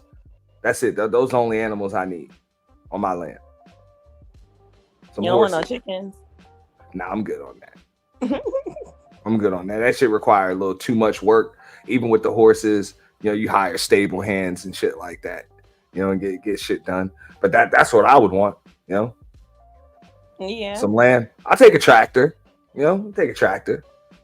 You know, I done grew up in the city I was a city boy all my damn life, so I wouldn't mind a little bit more of the simple life. That slower pace of life is nice. Yeah. Like, I had a little taste of it when I used to live in a township in Jersey for a couple of years. When I was a teenager, people had farms and horses and shit. And I like that, you know. That was cool. I had homeboys and shit that you go up the road just a little bit. They had horses and, you know what I'm saying, blueberry farms and shit. And like, yo, this shit is pretty chill. That's how I grew up in Virginia. But I like the city. But I like the slower pace too. I feel like your days go by slower. Like, I feel like in a city, your time just be zipping through. Real. That's it. When you live sun come up, sun go down. It's like the city got a pulse. Right. And when you get up, it gets up or it gets up before you. Like the city wakes your ass up. Like, get the fuck up. Right. It's so much happening. You don't, but like I don't know, the time perspective is just a lot slower. For real. So I wouldn't mind being out there with my horses and my dogs. That'd be cool. For real. I own all the equipment. You get to keep everything. So basically, my deal is actually this: I own all the equipment. Now, when it comes to the show itself, remember, it's a concept. Right. It's not real. 50% is real if we sell it. Now, if I walk away, what do they have? They can't use Gil's Arena name. They can't use Gil's Arena crew. That's part of my deal. They can't use Skip Bayless and the crew. That's part of my deal. So that means they will have to start brand new with a whole different cast and everything. Meaning they will have to go somewhere else, get all new equipment, and get all new staff and talent to start a basketball show and a football show. So it's not. I understand what you're saying on that front. What I'm saying is, how is these niggas able to take your name off of your channel, bro? That's your name. No, okay, it wasn't them taking the name. I thought and felt this. I watched Matt Barnes, right?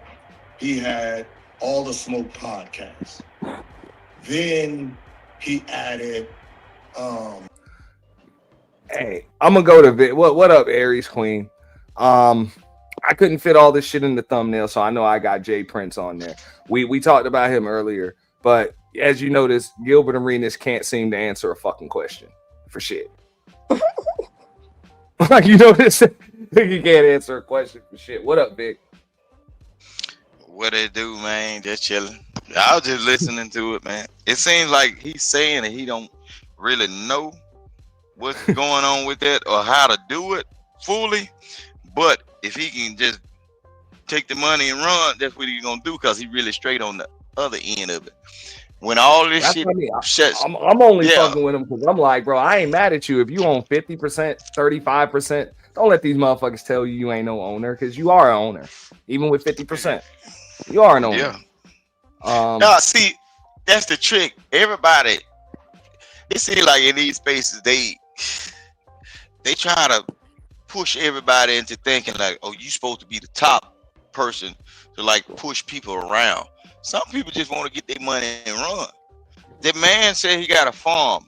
He's saying basically, with all of this YouTube thing, if somebody was to spill a cup of water on your laptop and you can't do shows, you lost. I got a farm. I got land that's somewhere where when all of this is over with and when they start controlling what people say, I can just easily back out and go back to my farm and I can be still the same guy without all this stuff. See, that's what folks don't understand. Everybody don't want the fame like this. Everybody that's on here don't want to be the main guy. Yeah, participate, get whatever money off of whatever he getting, and add it to the pot. And when it's all done and it gets boring, they through. Damn, he's straight. Just think about North Carolina, bro. He might be wasting some money by having a house out there that he paying all the extra money. If he was to retract his money from that house and just say, I'm gonna live in North Carolina, he's gonna naturally be doing better than half of these folks that's spending money in order to try to generate money. I bet you that property that he got, bro, been paid for when he was a kid. Because they don't let black people get that much land to be talking about farming. That's some family shit. He's probably already straight, and he's saying he's good or better off dealing with the simple life. If he can get some money out of this shit with everybody else doing the work, that's all right. But if they choose not to do the work, he can go back and get on his tractor. Smart man. Because the longer you stay in here, it's bound to be something that's gonna come up. They're gonna destroy everything you got going on. You're gonna put too much in it. Well, the Fed's coming for Gilbert anyway. What up, Kitty Frappuccino? What up? What up? It probably because he spent too much time on here instead of driving that tractor and shutting up. It's Gilbert be in the club. But that's what I'm saying. Okay, all of this social media, it's the media. If you was just handling your business and staying out the eyesight of certain people, you would get caught up or clipped up to where people will see what you're doing and raise an alarm to say, hey, this is what this man is doing. If you just a regular, look, don't you know how many people, there's farmers, they gamble, they gamble, they run whores, they always betting at the casino, waste a lot of money and they gaining a lot of money back, but you don't see them in that trouble. Know why? Because they doing what they do and nobody knows who they are, but they are hometown people. But when you get on the internet and people actively stalk you and looking for that I got you moment, yeah, they finna put the feds on you because you's a nigga, boy. You balling out of control. You ain't supposed, we don't even think you're supposed to have what you got. If he had been off of this shit, ain't that the same one that was with that Melly Monaco girl? Yeah. That's his He wife. was supposed to be. That's his wife. He Yep, was supposed he married her. Yeah. Look, he was supposed to put that girl up in that goddamn sweet southern home house, have her on the porch sipping tea, watching them drive that I goddamn think you tractor. got the two of these dudes confused. Gilbert Arenas ain't no southern nigga, man. Kwame Brown. Listen, but I know, but look, them southern niggas out there in California, bro. If Gilbert right here, they got the money, they got the houses in the Carolinas, right? No, that's Kwame. Okay, that Kwame. Okay, Kwame good then. Well, Gilbert, he through. They finna he through then. Okay, then I got them confused then. Yeah, he through. That nigga got the feds on his ass. Yeah, he finna do some Pelican Bay San Quentin time. Yeah, he through. He's supposed to been talking to Kwame and say, hey man, how can I purchase some of that property over there to hide my ass? Cause now he talking to Anton. But see, Anton ain't gonna be able to help him because Anton a Detroit nigga. Boy, don't you know how many dilapidated houses up there? If Gilbert was to go to Detroit, bro, that boy probably dead in 6 months. It ain't gonna work, bro. He should have been talking to Kwame and saying, hey, how can I transition out of this lifestyle to where I can just go missing and still be all right? Bruh, that city shit, oh yeah, he through. Okay, I got you. That since you put me on the right track, yeah. Gilbert, you finna be in the arena of gladiators, and boy, you done got too old. 5 years of prison, bro. That's a life sentence to a person your age. Get yourself together and closer to God. That's the only time I can take. Anton can't help you, nigga. He can put something on your books, but he can't help you. And especially them alphabet boys on your black ass. All that dumb money he been spending on that house, he's supposed to been trying to find him a shack in the woods somewhere.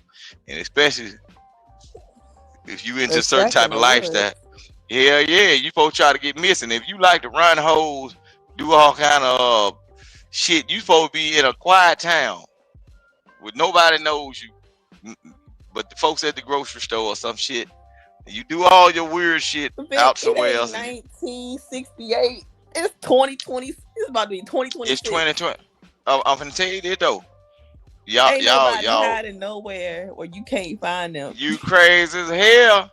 You crazy as hell. Look, yeah, what them white folk do. Look, they be telling y'all don't do this and don't do that shit. All of them motherfuckers got a bug out spot to where when everything collapse, they'll get their ass about the city and leave y'all ass up in there to fight and fend for yourself. But they got some spots look like compounds. But you ain't Look talking. like, You talking about running from the laws. I'm talking about running from people. Period. If shit, that was damn. Only thing that got P Diddy was a damn. Look, the only thing that got P Diddy was a damn camera that he ain't own. If P Diddy had him a bug out spot, he could have kicked Cass' ass all goddamn night. When shit happened, he could have just erased the tape. Yeah, I'm gonna go back into the video. Go ahead. Yeah, but y'all, boy, they got too much money, man. They stupid, bro. Right. So the Kevin Garnett show is under All the Smoke podcasts. So there's no Kevin Garnett and Paul Pierce, nothing. You're hidden under someone else, right? And then they added Rachel Nichols, hidden under someone else. So I was like, well, these two got hidden, but they're all individuals. I'm one person. I got a football and basketball. But if I had the Gills Arena page, the football show get lost. So I was thinking build a network. So it's basically like the page is ESPN, and then there's Gills Arena, and then there's Gridiron. The football show. That's what I thought that you did initially when I first seen the name change. Mm-hmm. Here's the thing, Gil. On the live stream, you said that when you got arrested, that's when they took the name from you because your name was no longer good in their eyes when it comes to promoting the product and being aligned with the brand. Yes, that's what I said. But now you saying something different is what I'm saying. You saying that was always the play for you to rebrand, for the brand to live on, basically.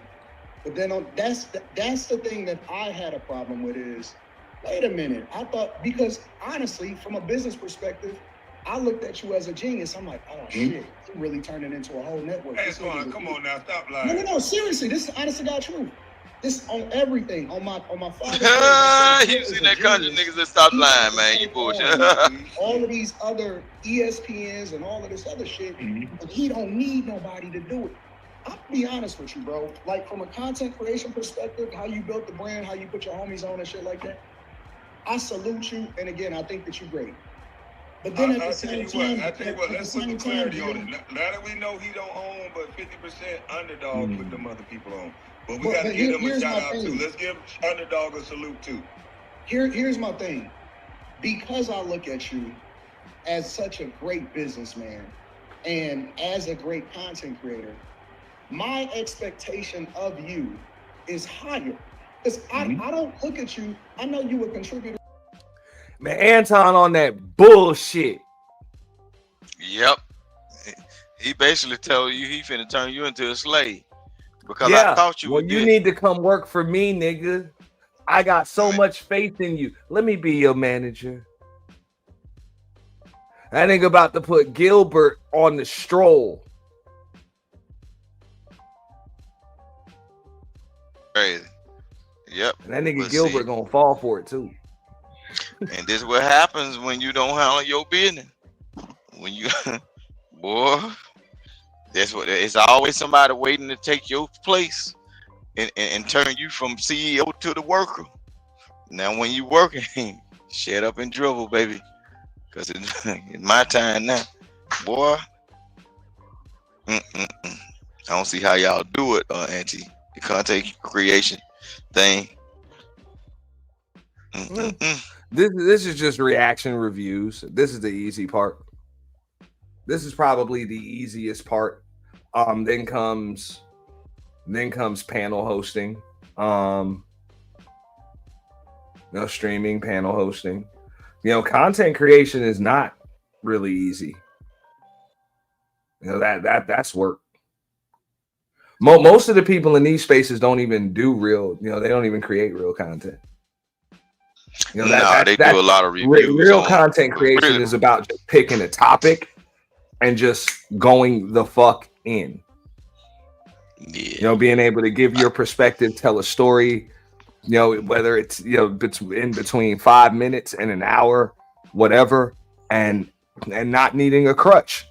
Not needing a chat box to bounce off of, a comment thread, fair use content or whatever. Just being able to do all you, pretty much being able to just tell the story, the beginning, the middle, and the end. A lot of these people in these spaces, they don't do content. They do a lot of slander. That's what they do. They get these clips and everything, and they basically try to talk about what a person should have done or how a person wrong and all that, and what they doing and all that. It's just basically a whole slander. I mean, so it's a lot of reaction. It's a lot of bouncing off of what other people have done. But just being able to get a topic and just being able to give your perspective, like I said, a beginning, a middle, and an end, being able to paint the picture with just your words, your voice, and some, of course, you got your camera on, whatever, being able to pretty much do that thing, like with your if you got your camera on, you're gonna have to use your body language and shit like that. But like I said, pretty much just being able to tell a story, a story, and really being able to give your perspective without it being misinterpreted. Get that shit across clearly. It's that's content creation. Like I say, most folks really don't do that. But yeah, I'm looking at this with this Gilbert thing, boy. Ooh. Anton, he doing his thing, bro. He finding everybody that falls short and he bringing them in. Well, he got mentioned. Nah, I'll give him that. Like, hey, they spoke of the devil and the devil appeared. Yep. Like as That's if all he that wasn't was. watching So all the time. Rightfully so. Gilbert and Kwame was going at it, and Kwame mentioned Anton. Anton got the mess. Somebody let him know, they over there talking about you, and he pulled up. And Kwame dropped them. Gilbert had rage quit. Kwame dropped the link. Anton hit it, and Gilbert came back. Gilbert came back. Yeah. Now, Anton looked like he trying to put Gilbert out on the stroll, bro. Yeah, that's what's finna happen. He finna tell him, sit down at the table, man. All of us can get together and let me show you how it's supposed to be done. And they're gonna come up with a whole different name. So. Yeah. Rightfully so. I'm not gonna lie. In this game, I think Kwame Brown gonna be Kwame Brown, but he willing to learn a little bit from Anton can put them on a little bit of shit. When it comes to this, and he can especially put Gilbert Arenas on. Because like I said, Kwame gonna do his thing. You ain't gonna punk him. So that is what it is. But Anton will put that nigga to work. You know what I'm saying? Damn. He'll put that nigga to work, dog. And then gonna come up with a contract of if you miss a couple of days, you want to be a loud, dumb, goofy ass nigga. I'll show you how to get paid doing it. Like how to really get paid. But even we getting paid off of what you doing and your character, it was somebody still got. Hey, Aries Queen. Anton will be like, man, fuck that. You thinking you sitting on a panel with a bunch of ball players is lucrative? Wait until I put you on a panel with a bunch of Instagram thoughts. With 4 Instagram thoughts, motherfucker, and your wife. That's gonna eat you alive and make you break up with your wife. YouTubers. And gonna have him in more trouble than a little bit. He better. Gilbert ain't got he shit better to lose. He got federal fears right now, so he ain't got shit to lose. Man, well, that's what I'm saying. He might crash out. He might say, "Well, I might have fun while I'm out." Shit. Them alphabet people. Yeah. He got federal fears. On the show, but I'm gonna just be honest with you. I don't look at you in the same vein that I look at the rest of the niggas that's on the show. Because you the brain, right? You the brain. Without you, none of them other niggas exist in my mind. There's plenty of niggas that start a basketball podcast that ain't popping at all. That shit is trash. Let's just keep it 100. So and without me, Gil don't exist. So here's the thing. It's like, no, man. It's the other way around, Kwame. That's what you said, Gil. Wait, Anton, let me check him real quick. Kwame Brown. That's what you said, bro. What up, Lord? You went You viral. said you built no chill Gil, and it went. You missed it. Brownie Ellie was just up here, and Rooster ran her the fuck off, Kwame, man. before you said my name on your YouTube, I didn't say nothing. No, hell no. I ain't say I'm just nothing. I'm you just said playing. my name. Hold on. You said my name and you blew up. Filibuster King. Filibuster. Right? You had 1,300. I know because I was a follower. I was a follower. Talking about me. You had 1,300 people. You used my name in the What did algorithm. you have? Should we go to your video that you hid now? But it's your biggest video. One question: did you have Gil's Arena or not? No, I did not. Thank you. Keep proceeding with that time. Did you have 400,000 before you said my name, or did you just have 1,300 people playing golf in your little outfits, being a nobody? Let me say this. I had 1,300 people to all the Smoke podcasts, not Gilbert Arena. Papa, who did you tag? Did you tag all the Smoke podcasts, or did you use your Big Daddy's name? Did you tag Gilbert Arenas, or did you and talk to Anton? This was supposed to be. Did you tag all the Smoke, or did you tag? Stop yelling. Stop being feminine. Stop yelling. I'm letting you talk, but you can't just yell.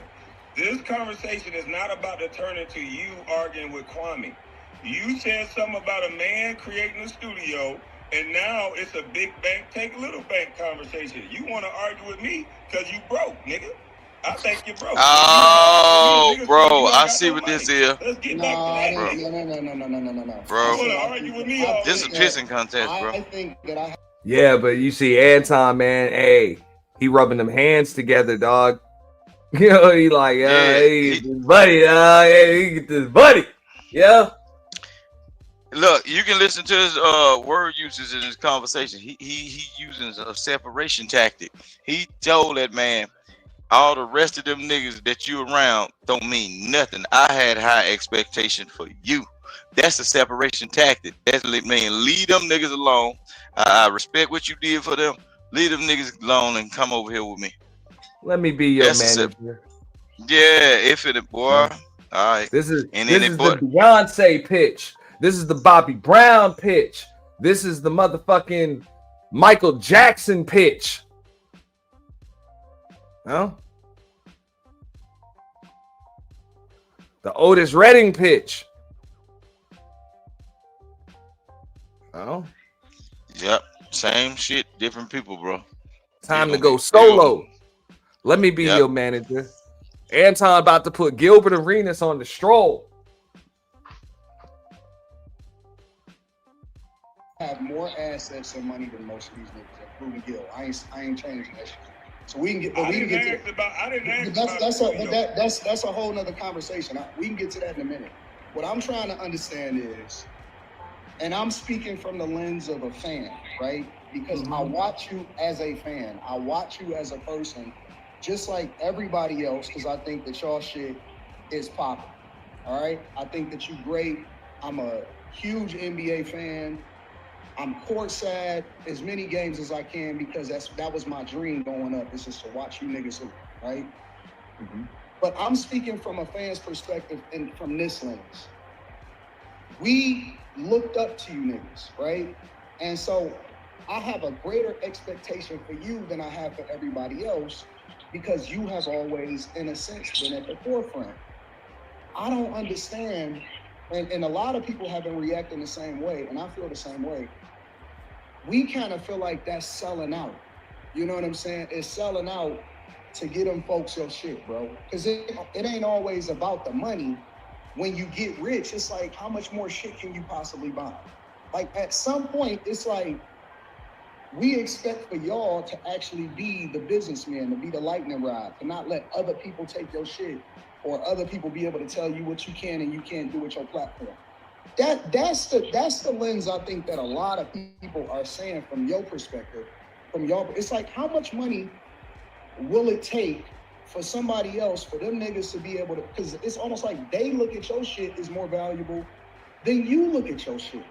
We look at your shit like that because when we look at certain platforms and shit and it change because it get too corporatized or people can't say what they want to say and all of that stuff, that hurt us because y'all are a part of the culture, a part of basketball culture that's not sold out. When we see all of these fucking gambling companies buying into these NBA teams and the Dallas Mavericks and all of that shit, I hate that because it's like, okay, so it prices out the fans. They can't even fucking go to the games no more at a reasonable rate and all of this stuff.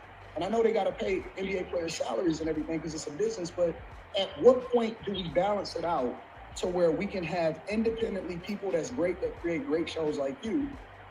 Or is it always 100% about the bag? Hey, Ant, did you catch something? Did you catch the word usage, bro? Anton is smart. He know how to talk a person into something. That nigga said it was my dream to watch you niggas play basketball. Look at it, right? I'm gonna explain something to when somebody finna trick you. He knew he couldn't say it was my dream to be a basketball player due to his height.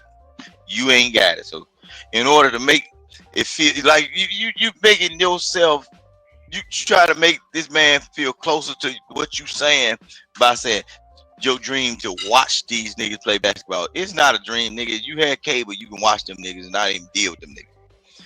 But bro, he ain't finna do nothing but fuck this man over, probably. Because the moment they have a disagreement and certain things he don't want to do, bro, it's gonna be trouble. Once a person find out somebody else got you in a certain way, they trying to figure out, okay, I see the angle. Let me see if I can get this nigga in this way. They'll build you up and they'll break you down. That man, just like Brown said, he's been doing all this shit on his own channel.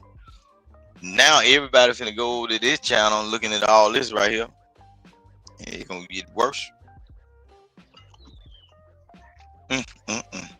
You might have to go with Anton now, since he did that. And Kwame didn't. Anton about to sell this nigga, man. And if he don't want to, it's all good. Melly gonna tell him what to do. She gonna put that thing on him, and he gonna do just what he told. Melly gonna leave his ass. You're talking about, when did I give up? For their salaries and everything, because it's a business. But at what point do we balance it out to where we can have independently people that's great, that create great shows like you? Or is it always 100% about the bag?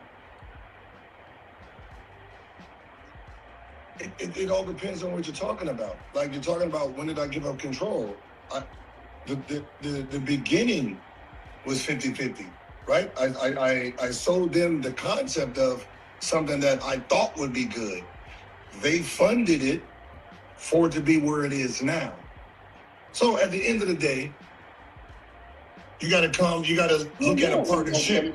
But you gotta look at a partnership. You don't need no nigga to fund your ventures. You rich, my nigga, right? Yes, but why do I need to spend my own money on a concept? Because it's your IP, it's your product. Huh? It's your IP, it's your product. I don't know if it's a product yet. So you remember, you don't believe in you more than they believed in you. No, what I'm saying is I don't like, this is 2022. I don't know anything yet about this. Right? There's no blueprint yet for me. Right? There's no blueprint. I don't know anything. So I sold them the idea. What do you have? So now if I redid a deal and that's the same deal today, contracts up finally, then we can have that discussion. Now I have everything. Now I have 4 studios here in my house. Right? Now I know the whole game. I didn't know it before. Let me ask you a question, Gil. Mm-hmm. Did you even want Skip and them on your show, honestly? Yes, I'm the one who got scared. Hold on, Anton. Let me say this. Here you go. Ask a question. Like, I thought we were talking. Gil, you need to watch yourself, bro. We're not going to do that. We're going to be respectful. This is my show. I know it triggers you to have me speak, but we're not going to do that, okay? If it bothers you for me to speak on my show, you can leave. But at the end of the day, I'm going to be honest. Most athletes and most basketball players, we're used to having people do things for us. So a lot of athletes don't know how to do it, and nor do they try, because we're so used to people telling us to shut up and dribble that we believe in that concept. So Gil said honesty when he was on the show with that other dude. He was honest. He said, I didn't know how to do it, nor did he seek out how to do it. But no, This is a guy who went to college. He should have sought out how to do it and how to run a business. Credit for, though. One of the things that we got to give Gil credit for is that this nigga is transparent as fuck. Like we have to give him credit for the things we give him credit for, but we also have to not let him weasel his way out of things he don't want to take accountability. I don't think he weaseling his way out of it, Kwame. I think that he just being transparent about it from both sides. You know what I'm saying? But that's just my opinion. We got to give him credit though, Kwame, because I give him credit, I'm one thing that most people will never do that Gil does is that he just keep it 100. Right or wrong? Because he's like a baby. He don't know when to not say stuff. I would have never said that. I would have never gave up 50%. When you don't know better what not to say, you're going to say everything. So it sounds like he's keeping it real. He's just too ignorant to know what not to say. That's not something he should ever say. He came up here and... This is a pissing contest, bro. Yeah, They but pissing Kwame all ain't over wrong, each other, though. bro. Hey, he ain't wrong though. But Anton's like, hold Man, on, you Kwame fucking it up. I'm about to disrespectful, get bro. paid off this nigga. Kwame is disrespectful, bro. He called the man broke, all that shit. He basically got that man in there to shit on Fuck him. that nigga, man. I'm with Kwame, man. Fuck that nigga. Cause hey, he ain't trying to do what Anton trying to do. He's like, yo, fuck you. You know? I feel him. Anton trying to hire this nigga and put this nigga out on the stroll. But hey, it seemed like at least Like it's like, man, we all got that Anton homie, can right? see where coming from, though. We all got that homie that'll go to the strip club and shit and try to ask these chicks what the fuck what their goals are. Yo, if they're in school, want to ask about how the kids doing and shit and dumb shit like that. And then that nigga Anton's like, fuck it. I can get this bitch off the pole, yes, but I ain't trying to marry her. I'm trying to get paid off this hoe. That's what Anton doing. So they both got different goals right now. You know? Kwame really trying to get a nigga some game, but it's more like from like a fatherly perspective. You know? Like, you know, your father gonna tell you, hey, your father gonna tell you fuck up. Hey, you fuck up. And here's how you stop being a fuck up. Nigga, stop fucking up. I ain't gonna let you dance around shit. You dumb nigga. Can't believe you got my last name, man. You got my looks, but you ain't get my brains. That's that fatherly fucking advice type shit that Kwame giving. That's that. And Kwame is like, yo, you gotta watch let out me for be your manager. A nigga that got your best interest at heart, bro, ain't finna do that or talk to you like no YouTube nigga on no goddamn platform, bro. He told that man, you being feminine, bro. Yeah. He said, Just shut Kwame up. Don't give a fuck. Fuck that nigga, man. Bro, like I say, they look at it, bro. Anton and Kwame looking at it from different perspectives. Kwame ain't trying to get shit off that nigga. Anton trying to put that motherfucker to work. Well, they both got different goals right here. Anton might be right for trying to help him then, because Kwame just flat out said the nigga broke. Anton trying to help himself. Anton trying to help himself, and he gonna use Gilbert to do that. I don't think either one of them niggas are wrong. But look, if Kwame ain't trying to give him nothing, then Anton trying to hire him, and Kwame then said the nigga broke, nigga, you need to sign that goddamn application then, because Kwame finna If you get up under Kwame, he finna mess you over because he got some kind of vitriol for you. Because if he didn't, he'll be trying to tell you how to get it right instead of telling you how you it's fucked up gonna be so a little, bad. you know what I'm saying? These niggas used to practice together in Washington and shit, bro. So you know what's up. They bro. probably, yeah, they probably had some disagreements at that time too about some hoes too. Yeah, I mean, they've been like going at it for deeply years. rooted shit. Oh yeah, well, see, that's what I'm saying. He basically shitting on the man. Yep. But Anton finna put him out there. But I mean, at the end of the day, I get it. They ball players, but they competitors. You know what I'm saying? And their careers in the league were kind of mirror each other. So I get it. You know, not mirror each other, but they overlap. So you know what I'm saying? It's always going to be a competitive dynamic between them, just naturally. But Gilbert ain't being disrespectful towards Kwame, man. You got to see what he was before Anton came up. He was. You didn't see that part. He was. Just like with the word salad and all that other shit. You know? Said that he want to teach 50% of owning a business and then not even knowing the part of the business that he should know. He said, I don't know. I know what they know. And it's like, we have to stop as black men. The reason why I gave you credit, Anton, is not to come up here and just say Gilbert is a great guy. No. From the business side of things, hold on, let me say this. From a business side of things, I see the way you handle your business. And from top to bottom is solid business. It's not solid business from what Gilbert is giving up half of his company and then not knowing anything about the 50% that he does own. I disagree with you on that, Kwame. I gotta disagree. I'm saying he said it out of his own mouth, is what I'm saying. Right, but at the same time, you don't know what you don't know until you actually experience it in that realm, and then you get the insight.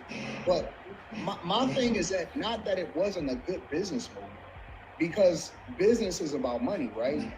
I'm not looking at it from the business perspective. I'm looking at it from the ownership perspective and being able to control whatever it is that you want to do. If I want to keep my fucking name on there, I can keep my name on there. If I want to, you know what I'm saying, talk shit, I can talk shit. I think that there's multiple different ways to skin a cat. You can contract your shit out. You can, you know what I'm saying, do partnerships, whatever. What I'm trying to understand, and this is my biggest gripe from my lens, is how much money is enough money to where you say, you know what, fuck that, I'm not giving up no IP, I'm not giving up no ownership, I'm not giving you 1% of my fucking company. The only people that I'm dividing my company with is my homies. That thing. At some point, because we don't see it ever. We've never seen anybody that made a significant amount of money that says, I'm not selling this shit out, you know what I'm saying, and I'm keeping 100% in-house, and we'll do sponsorships, or you can pay for spots or advertisement or whatever it is, but you can't control my shit. That's what I'm saying. I'm not ever selling nothing. You don't have And that's why, because of what you said, I'm not ever selling. Because I want to control what it is that I have. You don't have nothing, so. That's your opinion, but that's just No, it is not. So okay, now, here, let me ask a question, since that guy's over there. Kwame, how many pages you have? That doesn't matter. Kwame stepped in, and the energy shifted. He said, I own everything I have, my channels, my content, my hard drives. I can upload it anywhere. To him, it's not about the quick bag. It's about never selling a piece of yourself. He'd rather start from zero somewhere else than split his name 50-50. Gil tried to make it practical. He said, what if somebody offers you 50% of a dead channel, but turns it into $1 million show? Kwame said, nope, because it's mine. That's when you realize Gil's focused on business, Kwame's focused on principle. Two different worlds colliding live. And I'm just how many pages? I'm not trying to make you look stupid here. I own everything I have outright. So how many channels do you have, Kwame? That doesn't matter. Move on. I'm not going to have an effeminate argument with you. We trying to learn from this. This is a grown ass man conversation. Listen, I can go to. Hey Antoine, I can go to your channel if you want to actually have a conversation, since he doesn't want to. No, but he wants to keep but he wants to keep interrupting the conversation. I said move on. I got Kwame is the one that started this live stream. I said move on. No, because you're saying something you don't know. It's a business, but there was no business. So Kwame, you got 3 or 4 pages. You go. So let's say you have Kwame Basketball, that old channel that you lost. If you can take that channel and somebody give you 50% of it to make it into a real show that makes you millions, you're saying you won't do it even though it's nothing right now. No, because I have a hard drive with all of that content on it because I own it and I can just upload it on another platform. On another platform? Yeah, like Rumble or Kick or anything. It's my property. But you're saying that content. I'm saying if someone took the channel itself and turned it into a real production ESPN show, you don't use that channel anymore. There's nothing going on with it, and you're gonna get 50%. If it got 10,000 subs, you're gonna get 50%. They turn it into the Kwame show. You got millions on it. You're making millions. You say you won't do that, and there's nothing to do with it right now, and you still keep your other channels. But I'm stupid for giving away a business that didn't exist, a channel I wasn't using to build structure for a business and an empire I have today. Yes, and I'm gonna tell you why. Because you Gilbert Arenas, and no matter where you fucking go, you gonna do numbers. And no matter where. Oh, Anton with the bullshit. Anton has a point. He does have a point. It's like, bro, like you gotta understand that your name did a lot. Like your name did a lot.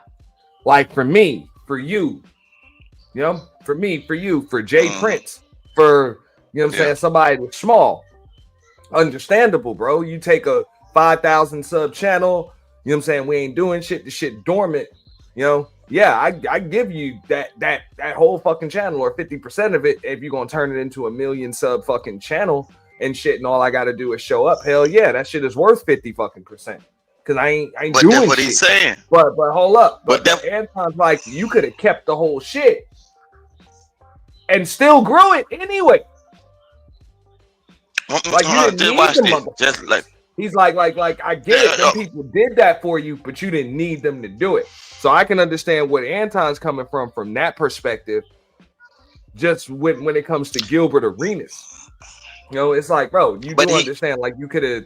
He was like, you could have got up with Anton, for example. You could have got up with I'm not gonna say with, I mean, I guess Tommy or somebody that kind of knew the business of this shit. Well, a lot of these people didn't know each other. You actually could have did it on your own, just like what Kwame was telling them earlier. Like you could have just did some research and grew that shit your goddamn self, bro. But like you gave up half your shit for no reason, bro. But he told them, look, it was a channel that he just had. It was something he was doing. It wasn't popping like he thought or whatever. It wasn't really nothing to him. So hey, by him not knowing, when he said, hey, I got these people that can do all of the production, they'll do all this right here. Now it turned into this. I'm willing to sell the shit because I can't do it to that capacity on my own because I don't know. Just like this clip. Okay. Hey, I ain't even arguing, Rooster. I ain't even arguing with that part. I ain't mad at the motherfucker, bro.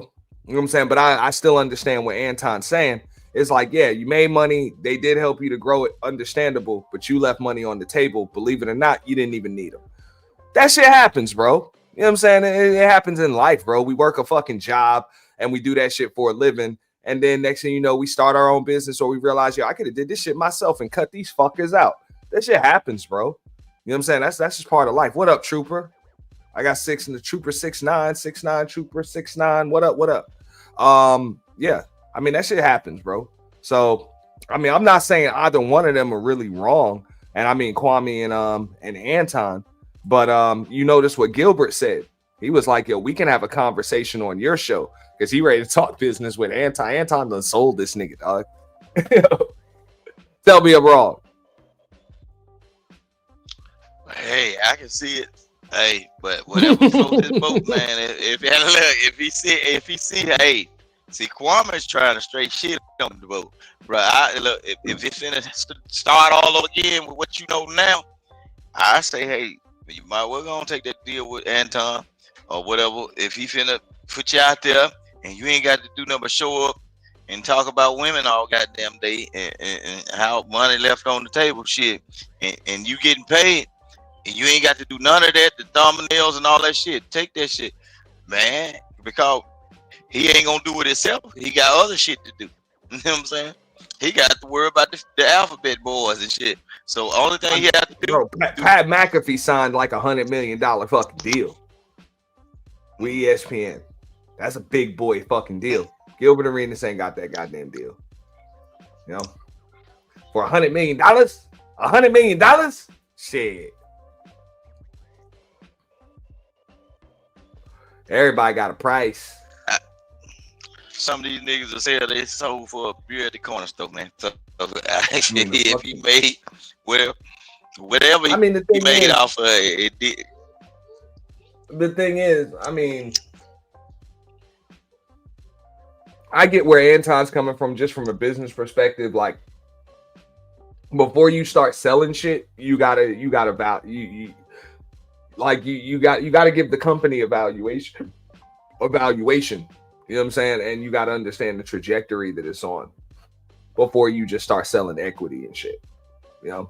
And it don't look like Gilbert, either he didn't do that or he didn't understand, you know? He just didn't understand, like, what the fuck? Like, he understood what it was, but he didn't understand what it could have been. With or without who he sold it. Yeah, he's looking at what he can get right now, just like the young dude. Exactly. Like, you're looking at what it's worth now, but you ain't looking at what it could have. Like, if I got enough leverage to be able to walk away, like, man, I can grow this shit without you, bro. Like, I don't have to give up half my shit because without you, I can grow this shit to 75% of what the fuck I can grow it to with you. You know what I'm saying? So it doesn't make sense for me to give you but maybe 20% of it, motherfucker. You know? But basically, what he's telling y'all all in the nutshell is increase the shit by 25%. But like me and Brownie was saying, fuck that, bro. If I ain't got to do no work, you about to do all the goddamn work. Yeah, you can have 50%.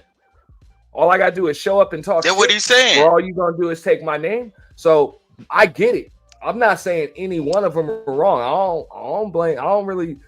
I'm not even going to really go off on Gil about that shit. Because, like I said, I wouldn't even let motherfuckers tell me I don't own it. I'd be like, man, fuck that. I don't give a fuck if I own 15% of it. Motherfucker, I own it. Shit. But you got to look at how they named it, though. They ain't no, 15%. I still show up to the shareholders meeting. You know what I'm saying? They didn't even take his whole name, so they left a doorway open to where he still can do it. Bro, like look, man, that's real. Like, the man basically told us if I own 15, 20% of it, I know you can't sell 100% of it without paying me. Straight up, I'm gonna get my cut, no matter what. So I'm like, you know what I'm saying? Fucking 10% is still ownership stake. But just like Anton said, it's like, bro, they put your name on it. Like, yeah, like that shit was Gil's arena, bro. So it's not like you just showed up, motherfucker. That was your shit, bro. So you didn't have to really sell that. So, and I understand what they saying, but just like me and Buster Free was saying earlier, it's like Anton Daniels has Anton Daniels show, his brand, his face is on every thumbnail. Kwame Brown is Kwame Brown's brand, Bus Life, all of that. Just like even when you see my shit, the fucking Auntie Presents, all of that shit on here. You know, that's it's my shit. You know, it's my shit. Gil's arena, you really ain't got much of a show without the other personalities you got on it. You feel me? Without it, it's just without everybody else, it's just you playing video games. So he does kind of need them for the production and shit that he was talking about. Yeah. But like I say, I can understand where everybody. That's what I'm saying. It seemed like I'm flip flopping because I kind of am, because I can understand where all of them are coming from. That man basically told these folks he ain't finna do the work.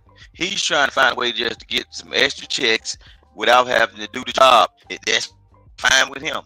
See, we got to understand. And that's what I'm saying. I don't argue that, but you might as well just say that shit. Like, bro, I ain't got to do shit. Like, he's still trying to like justify it, and they don't understand because they do all their shit or most of their shit themselves. You know, Anton go up there and hold down his show by himself. You know, Kwame Brown holds down his shit by himself. Gilbert, like, man, I got all these other people involved. I just fucking play video games most of the day and fuck my bitch. I don't give a fuck about this shit. You know what I'm saying? I get paid to show up and talk shit. Yeah, and he'll see a check in the mail. So whatever. Yeah, check in the mail, motherfucking direct deposit, nigga. Yeah. So shit. Yeah. Hey, they paying me fucking $4 or $5 grand an episode. Fuck it. Yeah. That's what happens when you form a business and you got partners. See, when you see, like I say, I get you're supposed to be always over everything. That's why a lot of people don't get it. It really just depends on what perspective you're looking at it from. Look, but now for somebody like Gilbert, for somebody like Gilbert, I think it's a good deal because just like I was saying earlier, I wouldn't trust that nigga to be fucking busting up payroll and shit. Fuck that nigga, man. Like for real. You know? You gotta depend on that nigga to make payroll, bro. That nigga will fuck up your payroll in the goddamn club. Yeah. For real. It's gonna be some checks coming up short. I'll pay you on the third. You feel me? Fucking shit declining and shit, man. Fuck out of here. Return the maker. Yeah, fuck that. You know? That shit happened in real life. Step on. You got the knowledge, you got the insight, you have the entertainment ability. You just got it, bro. That's today. No, Anton, you're talking. But what I'm saying, when you was doing Vlad interviews, and before you even started doing content. But that's what I'm saying. But some people are born with it. You born with it. Yes, I'm born. Okay, but Anton, let the man cook. You said no, because you're using me today to talk about a decision 2022. When I was on Fubo, I don't know anything. I just come in as a working bee. You come in, you pay me per episode, just like everybody's deal is right now. That was my deal in 2018 to 2022. I come in, I get 10,000. Nigga, you've been him since he was with the fucking Washington Wizards. Then the tone got dark fast. Gil got frustrated, raised his voice, and out of nowhere dropped bitch. Kwame froze for half a second, then hit him with nah, we not doing that. He kicked him off the live instantly. The chat exploded. Anton tried to bring the conversation back, saying we were talking ownership, but it was over. Kwame went off, saying Gil keeps using his name for clicks and interviews. Every time he says something about me, his numbers spike. And honestly, he's not lying. The moment Gil mentioned Kwame, the views went through the roof. I don't 60 on Kobe. See, I don't like this idea. I don't like this idea of a basketball player coming into a world he don't know and he's supposed to have the blueprint.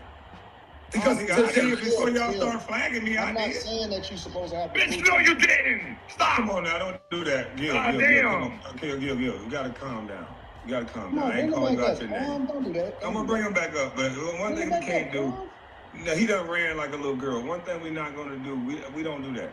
Gil want to be a man on the internet. Call me a bitch to my face. Don't do that. We trying to get the content, but you too busy wanting to argue with me like a female. I'm not here to argue with you, bro. Asking me about my channel. He still testing that man called a grown man a female, bro. See, he doing it on purpose. Hold on. That boy is a child. I don't know what's wrong with him. And he's supposed to have the blueprint. Because before y'all start flagging me, I'm not saying that you're supposed to have. Bitch, no, you didn't. Stop. Come on now, don't do that. Gil, Gil, you gotta calm down. You gotta calm down. I ain't calling you out your name. Don't do that. I'm gonna bring him back up, but one thing we can't do. No, he done ran like a little girl. One thing we're not gonna do, we don't do that. You want to be a man on the internet. Call me a bitch to my face. Don't do that. We trying to get the content, but you too busy wanting to argue with me like a female. I'm not here to argue with you, bro. Asking me about my channels and my personal stuff. You put your content on the internet. I didn't. So we went over your video. Why you gotta call me a bitch for no reason? Just stupid. That boy is a child. I don't know what's wrong with him. It ain't my fault he put that up. I went over it just like everybody else. But hey, it is what it is. We were having an ownership conversation. This ain't about what Kwame got over you and what don't. I would never do it. If you think you did what you did was smart, cool. I didn't call you dumb then. I've been calling you dumb forever. What made it crazy is it wasn't about a 50% deal anymore. It was about pride, legacy, and respect. Anton represents the businessman, structure and strategy. Gil represents the entertainer, get paid, move quick. Kwame represents the independent, own it all or nothing. 3 valid lanes that just couldn't fit in one conversation. But the deeper lesson, if someone offers you half the bag for 50%, it means what you built is worth double. Sometimes you take the deal to scale. Sometimes you hold the line to stay free. There's no one size fits all, but moments like this show how rare it is to see Black men talk about IP, ownership, and control in real time, even if it gets messy. So what would you do? Take the 50% and blow up fast, or keep 100 and build it slow? Because one path gets you paid. The other builds your name forever. Drop your answer in the comments. Write ownership if you side with Kwame, or business if you get where Gil was coming from. Either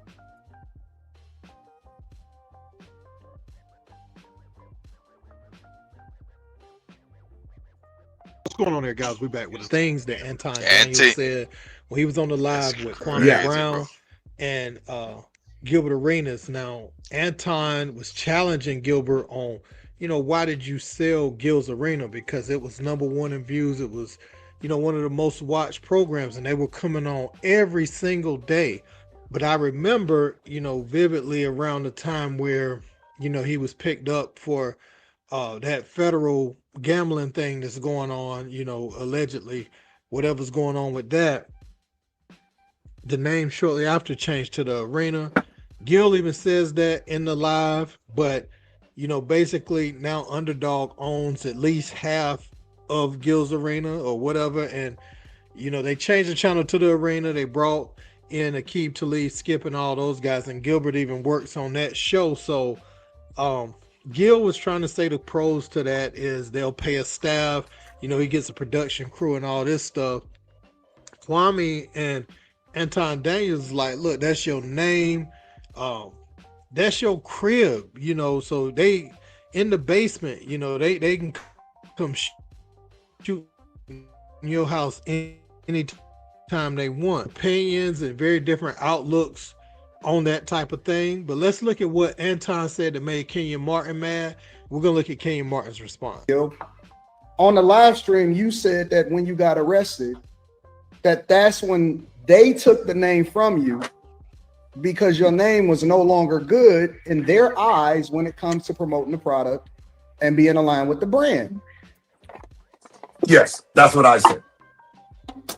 My expectation of you is higher because I don't look at you. I know you a contributor on the show, but I'm gonna just be honest with you. I don't look at you in the same vein that I look at the rest of the niggas that's on the show because you the brain, right? You the brain, you the brain.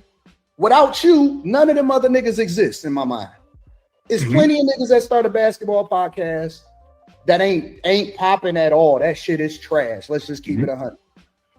Now, that part right there, that last piece of what Anton Daniels said is something that didn't sit too well with Kmart. He addressed it on the next episode of Gil's Arena, and this is what he had to say. The thing with the other day, what's his name?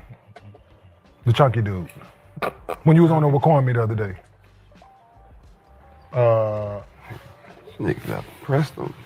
Low? Low? Oh, I don't know his damn name, whatever he is. Yeah, like he just like y'all chatting and this, that, and the third, and we just kept straight, like on there calling niggas nobodies and shit like that, bro. Like, nah, like that ain't more than a nobody. He was praising you for being who you are, and in the same breath, gonna be like, yeah, when the other dudes on the shows are nobody, they be nobody without you. Nobody. I think I'm been somebody for a long time now. Shout out Jesse J. Oh, you. So, yeah. Not low. Whoever That was what you said with Kwame. Yeah. Yeah. The dude, I don't know his name, so obviously he's a nobody. Sounds like nobody. He's a nobody.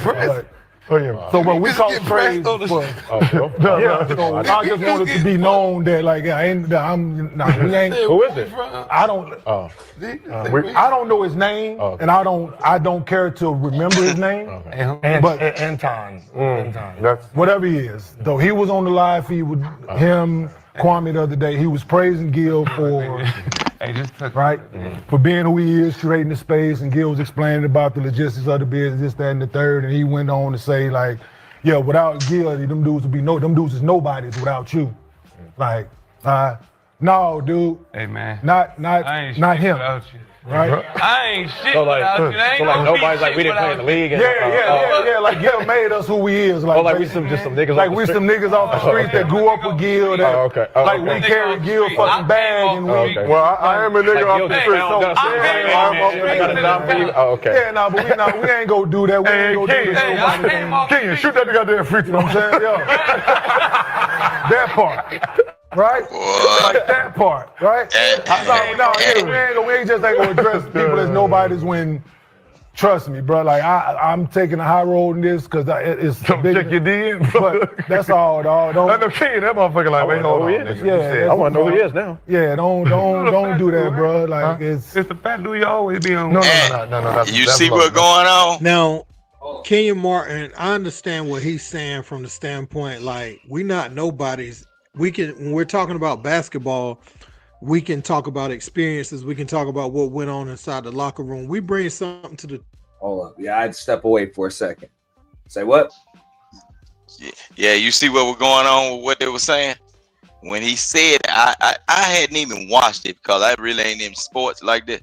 But what the other guy was saying, and when Anton said the rest of them niggas, when he said that to Kwame and Gil, I knew it was gonna set off something. I hadn't even watched it, but based on what this other guy's saying, it's showing, nigga, y'all in these spaces that praise certain niggas. Some of these niggas that already been doing what they were doing don't know nothing about these niggas, like Anton or nobody. There's a nobody to everybody.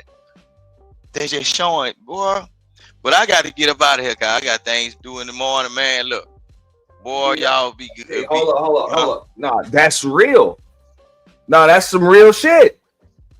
Nigga, I keep trying to tell these motherfuckers, this ain't shit but a little ass sub-sector, sub-pocket of YouTube. Yeah, that nigga said, man, he know what the other dude said. But, man, let me look and see who this nigga is. I bet you they know who that nigga is now, though. Yeah, they know who he is now, but what's he got their attention. Happen is, I ain't no Anton fan like that. I do watch a lot of his shows, because I see some funny ass shit that he breaks down, but at the same time, hey man, I'm kind of in that small space like that. I can understand why fucking 50 millionaires, 20 millionaires and shit like Kenyon Martin, and they don't know who the fuck out of here. They was too busy doing their own show to give a fuck about political talk and issues with black women and all that. They don't give a fuck about that shit. Them niggas talking basketball. Nah, in real life. You feel me? I'm gonna tell you what Anton doing though. But look, what's gonna happen is, and mark my word, watch this. What's gonna happen is when he says what he says, all of that, hey, we just do this for content, because he been hanging around Charleston White. I'm not the person that I am on the internet. A lot of them niggas, they've been pumped up with them steroids, been sucking down that creatine that's really gladiators. They ain't gonna be studying that shit, doing nothing or saying nothing about their name or their brand for content. They gonna be really want to see what you about physically. So definitely you gonna have to be careful. Just like Kwame, I just paying attention to what he was doing. Gil was talking to him about basketball and the business of the YouTube thing or whatever, the content or whatever. Kwame constantly calling this grown ass man a female, saying that shit. You can't do that shit. Refer to a man as a female in real life, bro. That's totally disrespect. You basically call that man a bitch, and you do that in certain places, bro. Pop goes to Weezer, baby. This man trying to get his point across with another man, but you calling him a female. Oh, you acting like a female. You doing it. You talking like these niggas on the internet to a actual grown man. Kwame was out of line, referring to this man as anything feminine. That's what's gonna get a lot of these motherfucker snot box locked up. That's how good way to get your signers to stop up right there. But for the content. And Anton referred to that nigga as a female.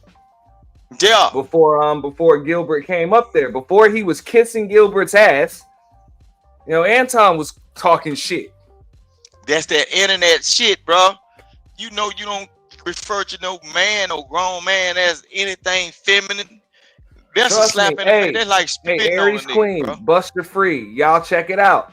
In these spaces, y'all heard it here first. Anton did a few things on his channel, but y'all heard it here first. This shit gonna blow up bigger than it did. These motherfuckers gonna keep their gender war debates, and this shit gonna blow up. Remember, I told them years ago, celebrities, ball players was coming for this shit. They coming for this algorithm.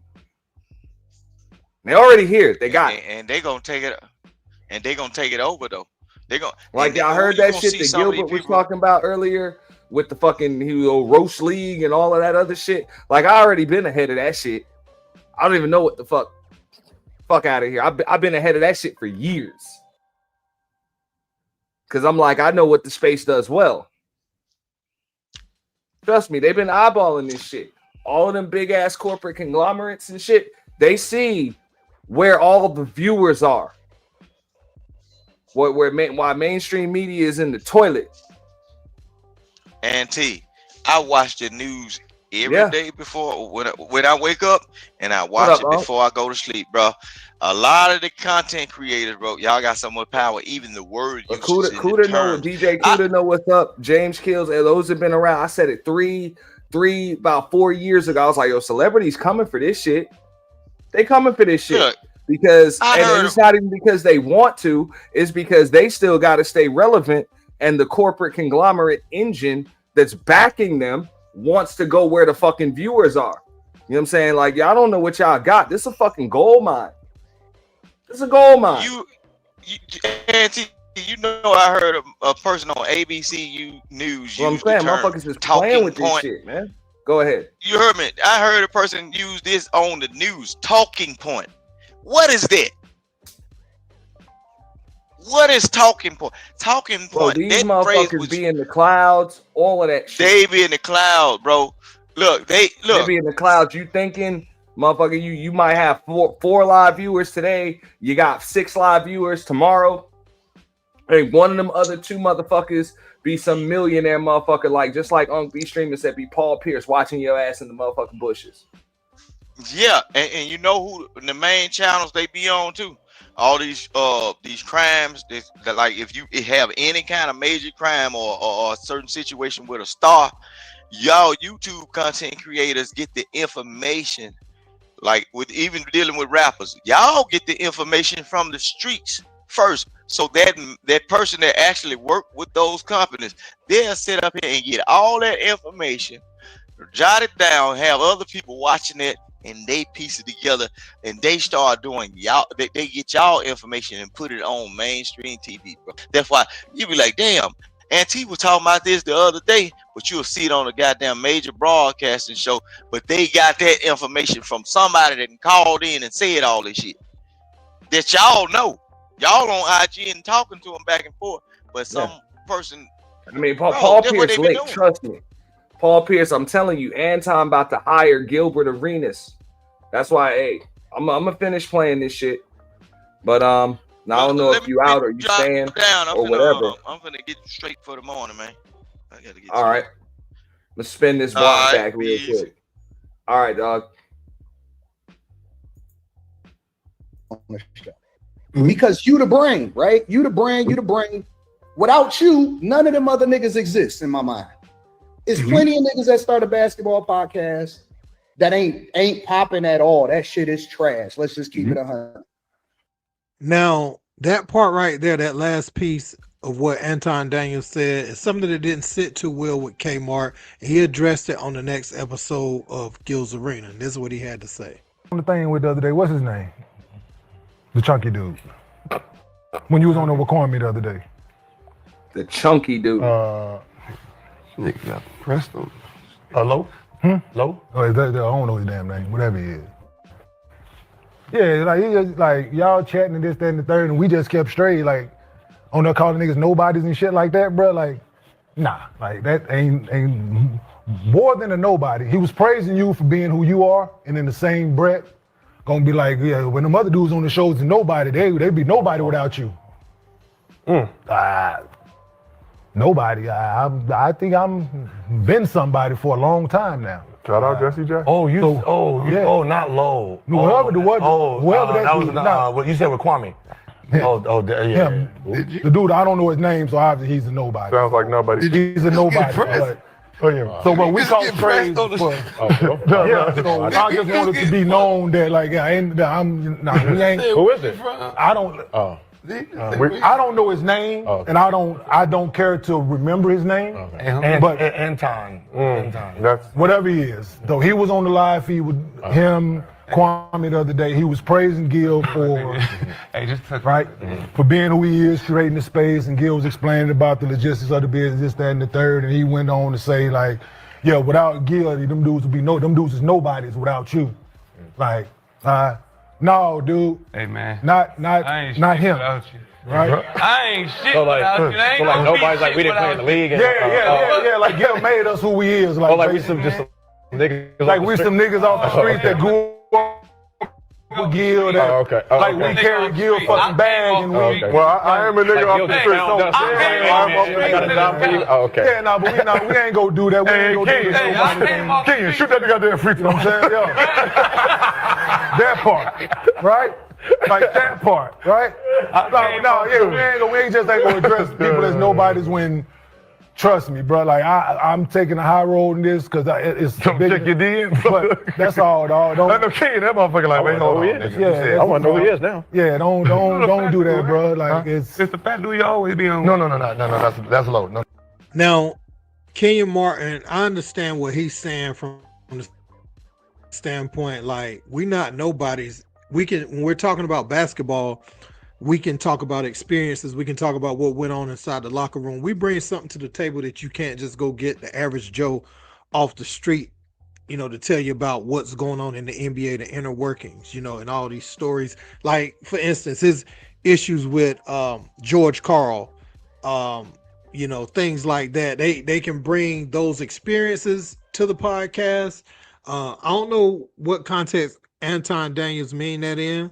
He might mean that he don't think anybody in the podcast space, or he might say, or he might be saying that Gilbert is the brains behind it as far as, he's what makes it go and they're complementary. But again, even if they're complementary to the main guy, it all works. You start missing certain people being on the show, that their presence is decent, for that environment if you miss them on the show. And sometimes when Kmart ain't on there or Rashad ain't on there, you can kind of feel it on the show, even before all this stuff start to happen. So I understand that right there. From what I've seen in Anton's videos, he's a straight shooter, says how he feels. I see a lot of, I believe it's Anton After Dark. It's his show, where he has the young ladies up on the show and has like a few of the guys on the show. And he speaks his mind, right, wrong, or indifferent, whether you agree with him or not. You ain't got to worry about him biting his tongue and saying or not saying what he feel, So that's my take on that. But I think Gil's Arena had a great thing going. I didn't think they would sell that. I think Gil said that Underdog owned it for like a year or two. Going forward, but again, what was it worth giving up your basement to them, or was it worth that? Gil thinks so. It's his property at the end of the day. I'm not gonna talk about it too much. Because he made a deal he thought was good for him. My only question was that deal made out of the pressure being put on you after this Fed thing came? Because Underdog is behind that. You know, I believe ain't there a gambling company, and then you got, you know, gambling allegations. You could see why Underdog want to sweep that right off the bat. They want to sweep that away, you know. So it's the arena now. I feel like they probably put some pressure on him behind the scenes, just my personal opinion. Obviously, Gil ain't gonna tell you every single thing about the inner workings, you know, because obviously Underdog, some of the paperwork, they probably say you can't disclose certain things. You know, you probably can't speak on certain things. So, and it wouldn't be wise to do that anyway if you're in any type of deal with the company. You know, you wouldn't want to speak on your. Yeah. So that's pretty much where we are with that. I'm about to get all the way the fuck up out of here. Hold up, let me see what else. If we got some more shit.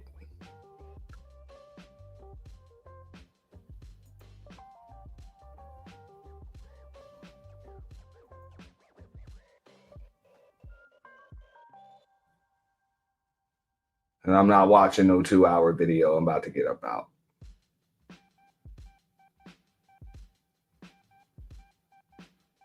All right. So it was fun, y'all. You know what I'm saying? I gotta agree with you, Unc. Nobody's as far as the podcasting and content world. And I get where Kenya Martin is coming from. He's like, hey, you know, I'm somebody, you know, I made an all-star team, and you know what I'm saying? I made a bunch of money playing ball, and I was the number one pick in the draft. But it's like, bro, you in the podcasters community now. You in the streamers world now. So that's what the fuck is going to happen. Remember, I've been told y'all, all them sectors are merging. You know, people thought when I said that, they thought it meant like divestor sectors and shit was merging with manosphere sectors and all of this other shit. Nah, bro. All of these shits, like, they gonna group up all the niggas. Like, if you use the term nigga and you use cuss words and shit, they about to group all of this shit. So I think, you know, Anton is he's an opportunist. So he's about to see an opportunity and he's gonna take advantage of it. And more than likely you're gonna see Gilbert and Melly and, you know, and some other podcasters, you know, up on his show, and they're gonna talk about a bunch of different topics, probably politics, maybe a little basketball, you know, the aspect of sports, but you know what I'm saying, then they also gonna give smoke to them women. You know what I'm saying? It's gonna be a bunch of shit. They're gonna mix a lot of that shit, just like Unc just said. You know, Paul Pierce has already taken over the relationship shit. So, you know, it's very important that you know, everybody that's doing your panel shows and you know, streaming and content creation, get your game up, get your weight up. Yes, Kenya Martin did respond to Anton Daniels, but not quite. You know, not quite. He refused to say his name. Which understandable. He ain't want to really use that show to kind of like push the algorithm, because as soon as he say his name on the arena, boom, that's extra views. And Anton know what he doing with that. He know how the game go. You know, he know how the game go. So, you know, everybody's kind of in the right for doing what they doing. I get it. You know, with the content creation thing, all them boys took offense to that shit when he called them nobodies. But, you know, Anton trying to land the big fish. He see the big fish is Gilbert Arenas. So that's my take on it.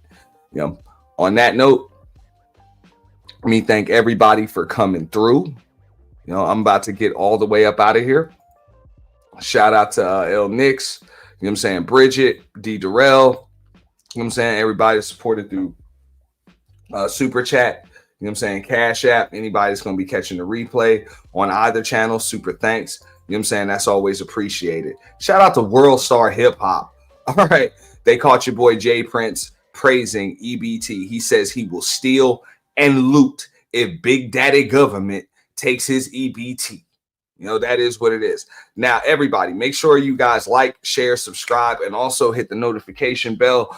We will have the official YT 2025 Halloween 24-hour purge. You know what I'm saying? Exclusively here on October the 31st at approximately 11:45 Eastern time with a costume party to pop it off. So you guys feel free to come through a little bit early. We're going to be having music. You know what I'm saying? The ladies are going to have their costumes. Fellas, you can have yours too. We got a cash prize for the best costume. Also, cash prize for the Purge MVP. The house is guaranteeing $500. 500 and nickel. I know it don't buy all that much these days, but 24 hours of nonstop action. So that will be fun. We are still getting judges in place to judge the costume contest. So you guys make sure you come through for that. That is definitely going to be something to enjoy. Okay. So make sure you guys check that out. The official YT 2025 Halloween Purge. First time we've ever done it on Halloween. First time we've ever done it for 24 hours. We're guaranteeing 24 hours and we may just go into overtime. You know what I'm saying? You never know. You know what I'm saying? When it comes to that. So y'all make sure, you know what I'm saying, got your Purge avatars ready. Make sure your costumes are straight. Make sure your microphones are straight. Make sure you know what it is that you want to get off your chest. And if you ain't got nothing to get off your chest, I ain't mad at you. But just enjoy the show because it's going to be something that's fun. We're going to be sounding that siren all night up until the next night. That's the way it's going to go. You know, but on that note, man, I'm going to get all the way the fuck up out of here. It was definitely a pleasure. Y'all have a wonderful day. Peace.